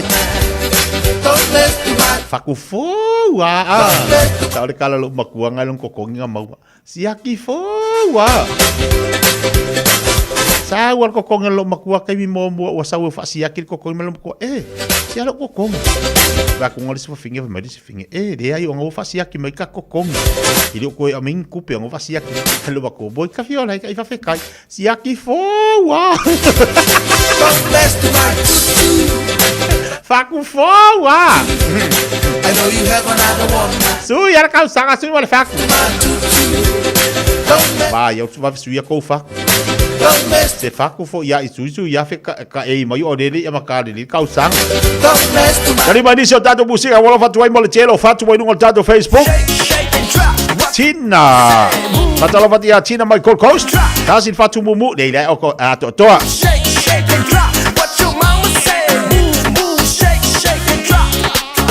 Helen lo ula fatalo fatu mai mele Australia Lupe Cirilo fatalo fatu nei vangal Taeao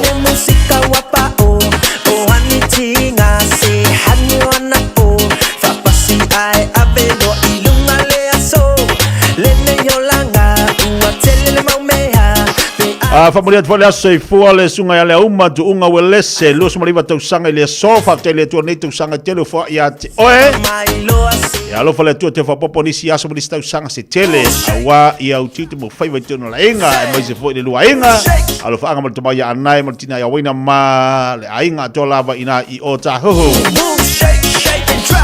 Sulu minuto jalo le chula smadasi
lea malau wasa i le taulanga o i talo fai tau valea matua la Samoa o so usaulena asala senga ngana la fo i fonga va o nai fo tuanga la ile musika va ai lo sane ingalo na tata move move shake shake and drop what your mama say move move shake shake and drop what your sister say move move shake shake and drop what your mama say move move shake shake and drop la lo lo toto lue due mai lotino fa eva mai fika ne musica wapa o anitinga se hanyo anapo fa pasi ai avelo ilunga le aso le ne yolanga ua tele le maumea me ata so ai lo toto ilunga ai ole fiafia o se baila awanga se sifa mai lo ase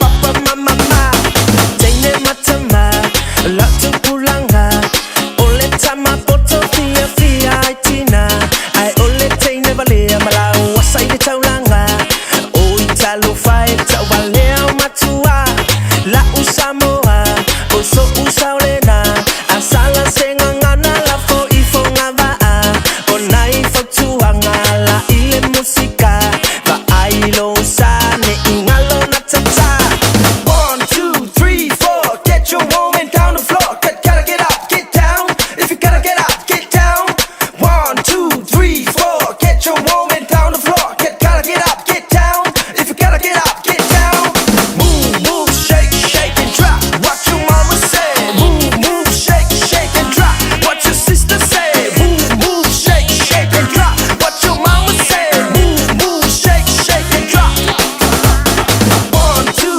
3 4 get your woman down the floor gotta get up get down if you gotta get up get down 1 2 3 4 get your woman down the floor gotta get up get down if you gotta get up get down.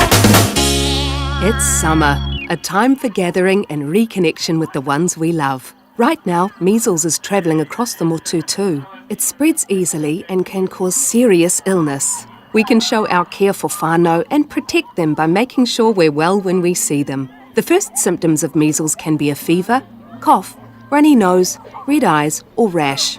If you notice any of these, get advice straight away with a free call to Healthline on 0800 611 116. O le lava vai le whanau no whawhale le taimi o tua. Mana mia se no fuanga I whaafia I le ainga ato. Ta pena re ainga ato, mo se ta whaonga mata o tia I le Crystal Mountain. O matala nei le Mystery Mountain. O la hoteli ta alunga ese mo le whanau. Tanga I maleofo I le Dinosaur Gully. Titia I le Express Train. Mamatamata I le Animal Park. Masau wane le Speed Gonzales Roller Coaster. Ma awane ingalo le Crystal Mine Museum. Mata mo fiele aso mo le ainga ato. Le Crystal Mountain, Valus Fulu, Candia Road, Swanson, Okilani. Peasiasi I le crystalmountain.co.nz. Beta Drive Doctors I le taulanga whaatau I maangele whaapea manrua. O le vainga o so ngase pe amana o mia. E whaatino e fo I matupui pui o le whana witi. O tupui pui le COVID sfuluiva mo I lātou e sfuluan tausanga malunga atu. Whaapea matupui pui o le flu.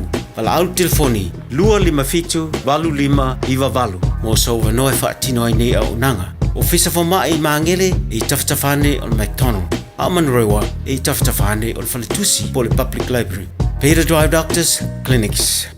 Mo tupe wha momoli Samoa, mana tua loa le Pacific Easy. O lo wha awau pēr le tātou whapitoa e nao le $5 le tongi pēr e whaongaina le Pacific Easy app. E wha tino ai o tupe wha momoli mai lau telefoni whewe ai. O lo awanoa fo le tātou direct transfer. Ti posi mai ai au tupe le tātou account. Ma wha mali eina fasidi luma le telefoni. Ma wha tino la foina o lau tupe ai inga whapitoa. Mo le tongi no video le vai. Mo li te ngā tupe so se whare tupe Samoa. Pē te tongi ni no ngā tupe le nupi wha. Samoa House Corporation po le Samoa Land. Ma so se au nanga Samoa, o lo mawhai na whaatino oma I le tātou au nanga le Easy Pay. Manatua ua whaasopolia so se wahenga o New Zealand I o tātou lala. O lo awano fo I o tātou visa I o Tara Mamangele. Pe whaunga le Pacific Easy App, po le direct transfer. E whaasao inu teimi, ai sido na whaasao ina I o tupe o taunga tāle benesini. Mo nise whamtalanga, wala au le telefoni o valselau o tasionono. Po onu mera masani au kilani o le lua fitu ono fitu iwa fitu wha. Ma le lua fitu ono fitu iwa waru wha. Pacific Easy, o lau ba anga mo tupe wha mo moli Samoa. Samoa Tasilima Ibatolu Amo Radio Samoa Tasilima Ibatolu Amo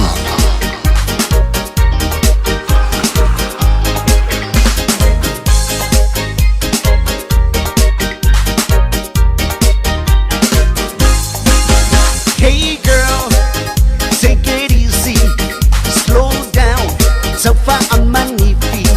Then now it's out, fast and furious, sooner girl, so please go slow. Hey girl, take it easy, slow down, so far on my knee feet. Then now it's out, fast and furious, sooner girl, say please go slow. Sooner please go slow, yes, slow, slow, slow. Sooner please, we more must go slow. We got open for pampano, we buy me game was so long and never my molly actually am.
Male musica excessiva lo usista. Se vuole poi meica mai lunga e fai lo usiva. Papa qui male musica excessiva mai lo usista. Se vuole poi meica mai lunga e fai lo usiva.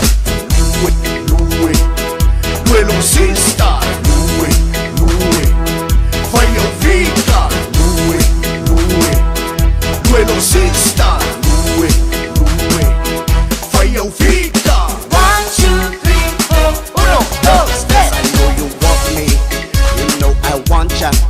I know you want me, you know I want ya. I know you want me, you know I want ya. I know you want me, you know I want ya. 1, 2, 3, 4, 1, 2, 3. Zumba, Ochuluma, Zumba, Ochuluma, Due mai la musica e fa palengi ai opica. E mai si de ma e la mali. I know you want me, you know I want ya. I know you want me, you know I want ya. I know you want me, you know I want ya. I know you want me, you know I want ya. 1, 2, 3, 4, 1, 2, 3. Paling su sole, la pile se fa mole mole. Awa e ku mai folo fa wa nge uma ole pole sika uwa. Due lue mai pa mai sau pika ya ela le mo mo ole lenga. E ba ya tu e mi sti ma painga, chi po ma pen lu pa yo fainga. 1, 2, 3, 4, 1, 2, 3. I know you want me, you know I want ya. I know you want me, you know I want ya. I know you want me, you know I want ya. You know you want me, you know I want ya. Leo jalo minuto jalo le jula se forma jasi jali jula suma jasi. E ao le tatu se atu le watu tatu jalo fole ngalo Britannia. Pa balo tu Equeta, to lupe malo se foporia ni vai ngalo Taeao. Ia pela fo ia fa moana alo faifo. Talo falava malo se fumanuia. Pizza fa talo fa de vangal Taeao. Malo se fumanuia. I know you have another woman. Don't mess to my tutu. Don't mess to my tutu. Papalotia sene yo sefa. Le fata si memala inga nei vai moso fa talo bab tamai. Ngalu toto tu pa ipo asa fa talo fatu. Malo se fu la udelei. Well, I gonna break shoes. And I left it behind. If you gonna beat the fashion. La datu tali watu vatu tatu telefone ngala Britania anta se mai le vatu ia tatu fa Fiafia. Ya mole fa te fito ngalu nga leva yaso ila to uma lava sa amtari ngalu nga leva yaso. Malo le fa malo lo sia tau tau. Malo fo ngalu lui. Malo le fa longo tinga. A mata le tau sang fo ile uswa ngalu nga. Ya lu suma sang ya. Datu telefone ngala Britania.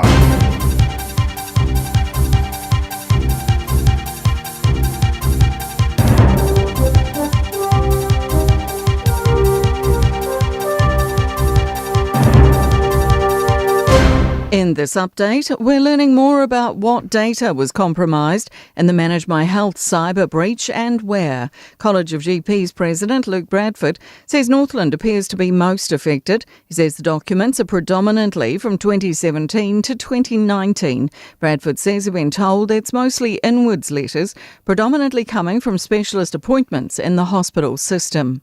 Not lab results, not medicines, and not that real personal conversation, the doctor stuff, which is at least some relief. European foreign ministers are meeting today to discuss Donald Trump's continual public comments about acquiring Greenland. White House Press Secretary Caroline Leavitt says Trump's speaking with his national security team about buying the land. Both Greenland and Denmark have repeatedly stressed the island is not for sale. Leavitt refuses to rule out the possibility of military action. The president's first option always has been diplomacy. US Secretary of State Marco Rubio says he'll hold talks with Denmark next week. A 37-year-old US citizen has been shot and killed by an ICE officer in Minneapolis amid a major immigration crackdown in the city under the Trump administration. The woman was a protester against ICE. Minnesota Governor Tim Walz says the Trump administration's dangerous and sensationalized operations threaten public safety. What we're seeing is the consequences of governance designed to generate fear, headlines, and conflict. It's governing by reality TV, and today that recklessness costs someone their life. One person's been seriously injured after a glue drum exploded at an industrial site near Motueka. Fire and emergency were alerted just after 8 a.m. and confirmed there's no fire from the explosion. It's believed to have occurred at a prime pine site. Additional resources are being deployed in the search for a missing tramper in Tasman's Kahurangi National Park. 66-year-old Graham Garnett was expected to return from the Baton area on December 30th. That's news. In sport, world champion cross-country mountain biker Sammy Maxwell won't return to defend her title in 2026. Her decathlon racing team have announced the New Zealander is taking a sabbatical from the sport. In a statement, Maxwell says this is the right moment for her to pause and return to her roots with family. Advantage Arsenal in football's Premier League after one of their closest rivals dropped points for a third straight game. Manchester City have been held to a 1-1 draw at home by Brighton. Arsenal can widen the gap at the top of the table to 8 points on City and Aston Villa, with victory tomorrow against Liverpool. Elsewhere, Fulham have beaten Chelsea 2-1 and Bournemouth have scored an injury time winner to edge Tottenham 3-2. That's sport. I'm Jodie Gill. Talo fa Samoa wa ule ne yo kasu tialu a wale suia ngila wa ule kio a eva mai ina se fulu lima iva kolu a mo Radio Samoa vevela a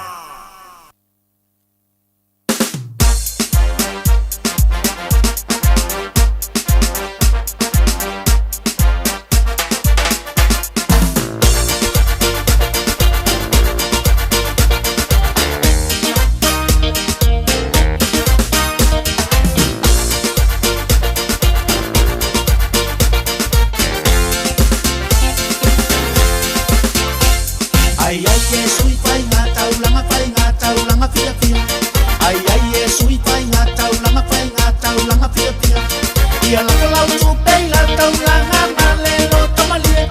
Ai ai e sui fai ngā taulanga pia pia. Fai ngā taulanga.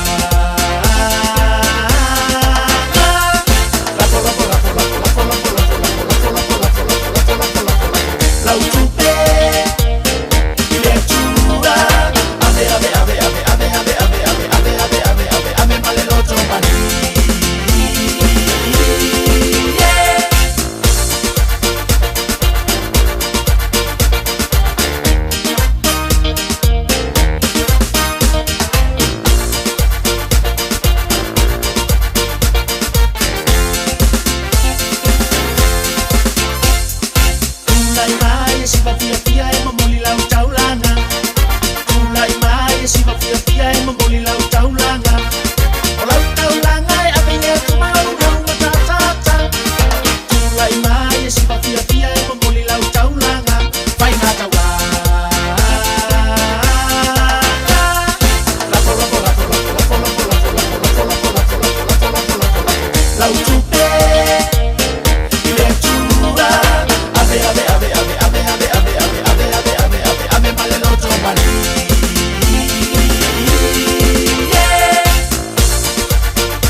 Fiafia nga mai sunga pele ti o mai pele fa fonga mai le fe le Taeao fi 2 minutes le o te nei ia le tu la se formal dasi ile te tu la si fonga le Samoa dasi lima iva tolu amo pa talo vatu le si loli losi loli ma loli se fumoria oi le wai vai mai le sunga fa fenga ia pa mo fa tu rata ina ile market ia la o ile fa au ngale market ai fu ko ia o ko sori nga ko va ai mang tu fo sunga fa fenga nga pa wa li si mari to Fiafia ai li mala mai sa bole vanga lu tanga lu nga leo ia la pe fo linga mo ko ia lu ia le sunga fa fenga ko va ai ia ngale makeki ko va ai le taulanga ia pia me sa fa wa ai ia mang ko fo ia leo sa mo ia sola kai mingi wa ke le pasika ia matele tavale ape yo ka va ia sola ka ki ka nga e fe wa isa va vali solo ngai leo yo fo ila pe tu manga hala fo i awala ia wa fo ngeli mele we mori awa solo ka kilo i momo leo fo i kui i momo manga hala i manga fa le manga fa la le vai moso le manga fa le vai moso e pe o nganga kilo i leo ia sola a o la tu fa so ina le fe pasi ya yo cavalli momo le ai o se cavalli la vea momolele ai o se kaavale la vea a le maka ingo la ka maka na vai te mi leo i le whaangaino la tō lima ma la tō ulu Tole. E ia la leo ngā makua I yoka luinga la tala fo ilea. O le whainga lao si kairi. Whainga lao si kairi fo ilea o ngā ioinga o le kingo ke vai. Sea ka vai se leo la vai kemi la poa. Sea ka vai se leo la poa ngā vai kemi. O le te leo. Ta tilo iai. Ia ila hafa matala le mea na uwawa aita I la vai taimi. Tilo la vai taimi. Ile matanga luenga. I leo malatu ngā ruenga. O ia mātou I savai. Ia, le mori e kasi fo ile le ia ngā rua lea pe, a ua le lava hau si mori ola, ia ua pe anga ia. A ua rua le ola si mori ua le lava, ia pe. O inala, ia mātou savai. Ia, o lesi nano fuanga sa uwa aia ui iai. Sa ta tilo fo iai. I ngā ruenga na ia li madu le malo sa fati. Le whaasua inga la leo ka avale. O apia I o le manga whanga ngai vai moso. O le manga whai vai moso te lona te wawa aita iai.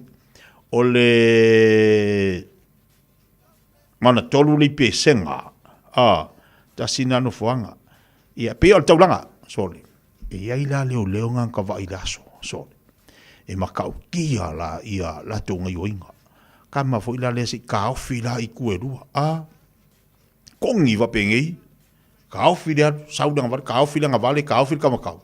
Ia e mingoila leu, mingoila leu du fo ile e. Kanga ka ofi a alu ma leu. O le fomo leu nga vai kaimi.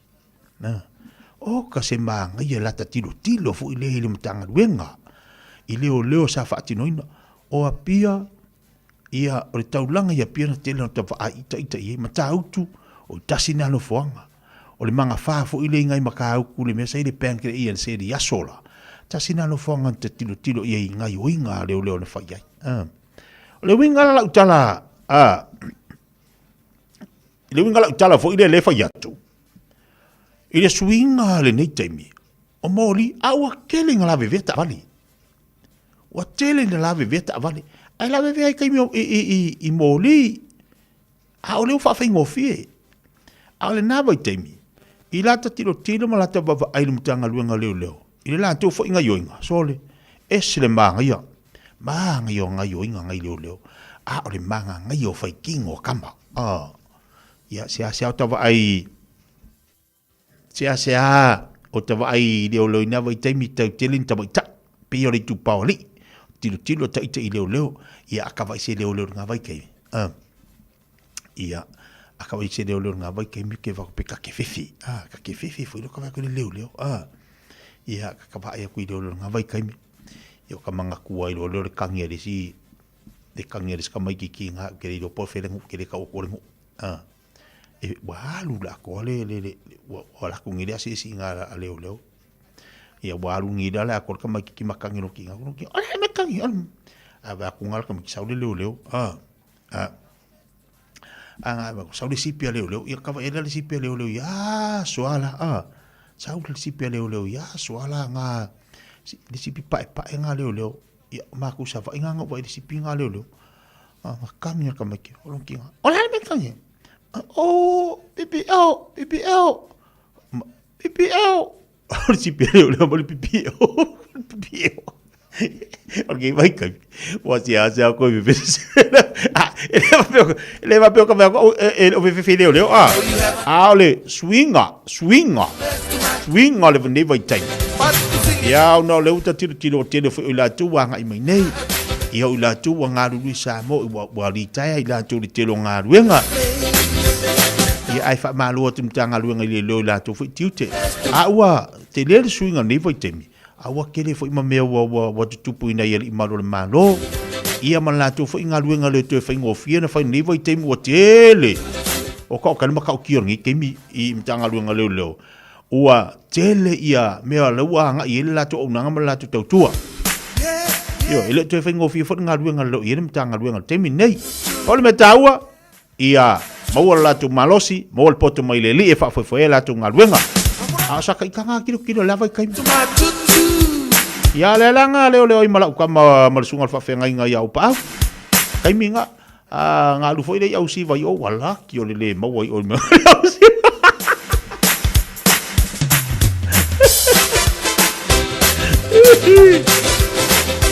Alkai me ola te rapo po leo. Ia fa malo tu tatu watu nei Taeao siniva poloa fangalilo. Ai sa ofo. Ni vai taimi ia suinga lo langa ma sei fuanga. O al metaua ia mo le ngaruenga. Ia Fiafia ai tatu ma mo ai e. Atalo foi mo tanga luenga leo la tu yo la tu te manga luenga lo fai.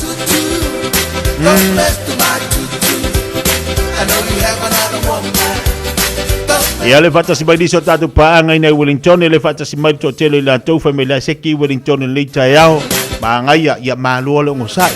Tani den lo to tele foi la tu lo eva mai se mai ni fa Fiafia mo tatu le Taeao fa no file mo wai. Lo ma fau. Esa ini maleota. Ele i fai aso ai. Kalu mai ale fia. Fa kau sanga kalu mai.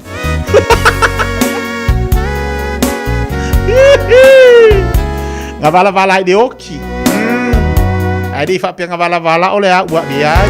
Ole oki a. Uai ole po wa umale sipa.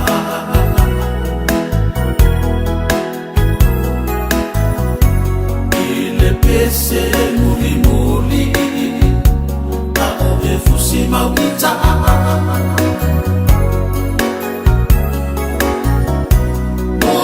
Moso mai ilo utalinga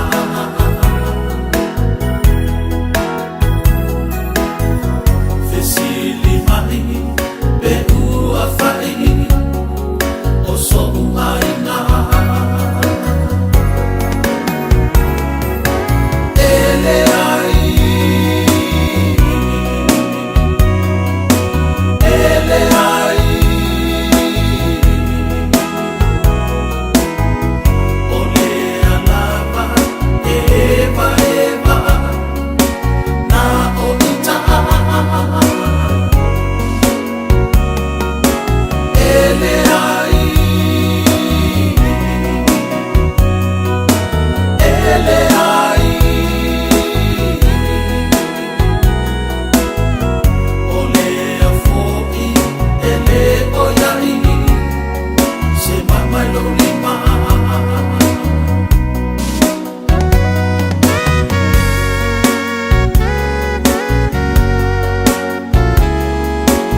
ele ai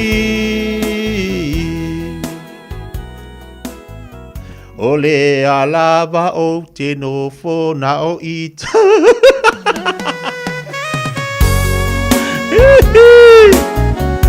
Batalo batu ya se fulu malol se fulu le vai batu ne fal fenga luenga o le link fox i mangele malo le vai mai Maria te whaptere mawhtapale nei Taeao. Ia ai sao fo ia. A Fiafia la wo umar kausanga ai ke wo ngadu alu fai umar kausanga ka fau ai sa wo se mama. Ola la me ka ngo fai. Ia, wo fai wo ai vai ko kasi. Tito to ni se vatalo fatu mai mel pole Italia. Marcelino malor se fu lau de lei. Sini va polo fangalilo fatalo fatu. Yo e fa talo fatu le nei foi Taeao fo. E ale nga puto muli malo fa tale ma fa mai lunga tatu tatu. E jai de lei. Fa tasi mai na I Australia. Ba malo tu fo le nei Taeao fo I losi loli. O tida la wana fa talo fatu tatu pokalame. Filipina alesi ma futo mai nai Parakai. Eu ia ali Luisa Ai, ele ai olha fa cari.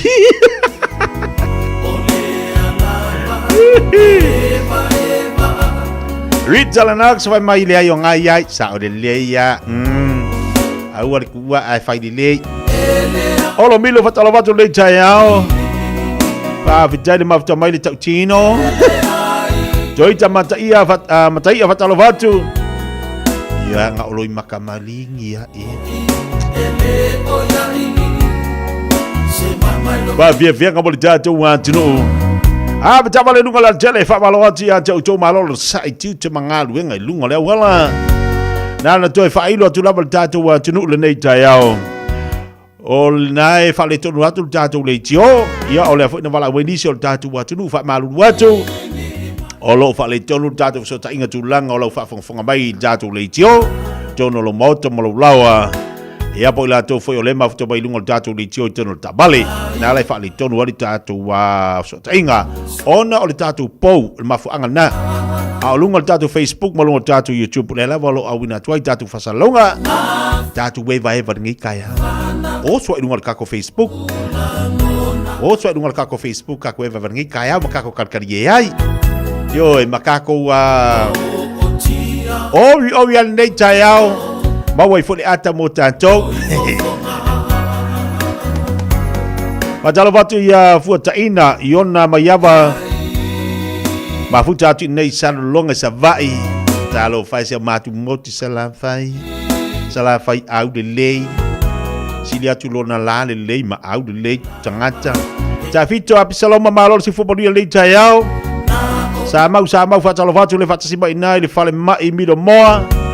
Malo se fo moria malo fo lang mama. Tuki pongai fatalo fatu moria nei Taeao.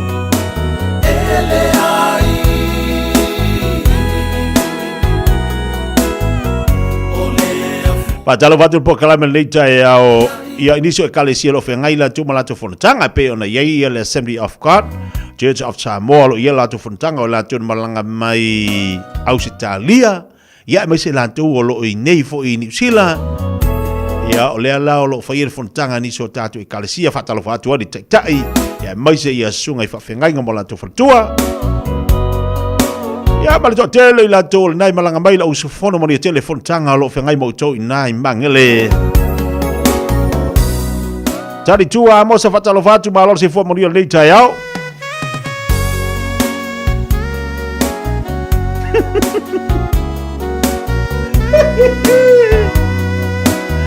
Ia le mela le woku kangi kala mai sau kamo tari tua mo sa fai mai tia e na o te fo ia tu le teni ni sila o papala le fata o ta o le hae ringi Kami olai au te te regi fo au se upu fo si yo wala ko ngi sila ko kong so pase se ngai la kula ia lo ngi le se me a ya ongo sa tari tua ongo sa fa yo winga nga ko vai de se fo mai sa mo ko fo le do faka Dia mai va fianga sala vai au le lei. Luas ful family de tele jula sumaltas. Sala fai au le lei. Mas ela to mala valoma futo mai Samoa le na o la tu tato le jo. Il FM tasi olo tesi maltasi nai Samoa. Lo ma o mal tele tato proclame. Na yo la futua. Le moana ila le masina. Oh mata ango bedina tawita. Filanu lanu wa ipe yo susana. Be o sei a eta oto watu manga. Afai tele tonu yo winga mana suma tama futa. O tele pipelo ya te oi ole lava su e yo tua oila umasima. Na otomoti no au bisia. Oya ole ma we papa sa tawo. If I'm in love, you love me to there. Love for you love me to feel love there. But the love for her in the air. The mouth for ile fully Malaysia. If I'm in love, you love me to there. Love for you love me to feel love there. But the love for her in the air. The mouth for ile fully Malaysia. Hey, hey, hey, hey. C'est la faille à relais. Hey, hey, hey, hey. O anga ifa no malau anga nu. Lo tu mau be fava mau. E malu lava ono Yesu. Fa mole mole fai ma vai su. Le ai si tasi folinga mata. E pele lava oilo fatu. Fai uangalo ya oile alofa male loto mawala lo sauko ila oi saufa ima iyo auta fa se fai le alofi amatai ole nu fa long ole le se fai mai o se upu if a mile le yo lo mutule la fa yo lo mutule la vale va le lo fo ile ya le mau fo ile fuli Malaysia if a mile le yo lo mutule la fa yo lo mutule la vale le lo fo ile ya le mau fo ile fuli Malaysia hey hey hey hey c'est la faille à relais hey hey hey hey oh se ngofo mai ai lalo malola mai le kipi ai awe ke ka alo o ka meki o mo kele mena kumuli fa alo ma lo mo lalo ai afai ai esasi nginga la ka ko fai ku fafu ai mai o pule o uma vai ko fia ia le fu e mar ko o laula ngai ko si ai nga mo mai fongo o malu mo pa ia e fa me melo ai le loko ka ko pala me fa so sa ko la fai mer ko o nga fu fa sale le anga la ko pule le wa anga e mai pule sale aula vai ko pule malai ku fale le fulu ma fofonga anga i fo mo fa mai e pule sa fo finga o lo malai e si mi e fale lo ku vai singango le ku malo e pule a sa o lo malai fongo o maki ai ku au pa solo mai le ku sale ngo le kala mala mai ku vai ka si fale ko le malai le kamau a seka palau di sifu ma palau le fale fai pule palauli i lo malai fongo i vai lo a se u a ko kingo le kama ma au le lei sala fai o oenga mo pa io le kala le lei me mi kai le loko fai ma sei wa sa fala le lei le mo fai me fai la sala fai au le lei if a mile le yo lo mutule la fa yo lo mutule la vale va le lo fo ile ya le ma fo ile fuli Malaysia if a mile le yo lo mutule la fa yo lo mutule la vale va le lo fo ile ya le ma fo ile fuli Malaysia hey hey hey hey c'est la faille à relais hey hey hey hey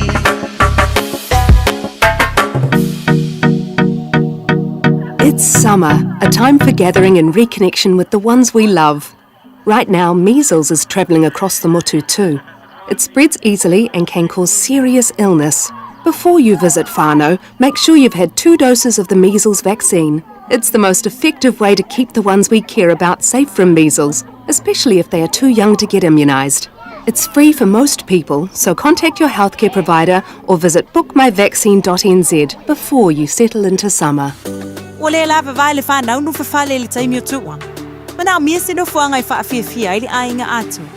Ta pena re ainga ato. Mo se ta faonga matau tia ile Crystal Mountain. O matala neile Mystery Mountain. Wala o tele ta alunga ese mon whanau. Tanga imaleofo ile Dinosaur Gully. Titia ile Express Train. Mamatamata ile Animal Park.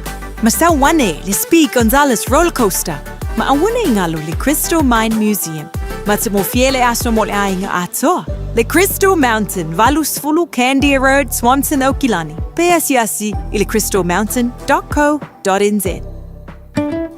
Ete manae maua se luma nae manuia o la wata li ipolo wa fafine. Ua se fulu nei tau sanga o faatino le Pacific Advanced Secondary School lea au onanga. Na faavaile nei a onga e Sir Michael Jones. E faonga inae ngana le Pacifica ile NCEA. Maua fua o ngā toile e ni pilia onga. Ile tau sanga lua o loa whana maua lunga ile foi numera o alonga whana wale pass na au sia tongi e ulufale ai ile universite, polo university entrance, ile tele o kolisi ile au kilani. Ua uti ava noa mole lua o lua ono. Monisi famtalanga vala au lole pass ile ovart lau valu o fitu lua fitu. Ovart lau valu o fitu lua fitu. Ua na ole Radio Samoa se furulima iwa toru a mo e tau tuaina o e ilangu ngana fitu aso le vai aso.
Jadiano Fiafia mo Taeao le Taeao in o te luas fu lima minuto Taeao le tu la se football lua. Ya dale tu la se football lua tanto se le tu evatu le fasalovino tanto tala be Samoa. Pero ele tau tuma laudanga ale fianga ngal malmala tuma vau tipi au tanga vai e tanto tala mele tupu tolo tanto want no. Pasalo wati ya los sa vau ma los se football wheel le Taeao fa pena fa ya AJ to wai tua. Alo fanga maluso ya wisati kipi. Wisati kipi fa le leila au wale kilo solo. Dalo vai fa malo ati ati la tau tasili ngaru ngolo. To telefo ila tolo ngaru ai. E ngate ata to nei Australia. Yalo banga fo e tipi ala au Pabalo to ya to na lo ngafa mana fo ngaru nga. Te lo le finga o fia ngaru ngolo finga mo to. Ia wa e ha e lunga o le kipi lalo. Ia e fa malo atu ile ate to ye fo poto ia te to wa ia le fa dino nei fo ngaru nga. Yo e mo ia wo ye lo tatu poto. O ye lo tatu lo masani poto masani fa dino nei ngaru nga. Ai ia ia te mesasi ai. Ia ia te mesasi. No tiro tilo lunga penga te failangi. Ia fo se tasu te mali o lai tango fa soa mailo na mamalama. Ile mamalo tatu watu no. Te ilo po Australia I le whaongaina la o le maia, le whaongaina o le ili, le whaongaina o mea whainga ruenga, e se whei o pā e hae dunga le la au. Se whei o pā e dunga le la au. O le tāua le whaasoa lea, a lea whaita mali, o lo mawhai. Ona tufa mai le tātou atunu, mō niso I lātou, e ngāru lue, po e niso fo I lātou, o le mawhawhau e whaatino ia, whaini lātou ngā ruenga whapea, Langa ia tātou while ia mawhawhau while te whata Samoa. Tātou, ngā rua kua ke piro, ngā rua kua hae lo dunga la au, pingi lo. Ai le ai, ese fo ia le to mai, ese fo I tūlanga mo le sefe. Mo le sefe o lo tino, mo le sefe o ele whaatino ina ngā ruenga. Mana ia nā le whaasoa, mana ia le whaasoa le te mari. O le whainga o le sefenga, o le lokanga o lo tino anga I le la au, o le whaongaina o le mea whainga luenga I runga le la au e tipi ele la au se I tūlou. Ia ma le telo vaenga si ia tipi ina o la te itasi o le la au si I ho o mai o ngā la au whaasolo solo I whailalo. Ma le tama whailale o le loka inga o le maia. O le whainga o le maia whaile loka I lo tino. Ia whapea kako ianga la au whangarea I runga ringi. O le ai I le whapea ngā whainga o le mea. E makua ma ngai I o le whainga. Ai vai le ki pingo le la o tangatana e fa solo le si ia o ana lui foi lalo se fe le tino lona winga e ala na tupu foi fa lave ma me ia tupu ai ia fa lave ia tatu ona tatu e fa ngalo tatu malosi mo tatu lo mo tatu poto ai e ia me o uma au mai e company ia ma farfenga luenga e tu watu ia te oi e se fe ai o e fa ngaina ma o ngā ruenga ma le whaatino ina o tiute ma o ngā ruenga masani ia mai se ala ka mai e priki pinga la au ia e tau whanu tātou whaiana mea uma whain tātou whaiana mea uma whai ma le poto mea uma whalangolango I le lifu sosiani mai te bele wati lo te lua sima le tasi minute tale o le tūla sima lua pamalo ati a Cecilia tuinga mala whaftel ma whaftel mai le nei Taeao fa maloti aniva Nico le fatasi mai nai fe sini I Rouse Hill fatalo fatu nei Taeao fa maloti AJ tu ia tua losa sava vau fa fatelo ba vai lungo tatu pokalame e foi diso tatu pa nga umala vai lungo tatu I tupu le Taeao ma lo fa fatelo ma mai ia fa vifianga mo to tele foi la tu lelo ma futu ba lungo tatu Facebook I lungo nga ruenga fa talo fatia te utoro nei Taeao sai lo mai pule ala nga se bala kuka la tolo fengai malanga sengo tau maftanga wale alo hantu le tunu ui tau maftanga loli fai malu o tau fai ba atalo fatu se Matthew le willa malo se fo monia brother alo fatia joy monia foi ngalu ngalo fengai mo tau ba futu mai class tete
Eva mai pea I the radio kasi lima I vakolu amo.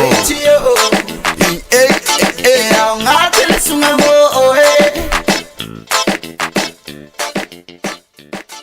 Ua mawhai o na aura tula polo kalame le leimo o ia so taitasi o na o le langolango malo si le whale maliu a se alo le atunuu o ese tātupu Funeral Directors I Manukau City. Kalame leimo talo falava. Mo wape te re lima lo na whai ue balo. I o tau wha au tau ta. I o tau mātala o lo tau fili o le te apo. O lo whea lua wapi whapei o se leo na tangi sa ili se isi e aina e ia. O mātu le wha mai o le COVID. Ai o so wha ia te tonu o tau langa wha tau. E tupulanga tala bau whale o loa ma o loa. Wha anga uia e nei tupulanga tala bau. Na so e ina ma wha tala noa ia tupulanga tala bau. Pe ai sia ua le whewhea I le tūla pono. Ai o le tani a isi tupulanga bimita. Vale. Ma tau te fia wha tai tai ia mio kengi malo losi wha mata. O le wha mai lewa a fia ai tala bau o le copycat. O ai tu atu o le copycat o satani. Tusi mai pe te o satani. Ua fia ami o leona fo. O ilo e satani o Yesu e wha tu sa. O le leona o yuta. O ia oso lo vo I satani. Ma fia leona tangi. Ia mai whea lord wai. Ia e wha alea ngai na tangata masa ei mai. Lapa tai mai ia le apostolo Peteru. Au ar ta alu. I le malaya satani le au tala bo ue. O le malaya ta alo sa tani e le aise tu la fon. E le aise lau foni. E te le fifiri fo i le taimi e tau ai. E le tu ina mai fo i se taimi e te kolengi ai. E le wala au mai fo i sa tani. Ta pena o le awa roa te whai te hape tau wina. E fusu le anga sa tani. E whaatari tani. Se iwa ai mai. Ua e vai mai lava ma le aiso malosi. Ia o so wha i loa matatou. Ia va ai tātou le au copycat. E toi o so wha ia tātou e sa tani ma wha po oe. Le i tatawan tātou wha tai tai ma muli ia Yesu. Wa e le ma whai e sa tani. Ona wha ato i la loina. Ia tali Yesu. E te ola ai ma e Fiafia ai. Wa manatua. E le lei mo oe. O le ese tatu pu funeral directors o se fale maliu Samoa o le tali foilea o taimi whaingata o na o le malanga al maliu maleoti e mawhai foi o na latu awina atu ma awina mai tino maliu o e pele mai so o se atu nuo lalolangi mala auno le ese tatu pu funeral directors i le lua no lua tolu fitu lua no lua tolu fitu pea fiu ane ele se fulu male balu Norman Spencer Drive in Malu City. It's summer. A time for gathering and reconnection with the ones we love. Right now, measles is travelling across the motu too. It spreads easily and can cause serious illness. We can show our care for whānau and protect them by making sure we're well when we see them. The first symptoms of measles can be a fever, cough, runny nose, red eyes or rash. If you notice any of these, get advice straight away with a free call to Healthline on 0800 611 116. Ua whaeloa mai ala official le tine mu ma whaalavalave te tupu whaafosei Fire and Emergency New Zealand o le a lenga lulue mo le tasi le tu lasu I tine mu mai le se fulurua nga I le tasi le a wauli o le a sofarai le a so ivo Januari o na o le atu langa o le a va a le whaatuai o na tali atu o sui o le ofisa I ni vala awe o mai o le whautuanga mo le tōtele ia whaai tete o na whaatino ni vaenga e ono tula I mai ei ni mu. Tautua nā ngā sesenga o mea taubafa ia aua le tula fua ia. Mana tua a whai e tula I mai se mu, ia vave alu ese mai le fale ma vili le tasi. A se siane le tulau o le fireandemergency.nz moni whaamtalanga e tusa ai manei fuafuanga. Maruia le tausanga fau Samoa. E Fiafia I toi whai lo antu o lewa toi amatalia le stala mo le tantu wa onga tuspa ia le Auckland Pacific Bible College mo le dei tausanga. Talia so se tasi se fuluvalu tausanga nga ilunga so se ekalesia e tatala le avanoa e tapena ilo so ifua a wale folaunga ile nei tausanga to atusi tolu 7 Avenue I Papa Toi Morisi whaamtalanga wala au le olua tasi o lua lima tolu ono tolu lima valu olua tasi o lua lima tolu ono tolu lima valu. A whai te leifa o ngā ina le au nanga le Samoa Market. O nisi nei o mafua anga e te tauai. O e au Maui New Zealand ai olo e fia fisoswani ai ngai Samoa. E mawhai o le tutongi lau whaataunga I lunga o le penga te whailangi a le Samoa Market. Ai piki I Samoa. Whawhai ngā fia sa o ngā so se whaalawelawe. Tutongi le pili o mōli, pili o le vai, mea whauwhale po o se tau mafutanga mō lau ainga. Tō mai lau whaatuatuanga I le Samoa Market. Mō so se whaamoemoe o ai ngai Samoa. www.samoamarket.com.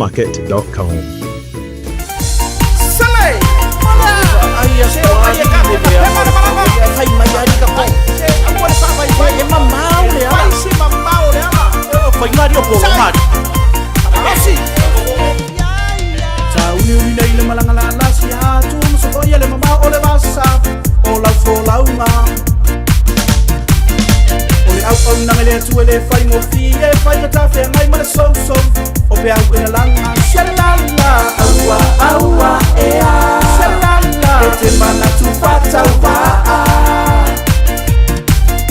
sa uni nei le malanga la la si atu so ko ia le mama o le vasa o la folaunga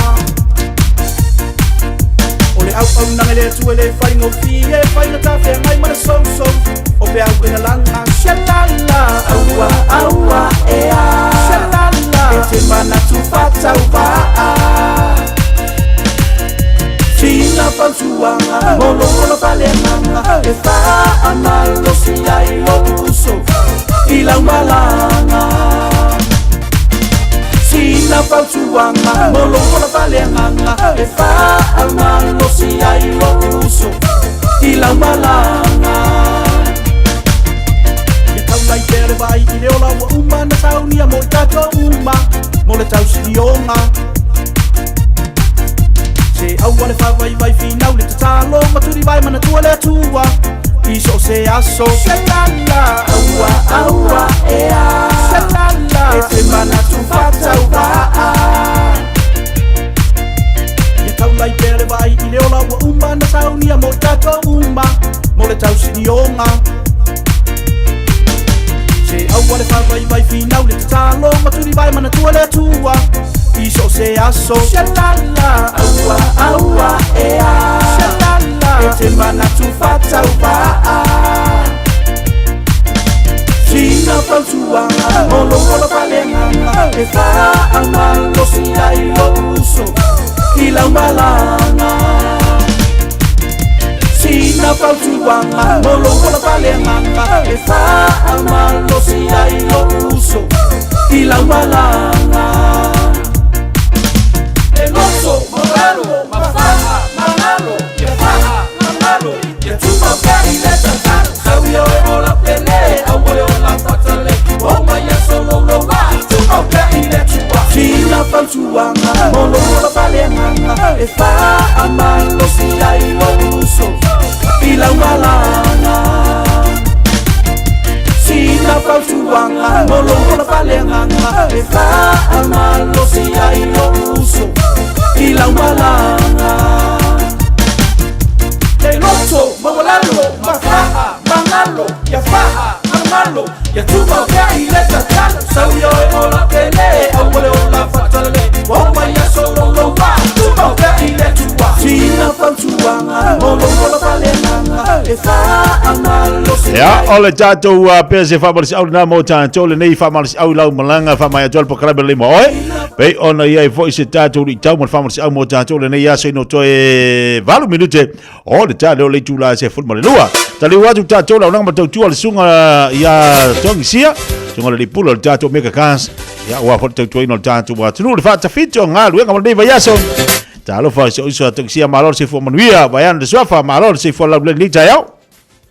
Yeah, good morning. Talo fa la sunga le pasal la. Yo, te fu menuia fa malo fil ni tula le aso. Yo, a me se to trino tatu atinu fa malo se tu menu fa malo tatu atinu. Wa, ketia. Ia le li tatal no le aso nafi. Sa tau mantel e te lo se fu mo so wala vai pe tati au lia ni Taeao pe tai o leu tatu e sa ngai mo tatu e tal no. Fa longo atu le tau o le lofo le li lo se fu o mo fa malo longo lu tino. Ia mo foi le malo si do mafau ia leu tatu e mafuta le Taeao. Ia sa le level sa nga tetia. Yo ia vai e ngai lo tatu te au dia mai le nei aso. Ia e le fai lava na tula foi nei tatu lo tatu ta pa au le lang.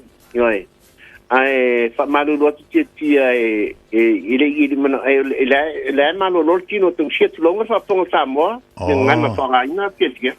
O ia le ai ia ni ki fu asa si se tala ni Taeao ia la tau fa pena tau mau la Fiafia nafi wa fa tau toni fo ngas o tino ia ile me sili na wa o tau mafa e tele lo tau mafa le vai esi ma le vai sala pa tau no le soifua manuel na wa te fa nga mai ia mo la wala au fa isa mo sa midi o ia sola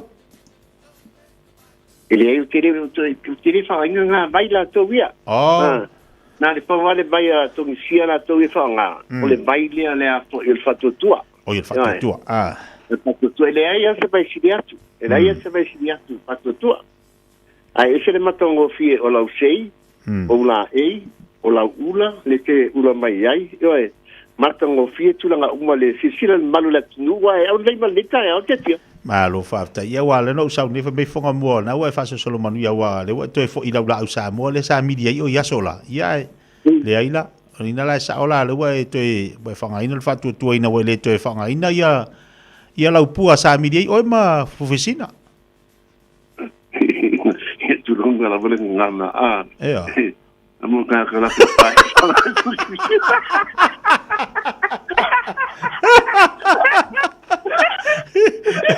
le vai ile ko fanga inga ka makina ula vai ke vi lo mo kisira Amerika ini ngai.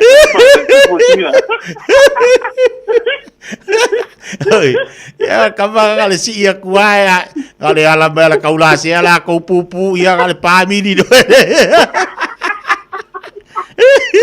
Kita lagi ele furu hukum kaulasi ele kaya, right?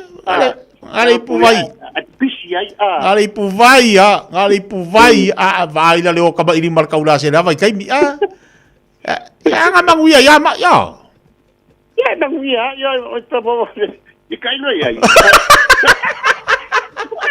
Kai to ya. Jadi mai Samoa la.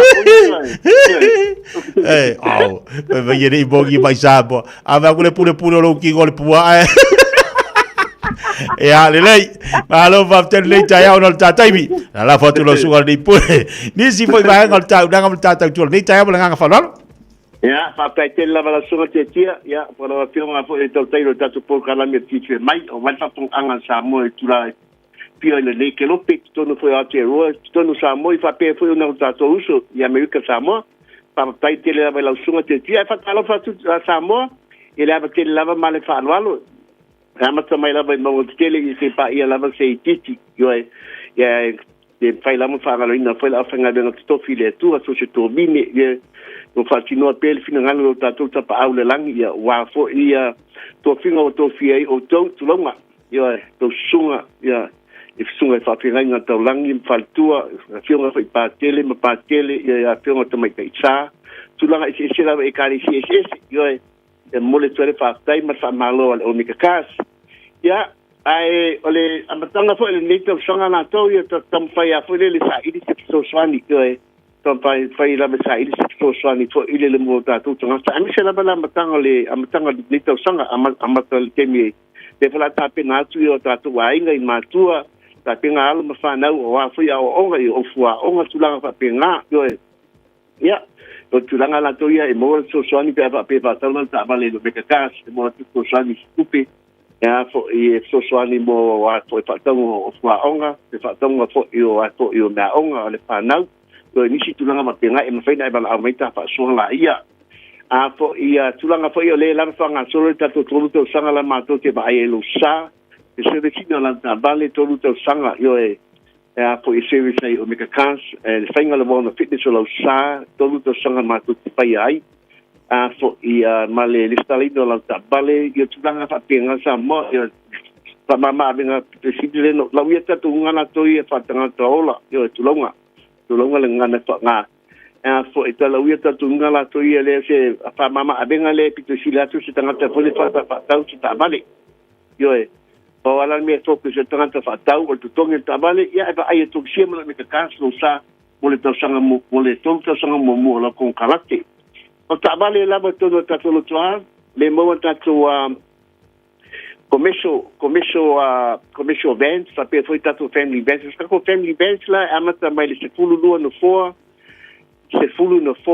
mas iba no fora, o tanto high Asia le então no tanto lo tava foi tanto Nissan caravan, passou no meio lá tanto minivan, passou mais foi tanto pick up, o tanto youth, o le Ford Rangers, Toyota Hilux, Mitsubishi Triton, o le Ace, o mane Mazda P50.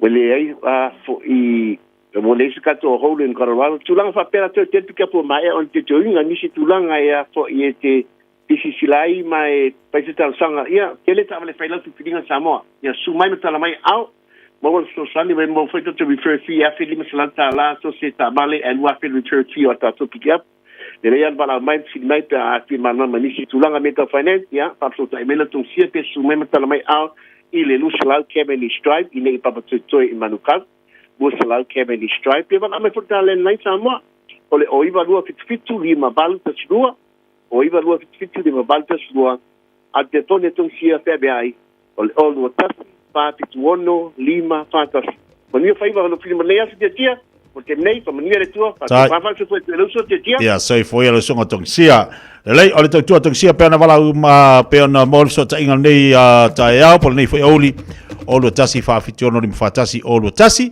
fa fitiono lima fa tasi ta tonu le jula se football lua usi fa fonga to fa salawino ta tu tala mai Samoa Uma whai ona awina tu telefon mai Samoa. Ona o le lango mai le ofisa malanga o le ADS Travel. Telefoni o iwa, tolu iwa, lua o, whaselau. Tolu iwa, lua o, whaselau.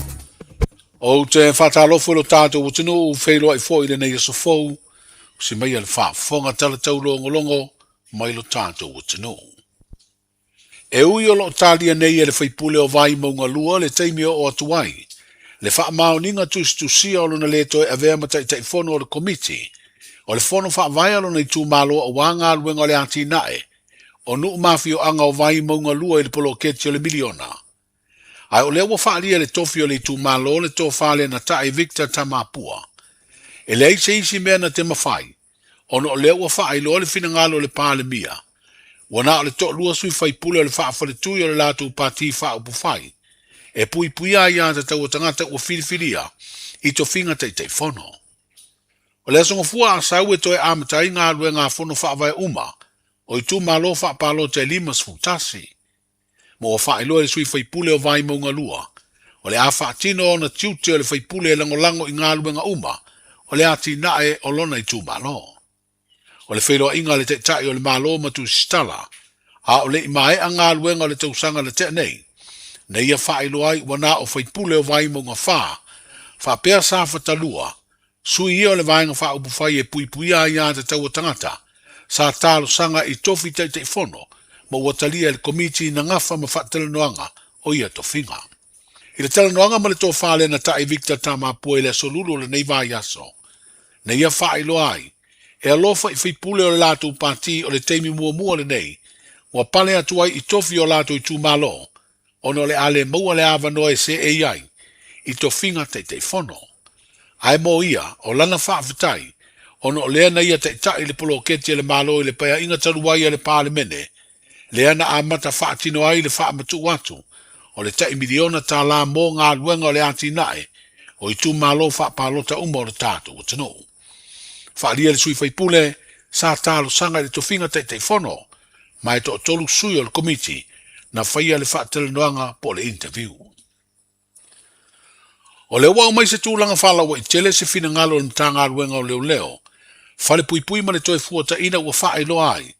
E tā ua I lana au aunanga le whaelo au whaamtalanga uma o tangata, I la tau e molia I soli tū la whono tau I whala au whasaina. Ma o se ngai o inga o loo whaia, e tūsa o ala o le tū la whono ngā ruenga whaeleo leo, o le tausanga lua afe ma le iwa. Wa o mai wha lawa I tele le mtanga ruenga lea wha amtalanga.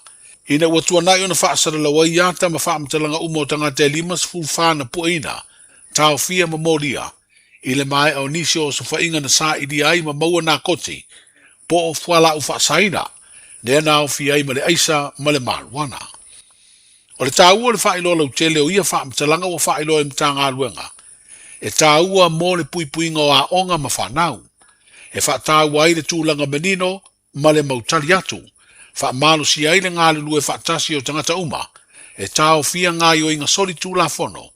Ato ai ma le tāo fia o isi tangata, ma I le whaia o soli tūla whono e wheso tai, I whala au whasaina. E tasi se ata o se tamaititi se furu lima tau sanga le matua, o lo mori a fo I le mai o ia o se whai ngā leo, na toe ave sea ina uali ali whai tionga, I le fete na I o le wha ino o le anta ma wha amtalanga, ma I ingo le tūla whono o le wha amsinonga o tūpulanga televou. Leo lo tapu ai o na wha iloa so se wha amtalanga o ni whana witi, e a fia ini soli ngā tūla whono. Ai le wha amtalanga whala wei tele mai mtanga aluenga leo lo wha iloa ilo na wha tau o tūlanga I wheso ta inga. Ma so se ai inga wha le tūla whono e pui pui ai whana witi, ma le tūlanga wha alo alongia o ngā aluenga tau wha amsinonga, ini me tā upu wailuma o whonga ne malo. Lo whanga solo pēr tau mwhai ngā leo, e sā iria no whanga lo whaapuna whanau waile whaatino ino soli tū la whono, e wheso tai le umia o le whaatau watu, ma le whauru whale mai whaapea le whaonga ina, o whala au whaasaina I Samoa. O le toi fwoi atu I New Zealand o le tok tere sāmalanga mai mō tā whaonga le kirisimasi whaapea le tausanga fōu, e pēna sā whaonga aia I la tau le tau tua wa alele o le Air New Zealand. O nisi na fo iatu I malanga al company wa alele a Fiji, o na o whaale tonu sa tula I mai se tasi o malanga, I le tau a matanga o le vai o se nei. Whalia I se li poti le vanga whaasala lau o le me Mada Pacific. E se lau ono se fulwhaale pasese na Fiai. O le malanga na wha moe tua Samoa, i le se 5 minute le iwa le po le solua. Ai na ave pasese ma wha mautui ni se o whale tani malo. Ina wa wha ilo e sui al company va lele le iei o ni wha le tonu le ma alofia i le va lele. Na toi ma whai ona fo i le va lele le po le valea. Ai na ta ua le li poti sa na o pailante ma le au waa. Ai no nofo uma le pasese. Lea sa maua hava no nisi le malanga le va lele a fiti i le Taeao le soluru. A o isi na maua hava no le malanga le company va lele le Fiafi o le soluru lama. Whalia le li poti e iei fo i se isi malanga le e New Zealand. Mailo tātu o tunu utalua i nei, na tūla i mai ei fo i se wha le tonu le wha lele matuai ai, o na malanga ese ma le malai wha lele wha vau malo i whale ono. O le teimi pisi le nei malanga wha lele, mailo tātu o tunu ono nisi sa whai malo o longa mai, o le ato e fo i atu i atunu o lo o au mau ma wha mautu ai. O le tautanga nei na masino uni, wa wha iloa le company wha lele Australia le Qantas, e amatai o na whai ana malanga mai au kilani mo Samoa. O le ato luai ma le company valele o le New Zealand. O le ua matanga luenga o le masina mo mwole nei o le tausanga fōru o olu ono. I le pūlenga fōu o tau aveina nei le whaangai o ia o le whale talimalo i muri whanua. Le asai ngō mua o le Sheraton Samoa Resort. Ua suia nei le ngō le Samoa Beach Resort. I lalo le pūlenga stasio whalaptonga tū maoti tau tūpea le malo. Le whalaptonga o le nupi whaa. Le alo o ia umia le tele o sea po shares o lea pi sinisi. O le tausanga le te nei na aloa i ai, le wha mutaina o le whainga paanga le kompania le Marriott International, na pūlea lea whale teni malo. I se whainga wha pi sinisi ma le kompani o le muri whanua Beach Resort o lana mea tō tino po se aseta lea whale tali malo. O nā le whale tali malo le Sheraton Aggie Grave i singano i pia, o loo whai paanga pea, ma le Marriott International le pulea, ma le whaangai o i o lea pisinisi tau whale tani malo i Samoa. E leo a fia ngā luenga le ufai ngā luenga le whale tani malo i muri whanua, i le whasuia ingo pulenga ua iai, mō le nei tau sanga fōu ua a matalia. O talai o le nei aso, soifu. Ta lofa lava, o le si ufafonga le nei o Samoa, le Radio Samoa.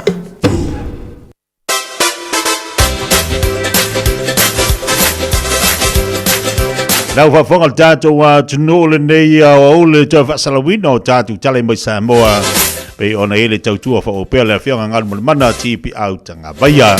O la mawhaina te whafonga iei tātou tale i pēntali tu la fitu le Fiafia na nei. Tau alunga leo le tautua mo tātou le so la tau mo le se whaponga le tale tu lai valu i le aso a Taeao. Ia na whamai a whailo le tautua mo le uranga le whionga ngaru mana mo le nei vaiaso taliu mai le tautua mo le vaiaso pau. Kapalatu le tatu watunu iwa minuto tene le tula se fuma lua. Ona to tele la tole na wanga ia tu malu longa to mofutanga vai engol le fianso. Mai tatu wanga upu ona tatu tali watu le la watu tatu fa fianga su filoi. Awa ia malu longa le fo yauli.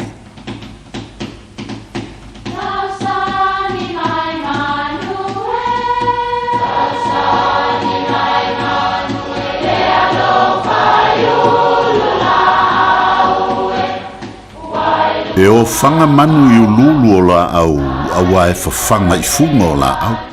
A o le tangata, e whawhanga i upu matala. O le mawhileo o alanga upu mamuanga ngana Samoa maona whaapongai, e a fua ilo na sio mianga. O lona lea sao i le whaatufunganga o le iloa whaale aso, mai le tautua se ia o ina pule. O alanga upu mamuanga ngana, ua lanto mamanuina le tō whamanino a Samoa, mana tua fo'i, e tāo fitau muli le atunu. Sa tantou wheiloa i ulutila maulu la. A o lea ua tantou wheiloa i le avatuli ma le ava fatafata. E lua wheiloa inga o loo mamoli mai i ala ngā upu nei, o le wheiloa inga a va folau i le sami, ia, ma le wheiloa inga i maota malawa. I lunga le vasa, e iloa mamao antu lava, e le isi ali i vaa, le isi vaa, pe a ali mai ulutila maulula. A mana o fo ila e wheiloa ai, ia ona Whaatau matau atu lea. O le isi ali vaa pe a whelanta i vaa. Ia ona la fuantu leo le a ao ma wheloa i fo. A wheloa i la li vaa ne e lua. Ona whape leo a la upu. Panga lea santanto wheloa i iulutila maulula. Ia ai vi ia le li o le nei ua tanto wheloa i le avatuli ma le awafatafata. A o lupe sa vau ese a o le nei ua fui fatasi. Whawhitai a wā sa tanto wheloa i ulutila maulula. A o le nei ua vatuli ma le awafatafata. Ia manuia lau whaasausaunga Samoa.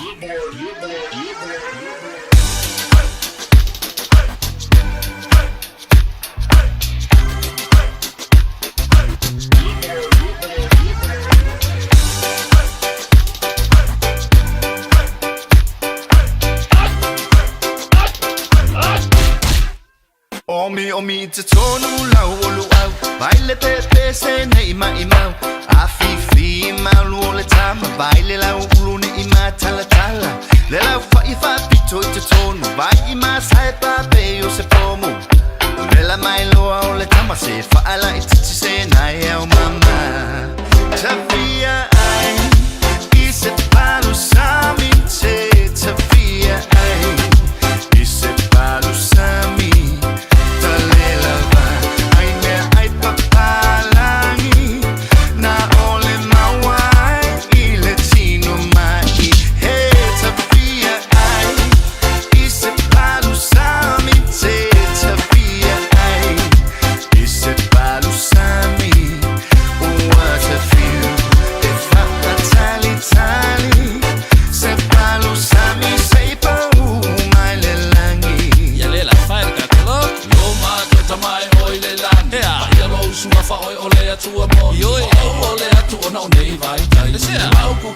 Ese papala ole masangi ai usi o kwale masangi mi se kila vale no lola acho ole na ona cho fo ya le na Fiafia ku ile mekta Luau ulo pe luau pipi E pule lava o ila sikaili Luau mamo e file mu Koko sel si unge ike iwa feu Ele ai o se masa lo salo Le palu sa mi lava e inga ile kalo O se ki ole mea ato Waka angulu fo i male Samoa Tawhia ai I se palu sami te Tawhia ai I se palu sami Ua te fiu E whata tali tali Se palu sami Se pau mai le langi Fai ka koloko auto e ole atu I lo utama Si o atu nuku bele o Samoa Wala ko boka mama I utanga Kai la au ale au sai Koe whasa no mai ole mea moni Ka mea ai whasa mo Se mua atu nuka umiki na se suwa wha Ko mori I se talo tau ma se palu sa Tawhia ai I se palu sami te Tawhia ai I se palu sami Tale lava Ai mea ai papalangi Na ole mawai I le tino mai He Tawhia ai I se palu sami te Tawhia ai I se palu sami Ua te fiu E whata tali tali Se palu sami Se pau mai le langi La fai le ka be ai Se kalo kao se kile bebe Sapa mai Nangi be o se me Ole pa kwa ise O esi ma se vai sa Kau ma whamato o le maasa lo sa Le palu sa mi le ngei mua o sa Lo ai so le lo ma wha o sa o ngei ma le mea kua Le si ai ka kau sa Tawhia ai Richard Baga Fiafia mo le nei oli. Taibi o tamba tanga wai ai ngolo whangai mo le tātou wa tinu. Tari ngā sua fwoi nei tamama nei tina mantua lelo mafuta mai mauta malawa le nei oli. Pa maloa tia tau le au ngā sese fwoi leo I la tolo whangai mo le ngā sengo tau maftanga I mauta malawa. Ia wala wale whonga tau mafa ane a tātou tamama tina mantua.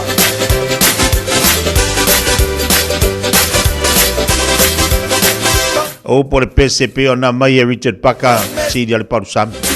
talo to ai le moa Malu si ma to toa ia o asola nga o asola se a e kausa mingi makwa manga ia i fai fukalo fu idia mal pepe arngi vai ka misori o le fai mai ia fo mai fai ti le tau sami mea ai masoa ai se a suka ko mawalunga pe ia o kamanga le wa makwa ma wa matila le anga emal temini o suka mal ko mawalunga fai mai mal fo mai fai ti lo tau sami mea ai masoa a o aso la ri senga mea fai fukalo Taeao fai fukalo le Fiafia pe le Taeao pe le Fiafia a uri o so ia le fai fukalo saka fai o mo olu ai le aso ka fa longa ku fa pe mai me ia fo mai sa mo nga vai ke ia ka fa ki ala ia lo ai me ai masoa nga lo va ki o wa makanga le ai e fa ia le mo olu Taeao pa le fa ali fo si ai nga le ai mangi nga ma inga i la vai ke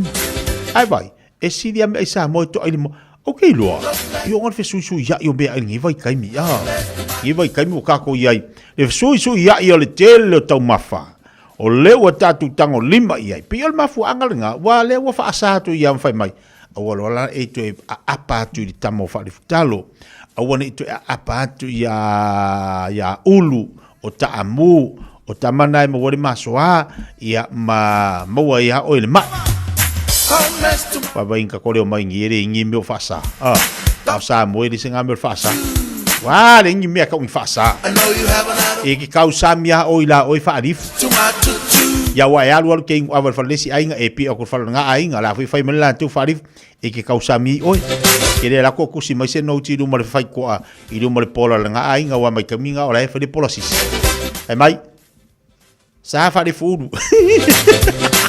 sa fa karo o de ha ia a musika nga le sa se ainga nga vai kaimi ia pe se ainga nga ke le la ko ku pe pe se ainga na te la tu pe fe la wa mo wa tu tanga le se so swani ia se ka wa sa ia ile me ai le aing ani vai kaimi o ka e wa fa sa fa mai ia a mo wa sa ka lo se kasi a mo ngia u se lu le vai aso o ke so nga ai me ai masoa e wa ka so le wa ke le ngi me wa fa sa ia on sa ia a la ko vale fo mai ia ke oe ka fa ki le ai me ai masoa ia usta usika o le mele kako ki komo mumo le taunga ta o le tau o le talo le iai ai pe o kako le alo mia le kalu ioi e pe o tatou le alo mia le talo tatou te atu tatou vava i le tau o le talo le se fulu tolu ta lai vaiva a se fulu lua ta lai vaiva ai pe o tatou le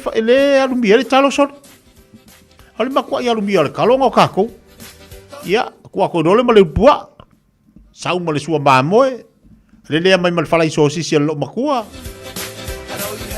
ia ai popo me male oka ia kaside me ai sa mo ila vai kaimi ia ole oka ala ku fa kaunga ia a fa ia le oka ile se fa ape mai a me fa sa le oka onga i mai ke mo yo ngungu e fa ngi la ka fa longo ia ba yo ngungu ngi wa ka sa ngi o sa mo e se aso ka fa longo ia ko nga ngas ai pe waka saungi o ka sorry e maka o kia ko e fofongia le fa ama yo ngungu le saungi ia vai bo ai me ai mai ia aung ko ai pisopo aung ko ai me ai ave ma ia o si me mari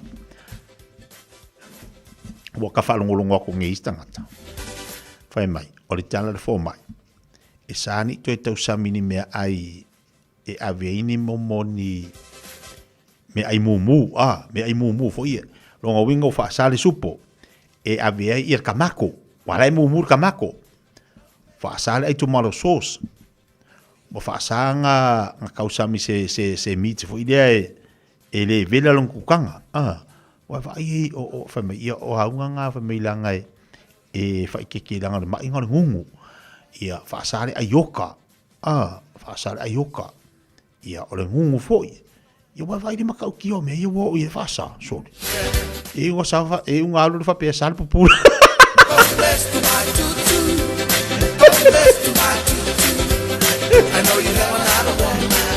e va be e sal popula e sa e ko pula ke wa e mo ngungu ya le ngala ka kala fo dia wa fa sa ia mo me ai ia sa lo do eli ia fa me wa fa sa ia ia me ai sami ia ankaola ai Samoa o le oka ia o le alili ia o le faisua momo me ai sami makua isawa sawa le kau sami ngava i kaimi ale wo man ngiva i kaimi oka wa fa sa me ai o ngar nge ia ma ia ngungu fa mai wo la mo ia anga ule sauni ke le fa longon ba ile ngungu yoi ke le fa longon ngima ile ngungu ia o wa ke le ame fa sa yo on sa ia wo ka ko ia mo ka manga ma ingi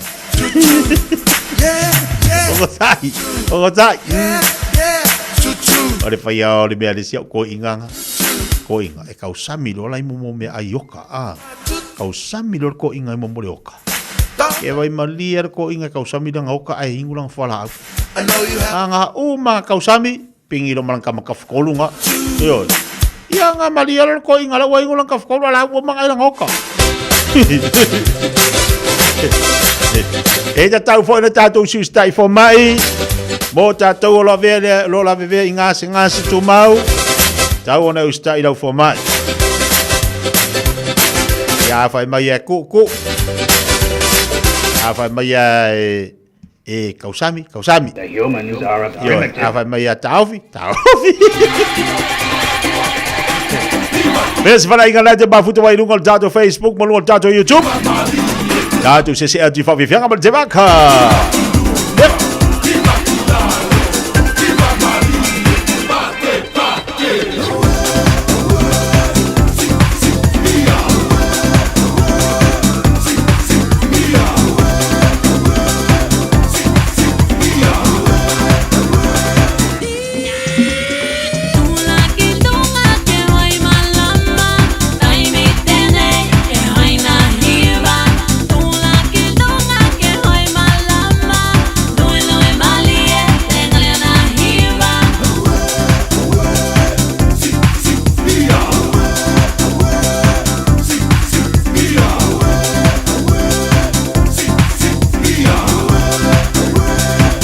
La hakali ali atu. E mai ta mai, e mai. Ui ke ho wai au. E mai ta mai, e mai. Hira kilonga, hira mai me, hira mali e, pate pate, hira kilonga, hira mai me, hira mali e, pate pate. Pate pate.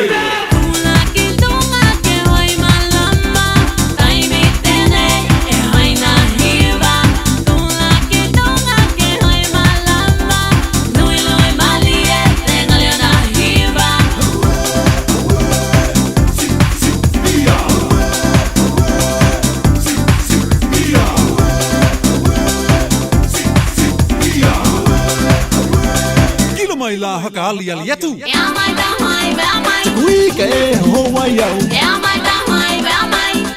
Hira kilonga, hira mai me, hira mali e, pate pate, hira kilonga, hira mai me, hira mali e, pate pate.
E lua sfuru lima minuto le oche nei le giula se football e lua ila to uma la vole mboni malo longo nei fo yaso ono le pisitelo la to ngalu wenga tuina te peta tu fa Fiafia musika mo oe fa mal si au ya ngalu wenga le so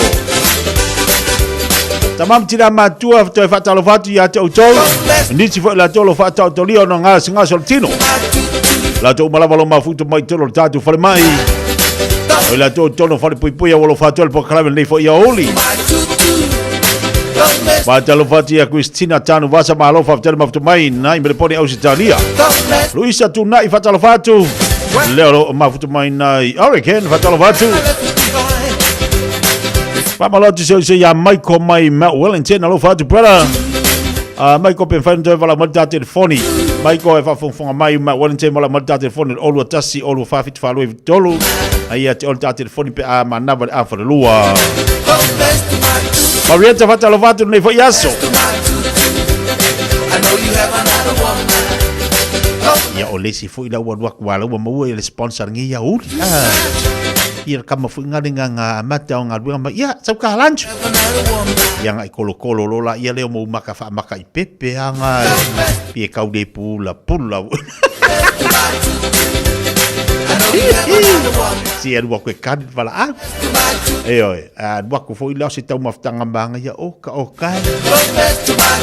ia ai faido ai la ku o mo le vongo se fa inga fo ngai ke ia anga o luoi masia woringa alu makwa I vai se plate ai la ko la ki plate vai pe se la ko trade up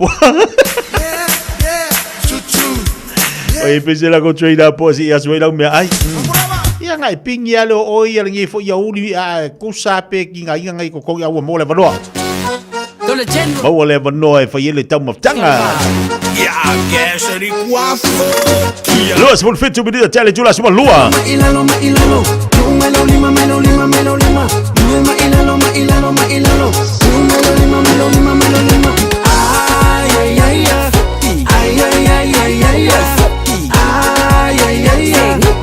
ay ay ese que kuele luema esiva awa mami le kai ka fa ona mai ole música o ka cosa le fai meika I feel like the luema se ole ngai kenye se mami le ai te ona e ke fai le awa ese ngama a oi la rukanga ole siva papa siva po imale maka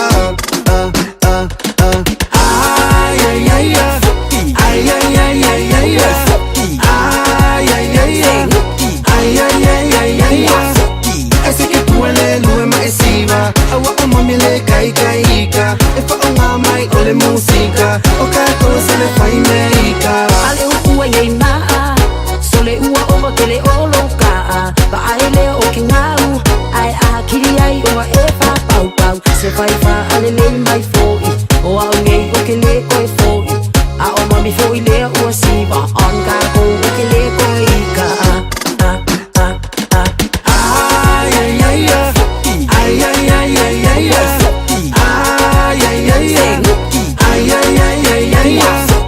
ese que duele luema esiva awa mami le kai ka e fa ona mai ole música o ka cosa le fai meika la mami siva mai uanga o la upele se kilo mai uanga o la upeplo la rosa sala le manoni una o te wina ta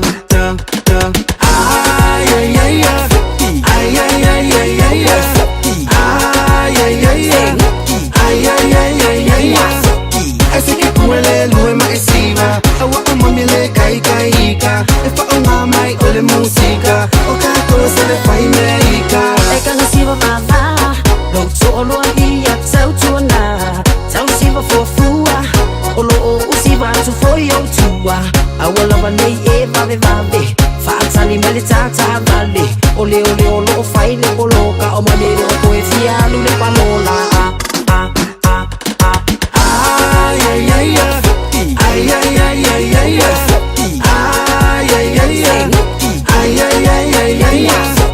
ese que duele luema esiva awa mami le kai ka e fa ona mai ole música o ka cosa le fai meika Apa tondele jula se football lua Iso le atunu le nau to tali watu le tali nga luenga le oli. Pa maloti an teu malon sai malon fa mano losi. Pa talo vati ala lau ta uefa pepe tuli. Malon se fomonia mo fole nei ya oli. Kala stete la mafuta mai ai I Karenia Paulo fa talo vati ya teu to.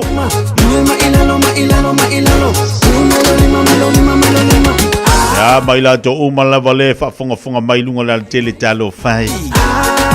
On sa yo to loto lunga la tele ya ma vai tu la fono fa tu ngaina ta to lunga la wala au fe nga ya unga luenga lunga la tele ya wa te lo na te mafto mai lunga la Facebook lunga la telefoni fa ma wa ina pa talo foto lu sia pesa mi manga luenga lunga la wala brother alo fati ya manga luenga lo fe nga yai ya wa pe fa ma lo atu lu sia kalama ma tu ya vai nga luenga lo fe nga yai le ne fo yanso Tasi o kukalau I loa lau kama kalama tasi le tanga o kanga kare fela kala mo songa o kama foi e o mai ngi e sel mengo mai a mai to e faisi me wa tanga tare o kwa kukale le kuka ai o mai ngi sorry o loa ma fai mo ka muka loa ia ka muka wa vai nga sa mo fa lai male ulo mal sa eu ya vai al mele lo dia sa mala mala papa mal faule o il kamalo mo fi nau songa yo vai dale manga ye kelia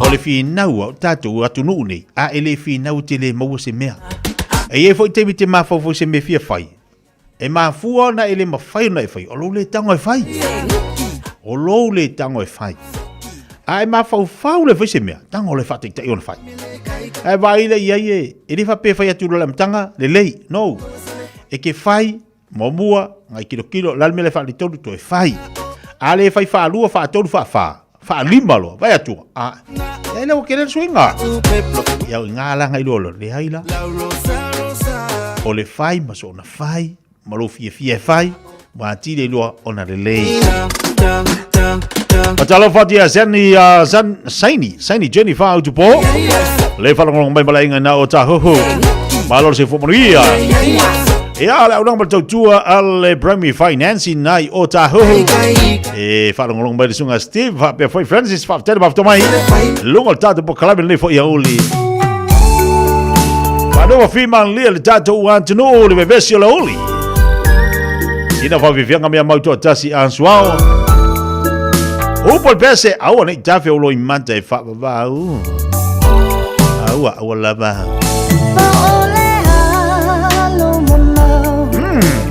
le ma fai na mocha la uchau Malu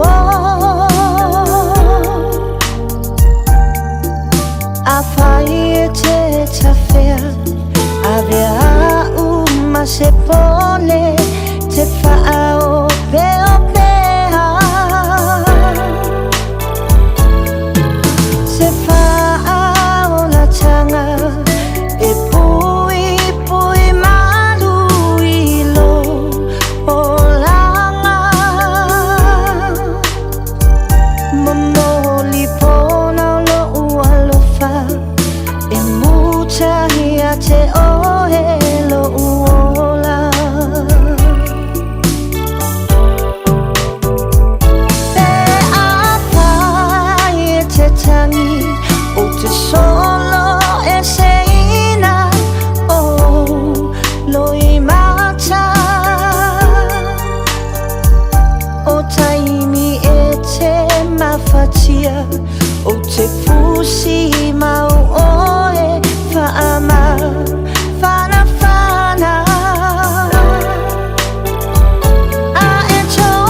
O se ua manongi I o utotonga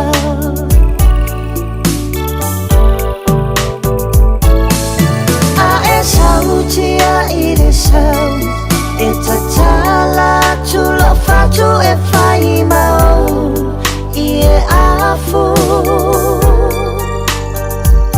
Me a upu ia le lo famoni E le manunu ai lo ufa a maoni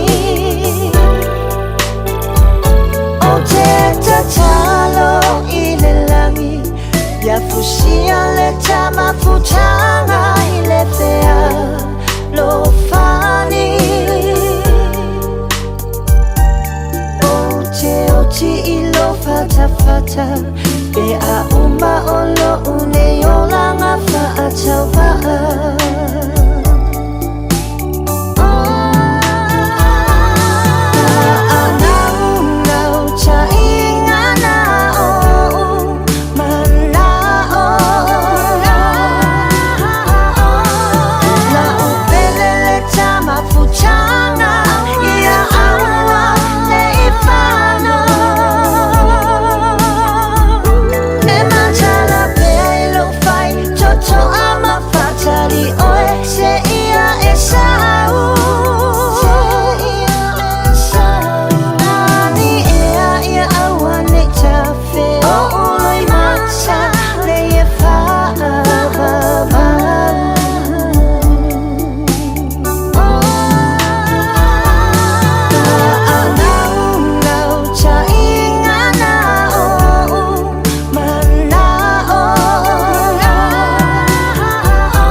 Are you and your whānau fully immunised against measles? Measles is serious. It spreads fast and can cause severe illness. Your best protection is 2 doses of the measles vaccine. So, now's the time to check if you and your whānau have received both doses. If you haven't, it's not too late to catch up. Book your immunisation today. It's free for most people. Find out more at info.health.nz/measles. Beta Drive Doctors I le taulanga whaatau I mangele whaapea manrua o le vaenga o so ngase pe amana o mia e whaatino e fo I matupui pui o le whana witi o tupui pui la COVID is full river mo I lato is full on tausanga malunga atu whaapea matupui pui o le flu Pala au telefoni 255-25 mo so wano e whaatino ai nei au nanga o fisa foma I mangele I taftafane o le McDonald Amanrewa e taftafane o le faletusi po le Public Library. Beta Drive Doctors Clinics. O e si la fia e iwa te si male tolu wha miliona ta la le se leni ale UTOS ua toi whaasafua atu I ona sui whai unite I le lua o lua wha. Whai sau teo ngā tupe e teo wha whainga luenga ai lau se leni ina ia vave wha tau nuu se wha moe moe ta ua a lau a inga wha pe e ka le sia. Wha o ngā au nanga le ANZ po le talo wha voucher, le M ta la, male mai cash e ala I le Click X. Wha afso tai mai le ono valulima lua ono iwa wha iwa, le www.utos.ws, po le emaili o le info@utos.ws, po le Facebook, le UTOS, le wha aputu ngā tupe teo wha whainga luenga o le mawaenga tau sia Samoa, teo wha whainga luenga e mātou lau seleni, ai sele e oe le manuia. Poi loe mawhai o na whaongāra o Q7 e whai matapause molo whale mōmua. A whai fwoi o Yeiso mō kesi e mawhai o na tato suisuina o nisi a wala I whare tupe sese a tonu I whetau I maritūlanga o roa langa timine. O na mata o nanga I Supreme Mortgages, mata o tifisoswani e sue se tali mo first home buyers and refinances. Wala o mai au Sam I le orua tasi o valu tasi tolu iwa, valutasi pe emaili mai ia sam@springmortgages.co.nz.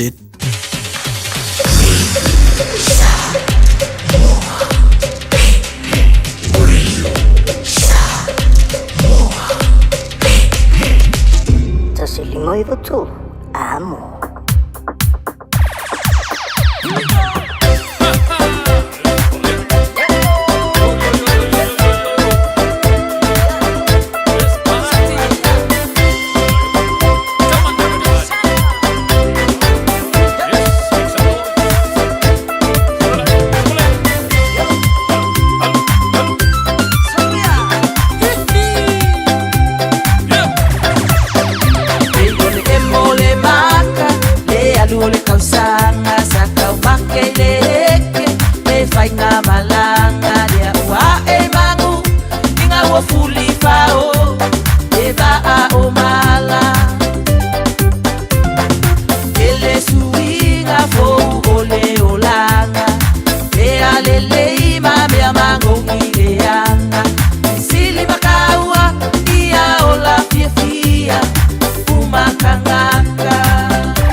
Taeao for Samoa og Mr. Cowboy Lenny. Far for funger med mig mor mig bær i Radio Samoa. Yeehaw!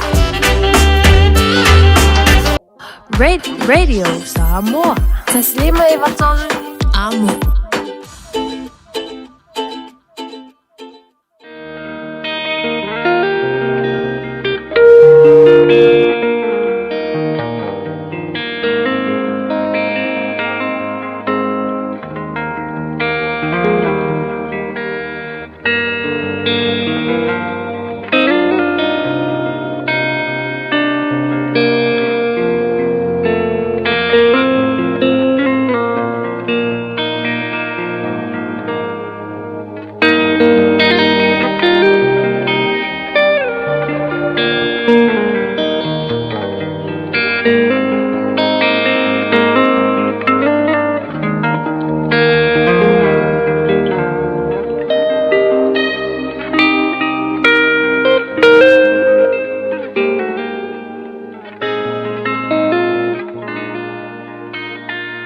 Lui tau mo le aso.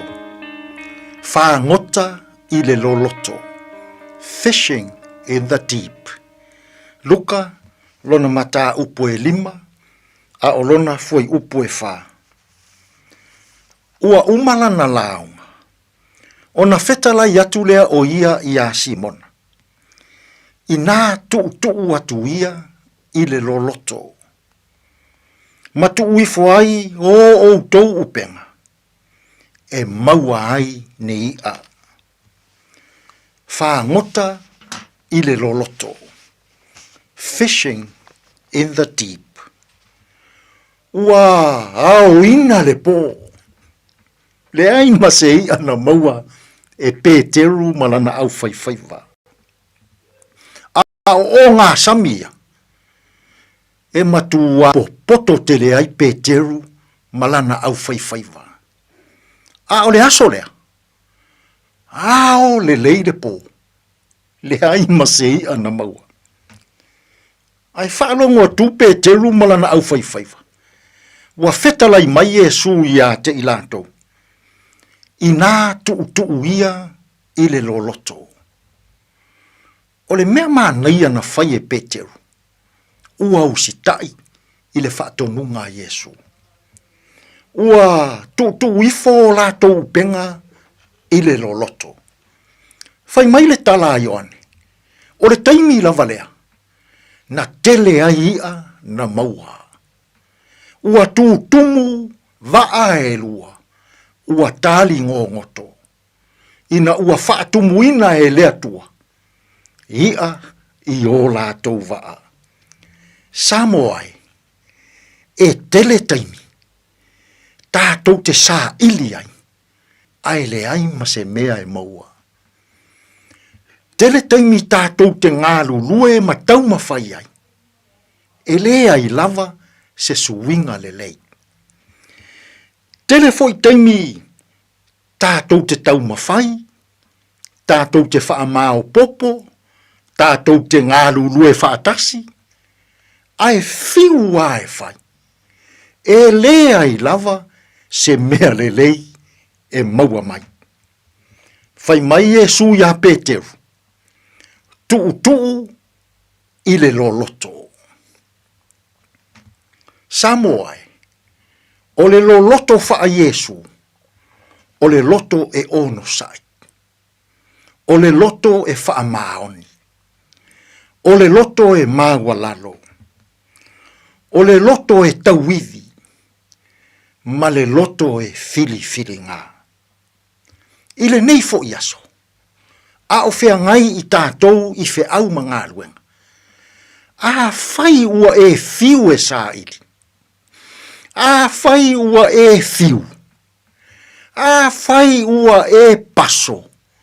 E le ai se mea le leie te maua. Samoa e. Tuu lau upenga I le loloto. O le loloto wha lea tua. O le wha maoni e tele na wā. O le ono sai e tele na wā. O le loto alofa ia tele na wā. O le loto wha mangalo ia tele na wā. Ma le loto mama ia tele na wā. O lo loto na. E manu iai. A tātou whe au. Ma tātou ngā luenga. Ile nei fo yaso. Samoa.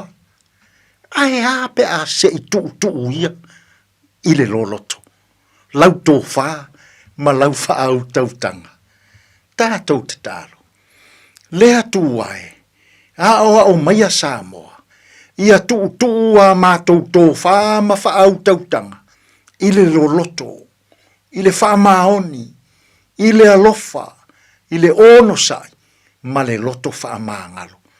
Tātou ia malaua fio I le ne yaso. E manu ia aia mātou whe au. Ma a mātou ngā ruenga. Lou lava suafa Yesu. Ua mātou te tālo atua I nei.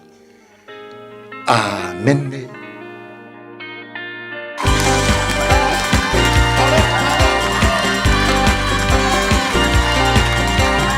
Ia pese mai la ia o Yesu o le atua malos.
le sola le fili le maroso le suafa Yesu. O le suafa ia le nana sola i te apolo.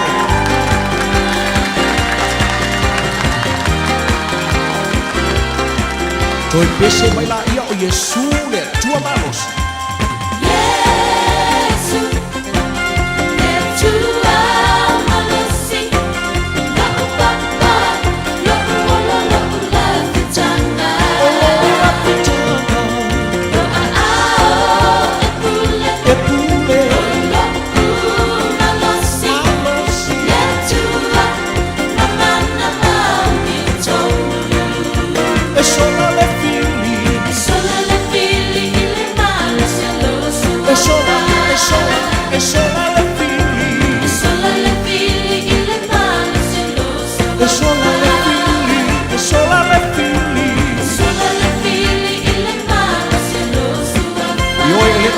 Sola le fili ai matua tete mo i le maroso le mana le suafa i suiso tala tus ia le aso Pentecoso a più foi le mano le due pei lolo foi vafi le afi le sta una poi nei le calasia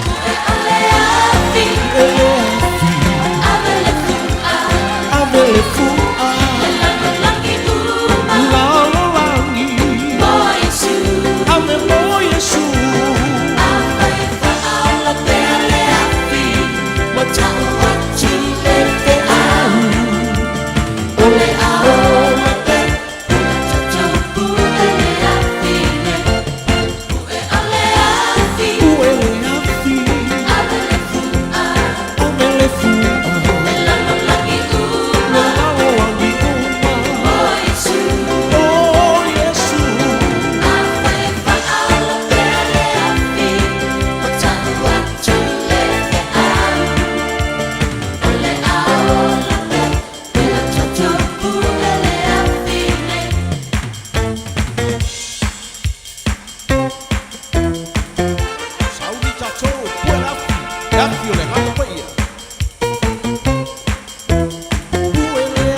Rainbow City Church mo le pesele na po le afio fa mai tu le pokala na lui tau mo oe lui tau mo au lui tau mo tanto upalava le afio pa ia le tua Tambole si fa ponga le pokala le aso Taeao le lofo mo le ngale o tatu mo taisi le langi ina o toi 2 minuta talo le tulai tas tale tulai tas o tali mo le o tatu telefone ngala Britania ya la se banisi de o tatu falinga ma fa malo pele pokala me ya tu tole na Watoi ambia ngā ruenga I tono tō whalewhinga ruenga ile nei fo yauli. It's summer, a time for gathering and reconnection with the ones we love.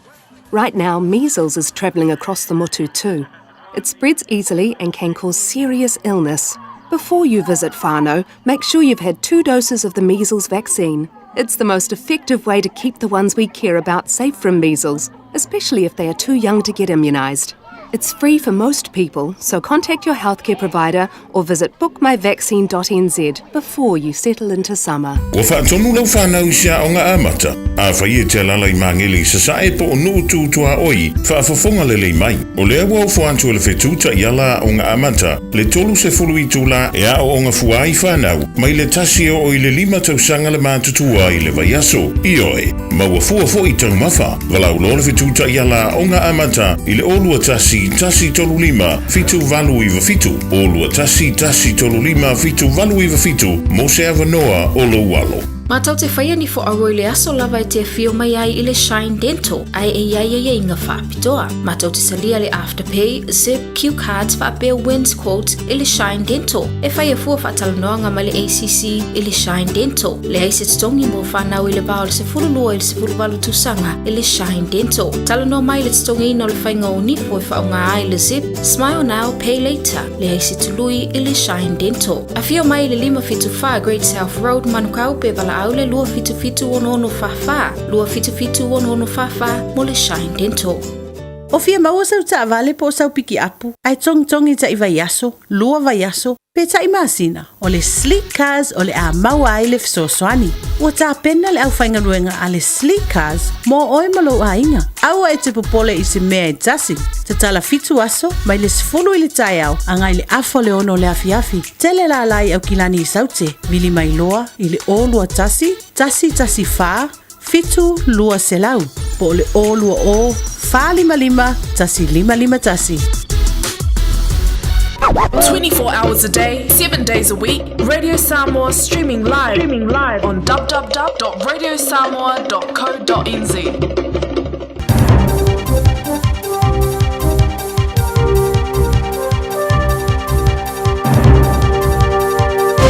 In this update, tensions are flaring in the US state of Minnesota after a woman was fatally shot by an ICE agent in Minneapolis.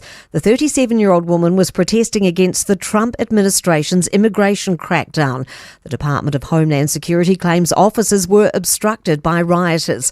Law enforcement analyst John Miller has told the CNN the shooting was a mile from where George Floyd died at the hands of police in 2020, sparking years of protests. This is a community that has already had its anger against law enforcement. There's been a couple of years of healing that has taken a long time and a lot of effort.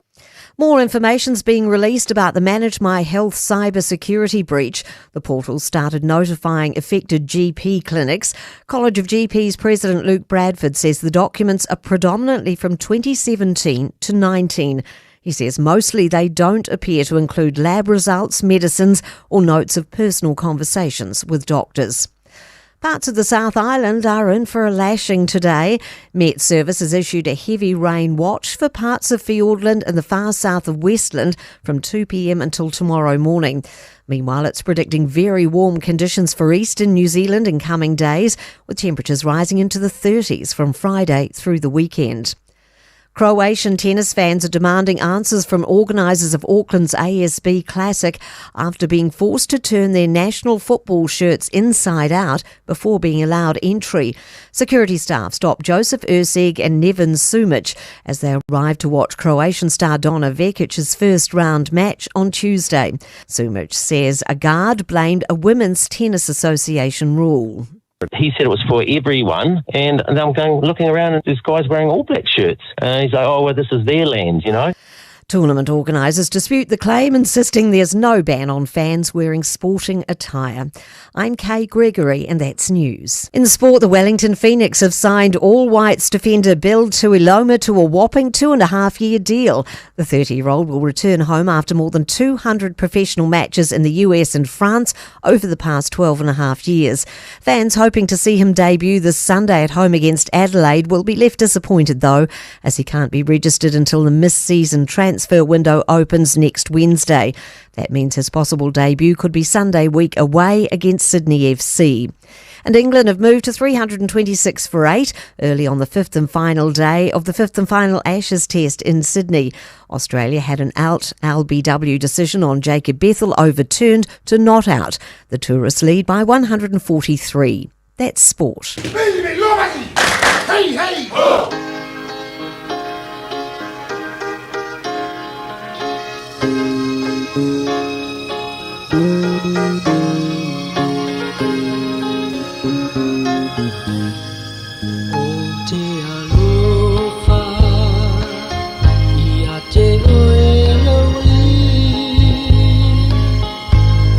We're the Katinas, and you're listening to Radio Samoa on 1593 AM.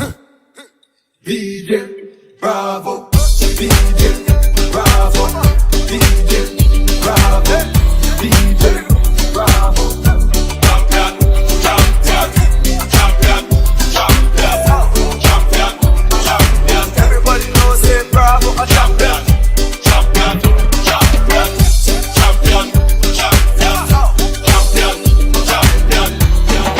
Solo, solo, bayo, solo pa, manamo aulele.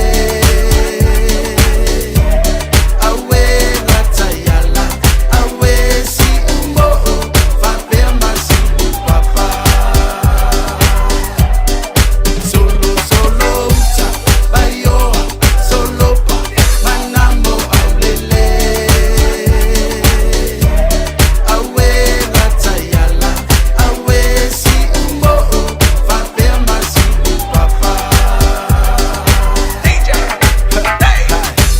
Fiafia loa ngai yo piko ngu asi mai si o mako ngu afio ai le kau fia mali e ko kau papa afio ai le lako kama le alo ali ku pole sava uso ali ka ua mai nga yao alona kai sa le kongi o le lima makua fale po pe va po finga ko style wa pe pesa masiva solo solo bayo solo pa manamo aulele.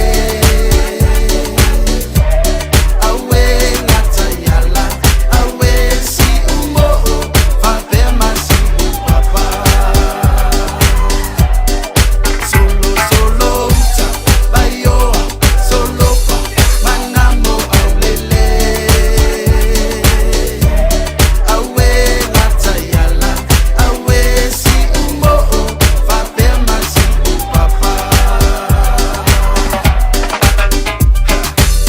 Pai kele kua maakua fale loa le ukafe ua fale limu lalo asi Kuki vangu male pa ia lasi o tama fina male awaluma a Iyo e onganga ai malo sila fia so le fiku fale sa Welcome to mangu vai leiloa eva e sidi ai le kuu ia he This is still sila Samoa aku ai le sao o Aotearoa sao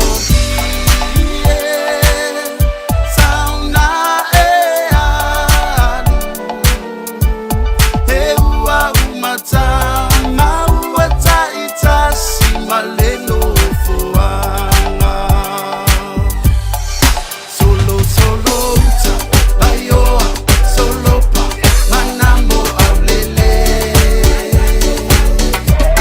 Awe latayala awe si umbo fapema si upapa. Solo solo uta bayoa solo pa manamo aulele. Awe latayala awe si umbo fapema si upapa. Awe latayala awe si umbo fapema si upapa. Seu forma ali, Mr. T, Fiafia nga moja tole ne ya oli. Pichu minuto lo ne leitu la tasi. Tatu telefone tu na dia tole ngalo Britani pa fa fonga ma ye ne te melanso. Olo ye na tatu falinga lo tolu mai lungo tatu po kalame ne ya oli. Falinga mo bole ne o fa biton ne ale casa pets and appliances o lo fanga solo. Mamua seti do foa o le fabric no foa tolu ma no foa singles e lua mai le vatala i le vayaso. Moenga o queen size mai le fiti tala i le vayaso no le faptolo tolu iPhones fuma tolu mai le sfulu lima tala i le vayaso. O le smart TV lima inisi tele na o se fulu ma le lima tala i le vayaso. Afia ne loa i le 555 Great South Road na i Otahuhu. Po le tolu fituiva Great North Road na i Henderson. E te mo i eila lane e lua a le tatu company. Telefoni walau iei o le overselau lua lima whavalu. O le overselau lua lima whavalu. O omi le numero lua mo Otahuhu. O omi le numero tasi mo Henderson. Pai lo iei na e whaafonga le radio Samoa le nefui whasalonga e mawai sau mea lofa. Mai la ulanga maltautua ale casa pets and appliances.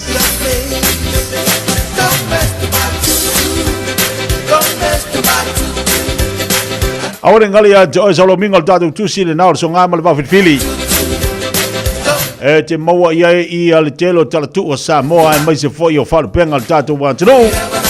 Fitus fulu tala le tau le tātou tusi. Fitus fulu tala le tau le tātou tusi. Ai watu ia te oile oranга ngana le tātou wātino. Wala au maila le telefoni. Lua no lua tasi lima vitolu lua no lua tasi lima iwa tolu. Pete suma le tātou tua tusi le o le tolu pātolu ono. Hopewell Avenue nei I Manukau. Maua I tātou tusi nei lua. Ia ai tau a fo'i lea, fai sau mea lo fai si tasi o lu a inga. Ia vai le manga ia. Tātou ia whaafonga mai si atunu. O ka mai sau tusi. O ka mai sau tusi.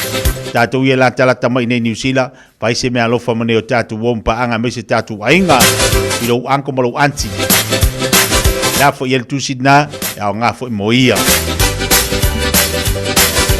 Patalo watu le tātou atunu le nei whiwanga leso o lepa Malaysia. Patasi mai sini au Italia. Christina talo wasa maralo se fua laune lei. Wau vale au e lua. Le vatasi mai mala inga ina I papa toi manu ia tele le tau sanga fau. Patalo watu toa whine atu anga. Alo vati ate uruma no whalo. Lungo tātou YouTube le foto tele la ue vaiva. Patalo vati ate o tole ne whiaso. Wai fai malua tō whaiva malatoe mtari o ngā luenga te toe. Maka ukia whai whakumuri o Silver Park ma ile ningo whanga lele ile la tala male valele. Oka, sorry. Ia me whaida utala. O lea tumu. Lea tō tere le au tāwha whao ma lau whai whaatau. Ia, tau tua nā maoi, tau tua nā ngala no whailo tia te orvaenga lea.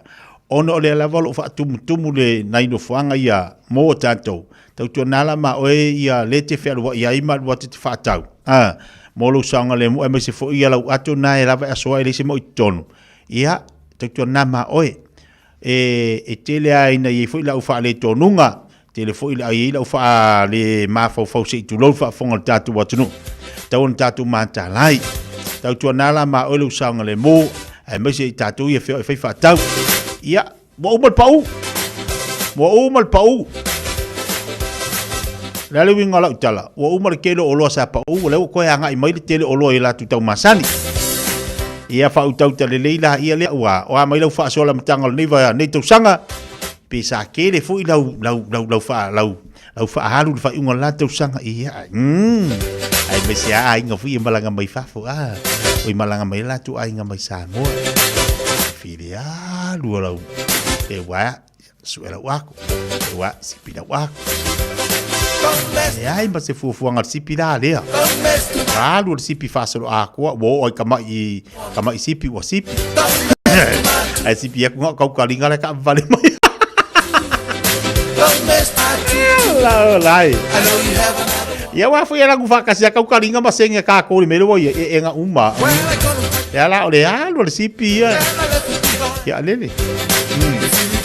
Ya lu amata tau sanga o mai la faso o mai lo sipi.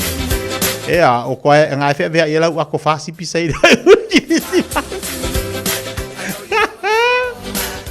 Pai ngor kini si masira lea kai vero wasau ako ar fava ia sor kokongi oko Fiu fava senga o kale do le ko mafau fau po fe ale si pi aku ia Aku ka ilima se fu si pi ala foi curioso mai si diva si Akau si pi aku wali mafainga si pi ke or si diva la aku ka ape mai Ya le waso valu fiu ka fiu ko vai sipi O ka fiu ko vai sipi la ka ako wa ale sipi ak wa mau wale se be ka ole sipi aku kau pe kau falo pe kau falo si pinga ale sipi ak wa pe kau falo fa inga la kau sanga ya le kai mirangi ngale sipi ak wa la ko si pingo fo Sipi aku alun ka ko sipingo fongo mai wale aya se mere akola ko kau se manera dan tupe fatalo watu dei vai ngale oli Malu le vai ba ya ko anga finga ruben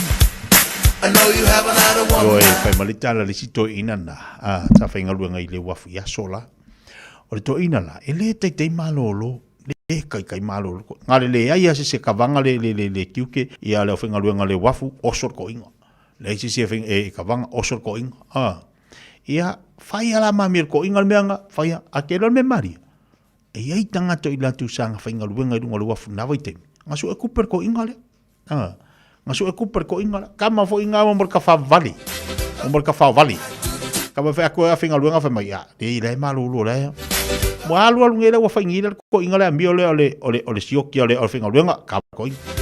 Ngai uanga ko e ora wari su e se rengir ko inga. Me se me whakos kapa. Se tu lower whafonga la turu.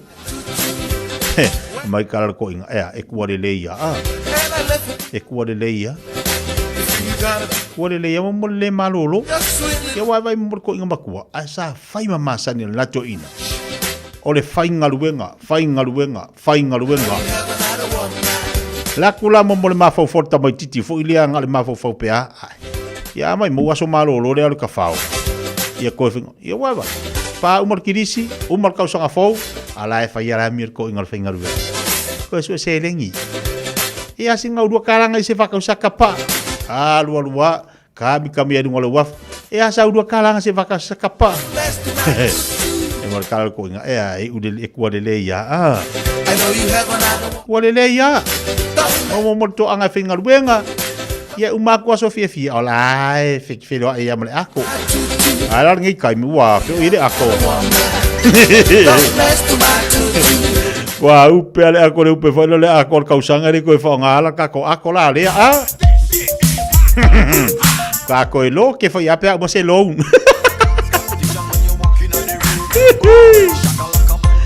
Atalo pati a tole foa mata ili tui maunga malol se foporia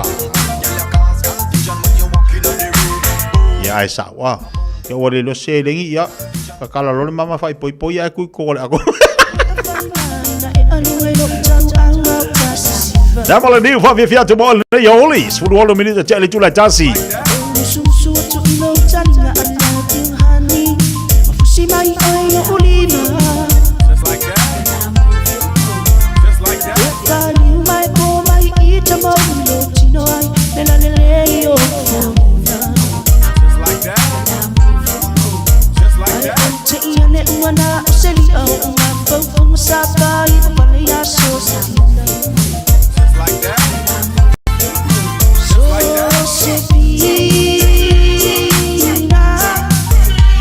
Sepina.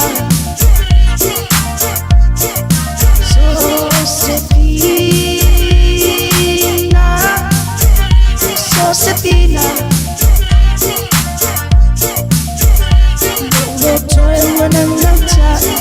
If you ever I for I look for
oilo out to be a vaya to it. So Sabina was Just like that. Just like that. my young soul, my natural tongue, wanna eat up. So my so far to time. Just like that. So Sabina,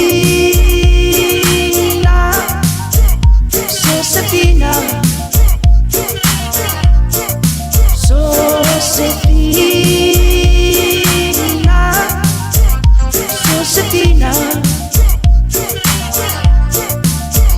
oh, toil when I'm not tired. Even if I fall. Oi, double di mo fa Fiafia mo tatau le oli. Luas 10 minuta tena le July tasi. Pamalo tile mabalo le tatu watu leo fa me manda bala tunga luengo le oli. Malo fa malo lo si la tuna uswa inga luengo le Taeao. Ya la manda bo to taliwati mo to malawa. Ia fai mali la io lo salo na wa umanga luengo le yasu. Leila sisi mea silo na tau na manava. Ia le tua ia le tua ile malosi malola. Ile tua ile na puinga mal tau singa ya tau. Ia le nawe i mal manuia inga luengo le Taeao mal le yasu fo. Fisili la leva ki awe. Ke koe fia mafu koe lau so se finga pe afa pe ke fisili koe fa me wale se kupi. E te toe fia mafu tala lau so se fina pe afa pe te fisili atu fina. Ngā me se kaku koe me se kaku pe laka usau. Ke koe mafu koe lau so se finga.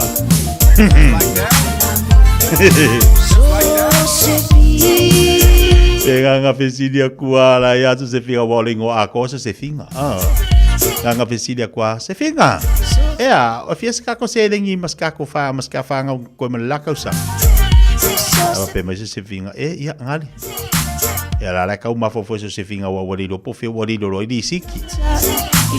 Me se finga. Ya le hangi ko di mas se fu kala ya ngali ka vale. Ma de kupe ke le ar ko inga lenga fa nga mo man ko kongi ya ile ko ka ur ko inga lenga so se finga ar ko inga sose le so se finga lo ka lo ya sose ele le ar ka ya sose era mai soso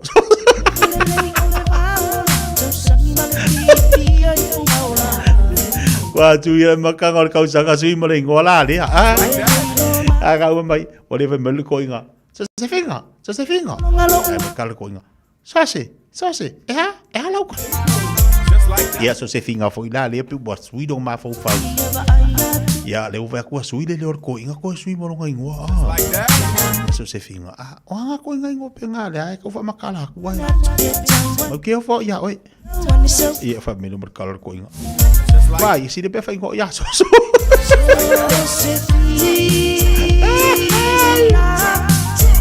Misi amal so se finga mal so se amakarengo ai so soro Tamala pepe patalo vatu le vatu si mai nei fasto outa yo langa ka kidwa mai ka kari me ai le ku por so fuanga ngai ke do lo ke le fie lo ko konga ke ale wo suile ngo ale su inga la leo vai le su inga le ai lo ai si me ke le fia ka pero ngo masangi pero so se finga ai lo ke le fia ai si ko ro vai se fina so se fina leo le mu yai yang fa melor se fina vai ma dia lo ko kama ai ke do le yang o mala ka usanga lo walu avero anko lo anko le sama Samoa ya denga abi o fa ka fa vai denga fifi lo anko ingo oi i do ngole mau ya vai le manga ya kusala le vai lo ko do so se fina ai mo kwa le Fiafia lo ngala utala fo ile o suia fua ai yang fa le kongo alu pele ngo masangi alu lingo masangi ya anga pike alu fa ya nga fu kilo le yo la ka usanga ya vai la lu le kongi ka kopili ya ai do le ko inga ya la fu yang fa ka wo ya vala ngu ko so se finga la ko ya nga umala ka usanga le vari se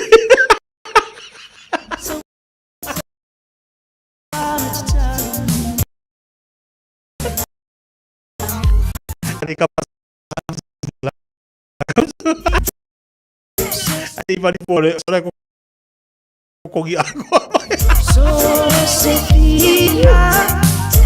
o kai ka ke vali fu le fa vai so la sa ko kongi au al mele E vali aku a wole. Awoya. O kai ka fo ifo wala ka vali de sak kongi. Ali mere e ha nga fo ioi.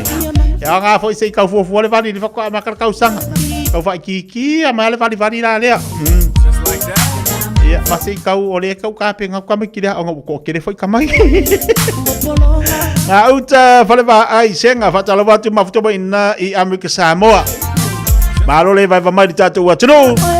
Ia vai le wolu sulima teritas. Ia ka ko vai ya le ngia so ka ko ko ya melisa ma fa Fiafia ka mo tatu ne fo ya oli. Ia fa ali do ma fa faunga. Ia ole sida wa kongi le lima de moau wa fa ngari moe a o ma fa nga ia we lo po fere me wa ka ma ia ola wa ma fa ia ma lo le loto mai Fiafia o ma lo le loto fa so fa le mo pa ka sa ka vale foi ile sa o disco ingol makor si do makor makongu nga ka vale le siko inga ngai va kula fo wili ya sola e le fo wili ngai ku si de ngumele au kafa o le fa ke le fa ya vinga le si do makua ngai la ki so so ko do ya ngai vili le kafa ngai al fo wili ngor kafa al fo wili ai fai living si do makua so ko do vai ai mai vili le kafa ngai pare mangai ka vale singale ai ngai mes ka vale fa pe vili ka mai ki fa mes ka vale le fa ke le fa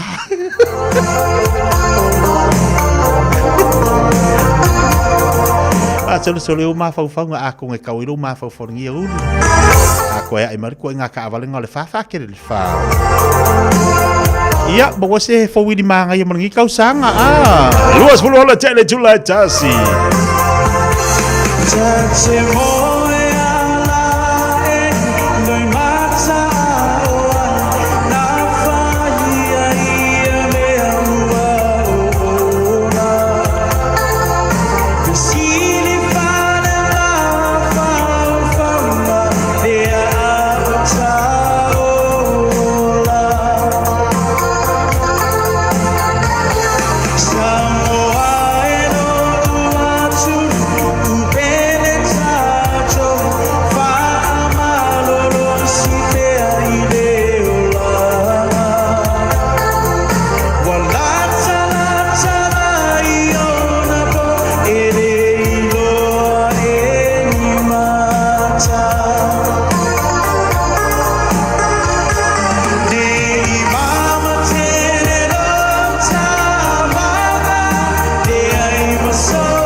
au te whawhailoa i tātou atunu o mai tātou pulkalame o le nei fo iaso i le lofo le tua i tātou atunu o malo le soifua manuia mai tātou pulkalame o le a reto le ola. O le lua le kronito e lima whai upes fulfitu ma sani lava na e whaalongo le fwoi tau ma nei le nei whai mai. O le nei a whai o ia ke resource tasi o le tangata fōwia ua mavae mea tuai whaauta ua whaafowina mea uma. O le upu mo oi le aso le nei o suinga fōu mō le tausanga fōu. O le amatanga o le tausanga o le taimi lea whai mai le tasi tangata e whaale nā tura o na nauna wai ia le loto le tangata i suinga le lei. Whai mai le tasi whai au o le taimi mānei lava leo le tausanga e fia la unga i lana e kalesia a wafo i la whai mai o ia. O le taimi lea ua naunau mātangata i ni suinga le lei o lona o langa. Ia mela i o le sui mai le leanga i le lei. Awa alwhatita inga a whaisa e kausanga lenga kia o se tausanga sa e ola i se o langa pepelo. Kumulo o langa i le pepelo. Ia e o mai lo le tausanga fōu e ki whape i fō ka lela wawhai ngai mea o le pepelo. Ia o kausanga ngai o le a kipi lo pepelo. Kipi pepelo. Ia a whai fō o le tausanga lena te asa e whai tonga fiti. Ia o e whape fō o le kausanga fōu ngai ua maka o le au tau mawhai tausanga ngai i lo malosi. Kipi whai konfiki.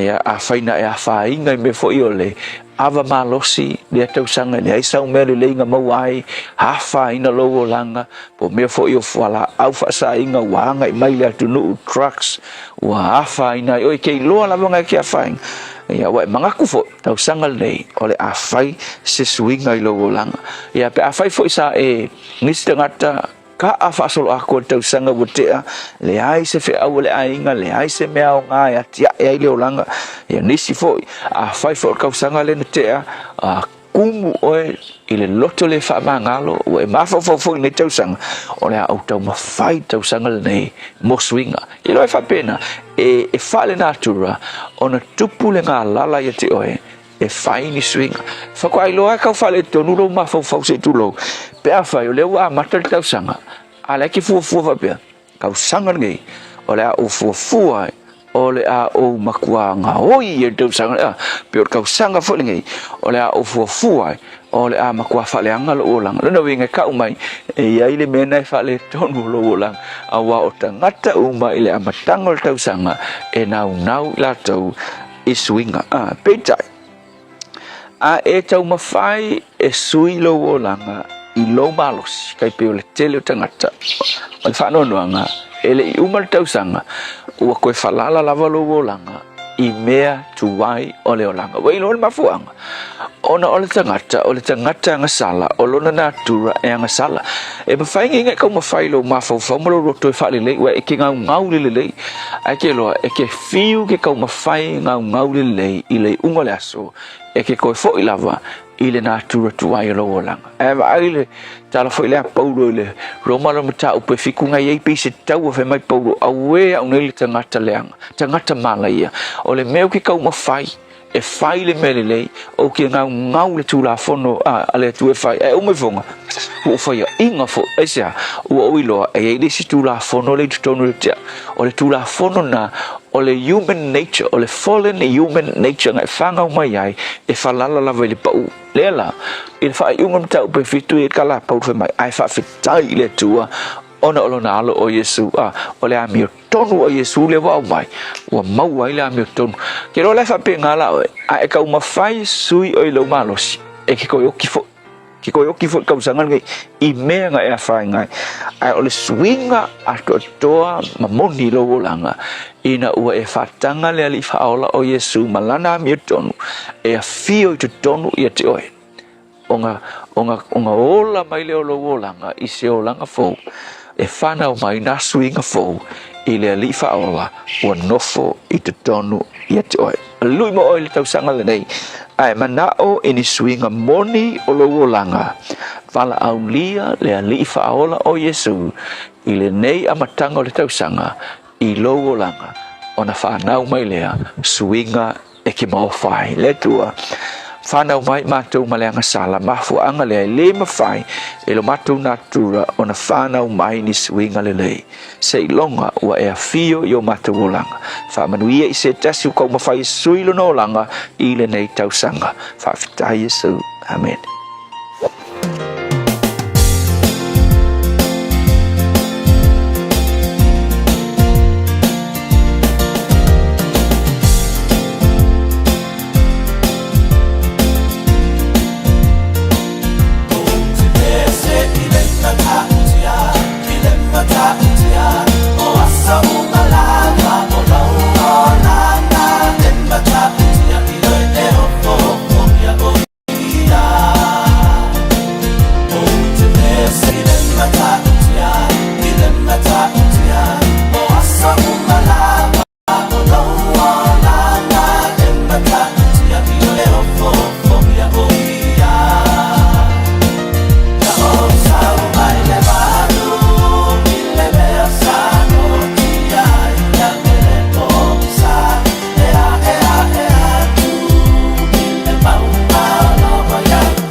Dalo le lei matau pese le matau ti o le tua sa o le lei mafa maoni upo le pese mo tātou le ne fo i au holi pe o le wha fonga mai ai pese le lei o le lei pese le matau ti o le tātou mataisi o lang matau ti o le tua lo na lofo mo lo na anga le lei te loa i tono lo a inga le lofo le tua te loa fo i tono lo a inga le matau ti o le lei Pamai tol pakalaba la reto leola pe ona iai ia la unanga matautua le sunga le whawhengainga. La whae le kopa ma le tautua masani o la reto leola mo tātou le aso ma le aso. Masani ia mana ia i o le upu whala i au ma le upu whamalosi mo tātou wala au lia Yesu ke riso o tātou o langa.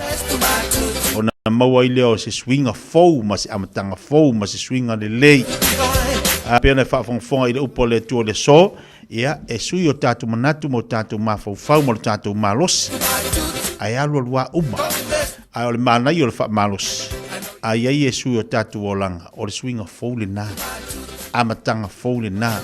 E sui e manatu, sui langona, sui mea fou. Sui whaamanianga, sui tono le ainga. So se mea i le suinga fou. Ai se a. Ona wa ai e sui tono le ainga. Ai mai se fo i tātou. Ia sui tono lo tangata ma lo nei fo tangata. Ia te oi ma tātou uma ina ia wala au lia le li. Toni o tātou loto. Manu ia mea uma tātou te whaia. Tois fulma le fitu minuta tale o leitu lai lua. Tale tu lai lua le whatas mai fo i lea. O le fionga ia li a tau o sa vea El Harrington la vea. A whamaloa tu i Vimora au kuso le whatas mai nai sini au si Italia. Ma alo whaaptene mafta mai lunga le tātou po kalame. Saini Jennifer au tu po whatalo whatu le nei fo i a uli. Ngā uta whale vai senga. Ia malo to telo tātou le fo i mafuta mai nei Amerika Samoa. Ia malo ale o sa. Kei loa e se lo fia ai le apale o le wahu Amerika Samoa. A sionga la vele mo ingi ya kako. Ale anga le apale o a kuilo le mangai ia le wahu. Nanga mata lo tau sanga te atu nei no fasili le sunga fo mai. Dr. Roy Osange fa mai ele o sau nei New Zealand le oloa le a tuila. Si o karu e ka whakare wa ai pa ua ila lo se wahu se si kongola ngaumuru.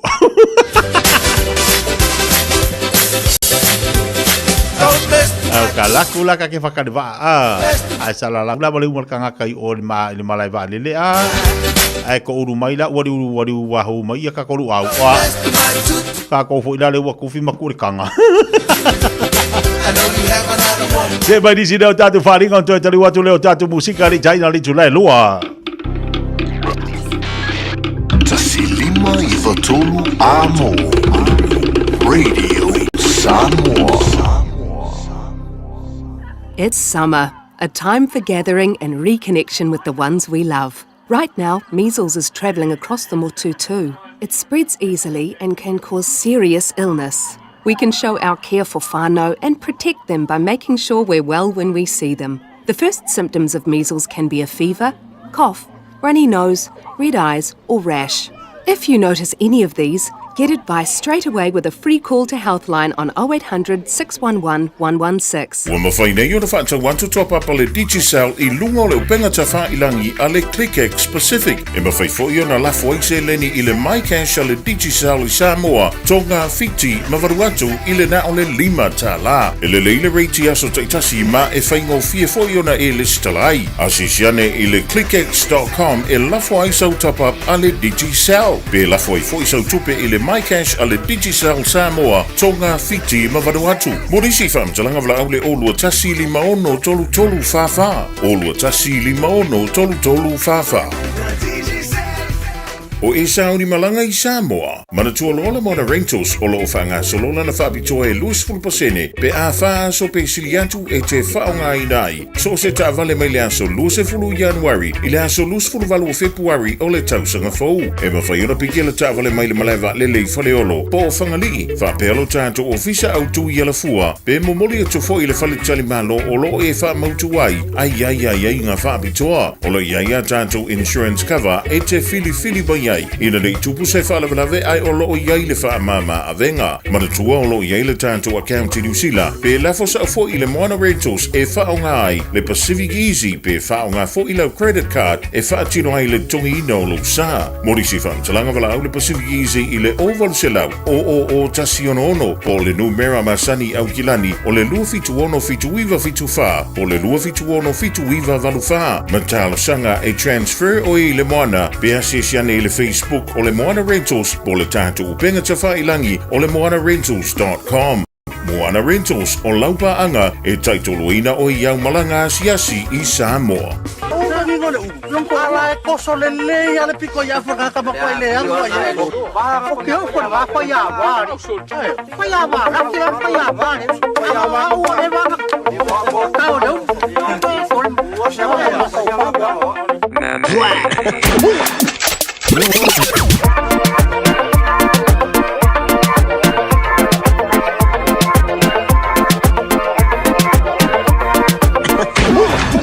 I want to fight! Let me fight! I want to fight! DJ.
It's summer, a time for gathering and reconnection with the ones we love.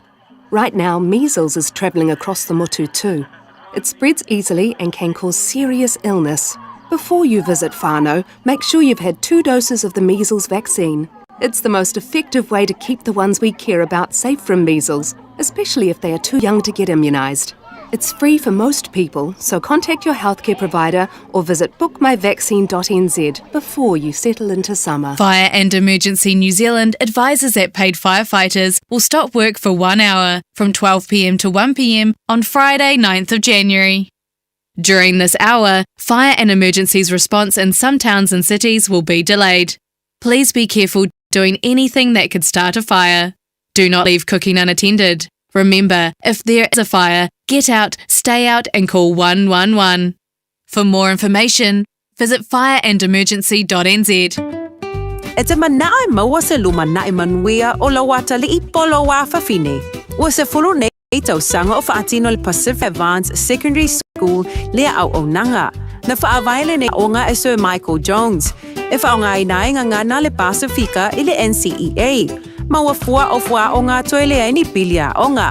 I le tau sanga lua o loa whana maua lunga I le whainumera o alonga whana wale pass na au sia tongi e ulu whale ai I le universite, po le university entrance, I le tele o kolisi I au kilani. Ua uti awa noa mo le lua o lua ono, mo nisi whamtalanga wala au loa le pass I le ovart se lau valu o fitu lua fitu fitu. O Varselau valu o fitu lua fitu fitu. Ua mawhai nei o na whaatau wantu topapa le Digicel I lunga o le upenga ta whailangi a le ClickX Pacific. E mawhai fo I o na lafo se leni I le MyCash a le Digicel I Samoa, tō ngā whiti mawaru atu I le na o le 5 tā la. E le leile reiti aso taitasi ma e whaingo fia fo I o na e listalai. Asisiane I le clickx.com e lafo ai sau tapap a le Digicel. Pe lafo ai fo I sau tupe I le MyCash a le Digicel Samoa, tō ngā whiti mawadu atu. Morisi wham, talanga wala au le olua tasi 5 tolu tolu whawha. O tasi 5 tolu tolu whawha. Radio Samoa. Taslima iwa tolu. Ama.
Richard Barkham Fiafia ngole ne yaso.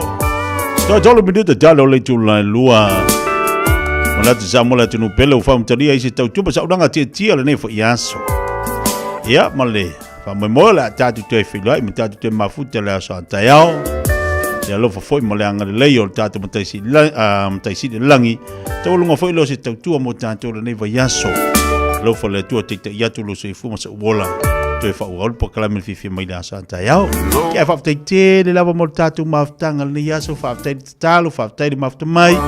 Avea le nei po kala me fai ma po kala me te Fiafia ia te fa fonga I musika ma mau ai ata mo tatu. Tatu tal ye mo te fai tatu tal mali.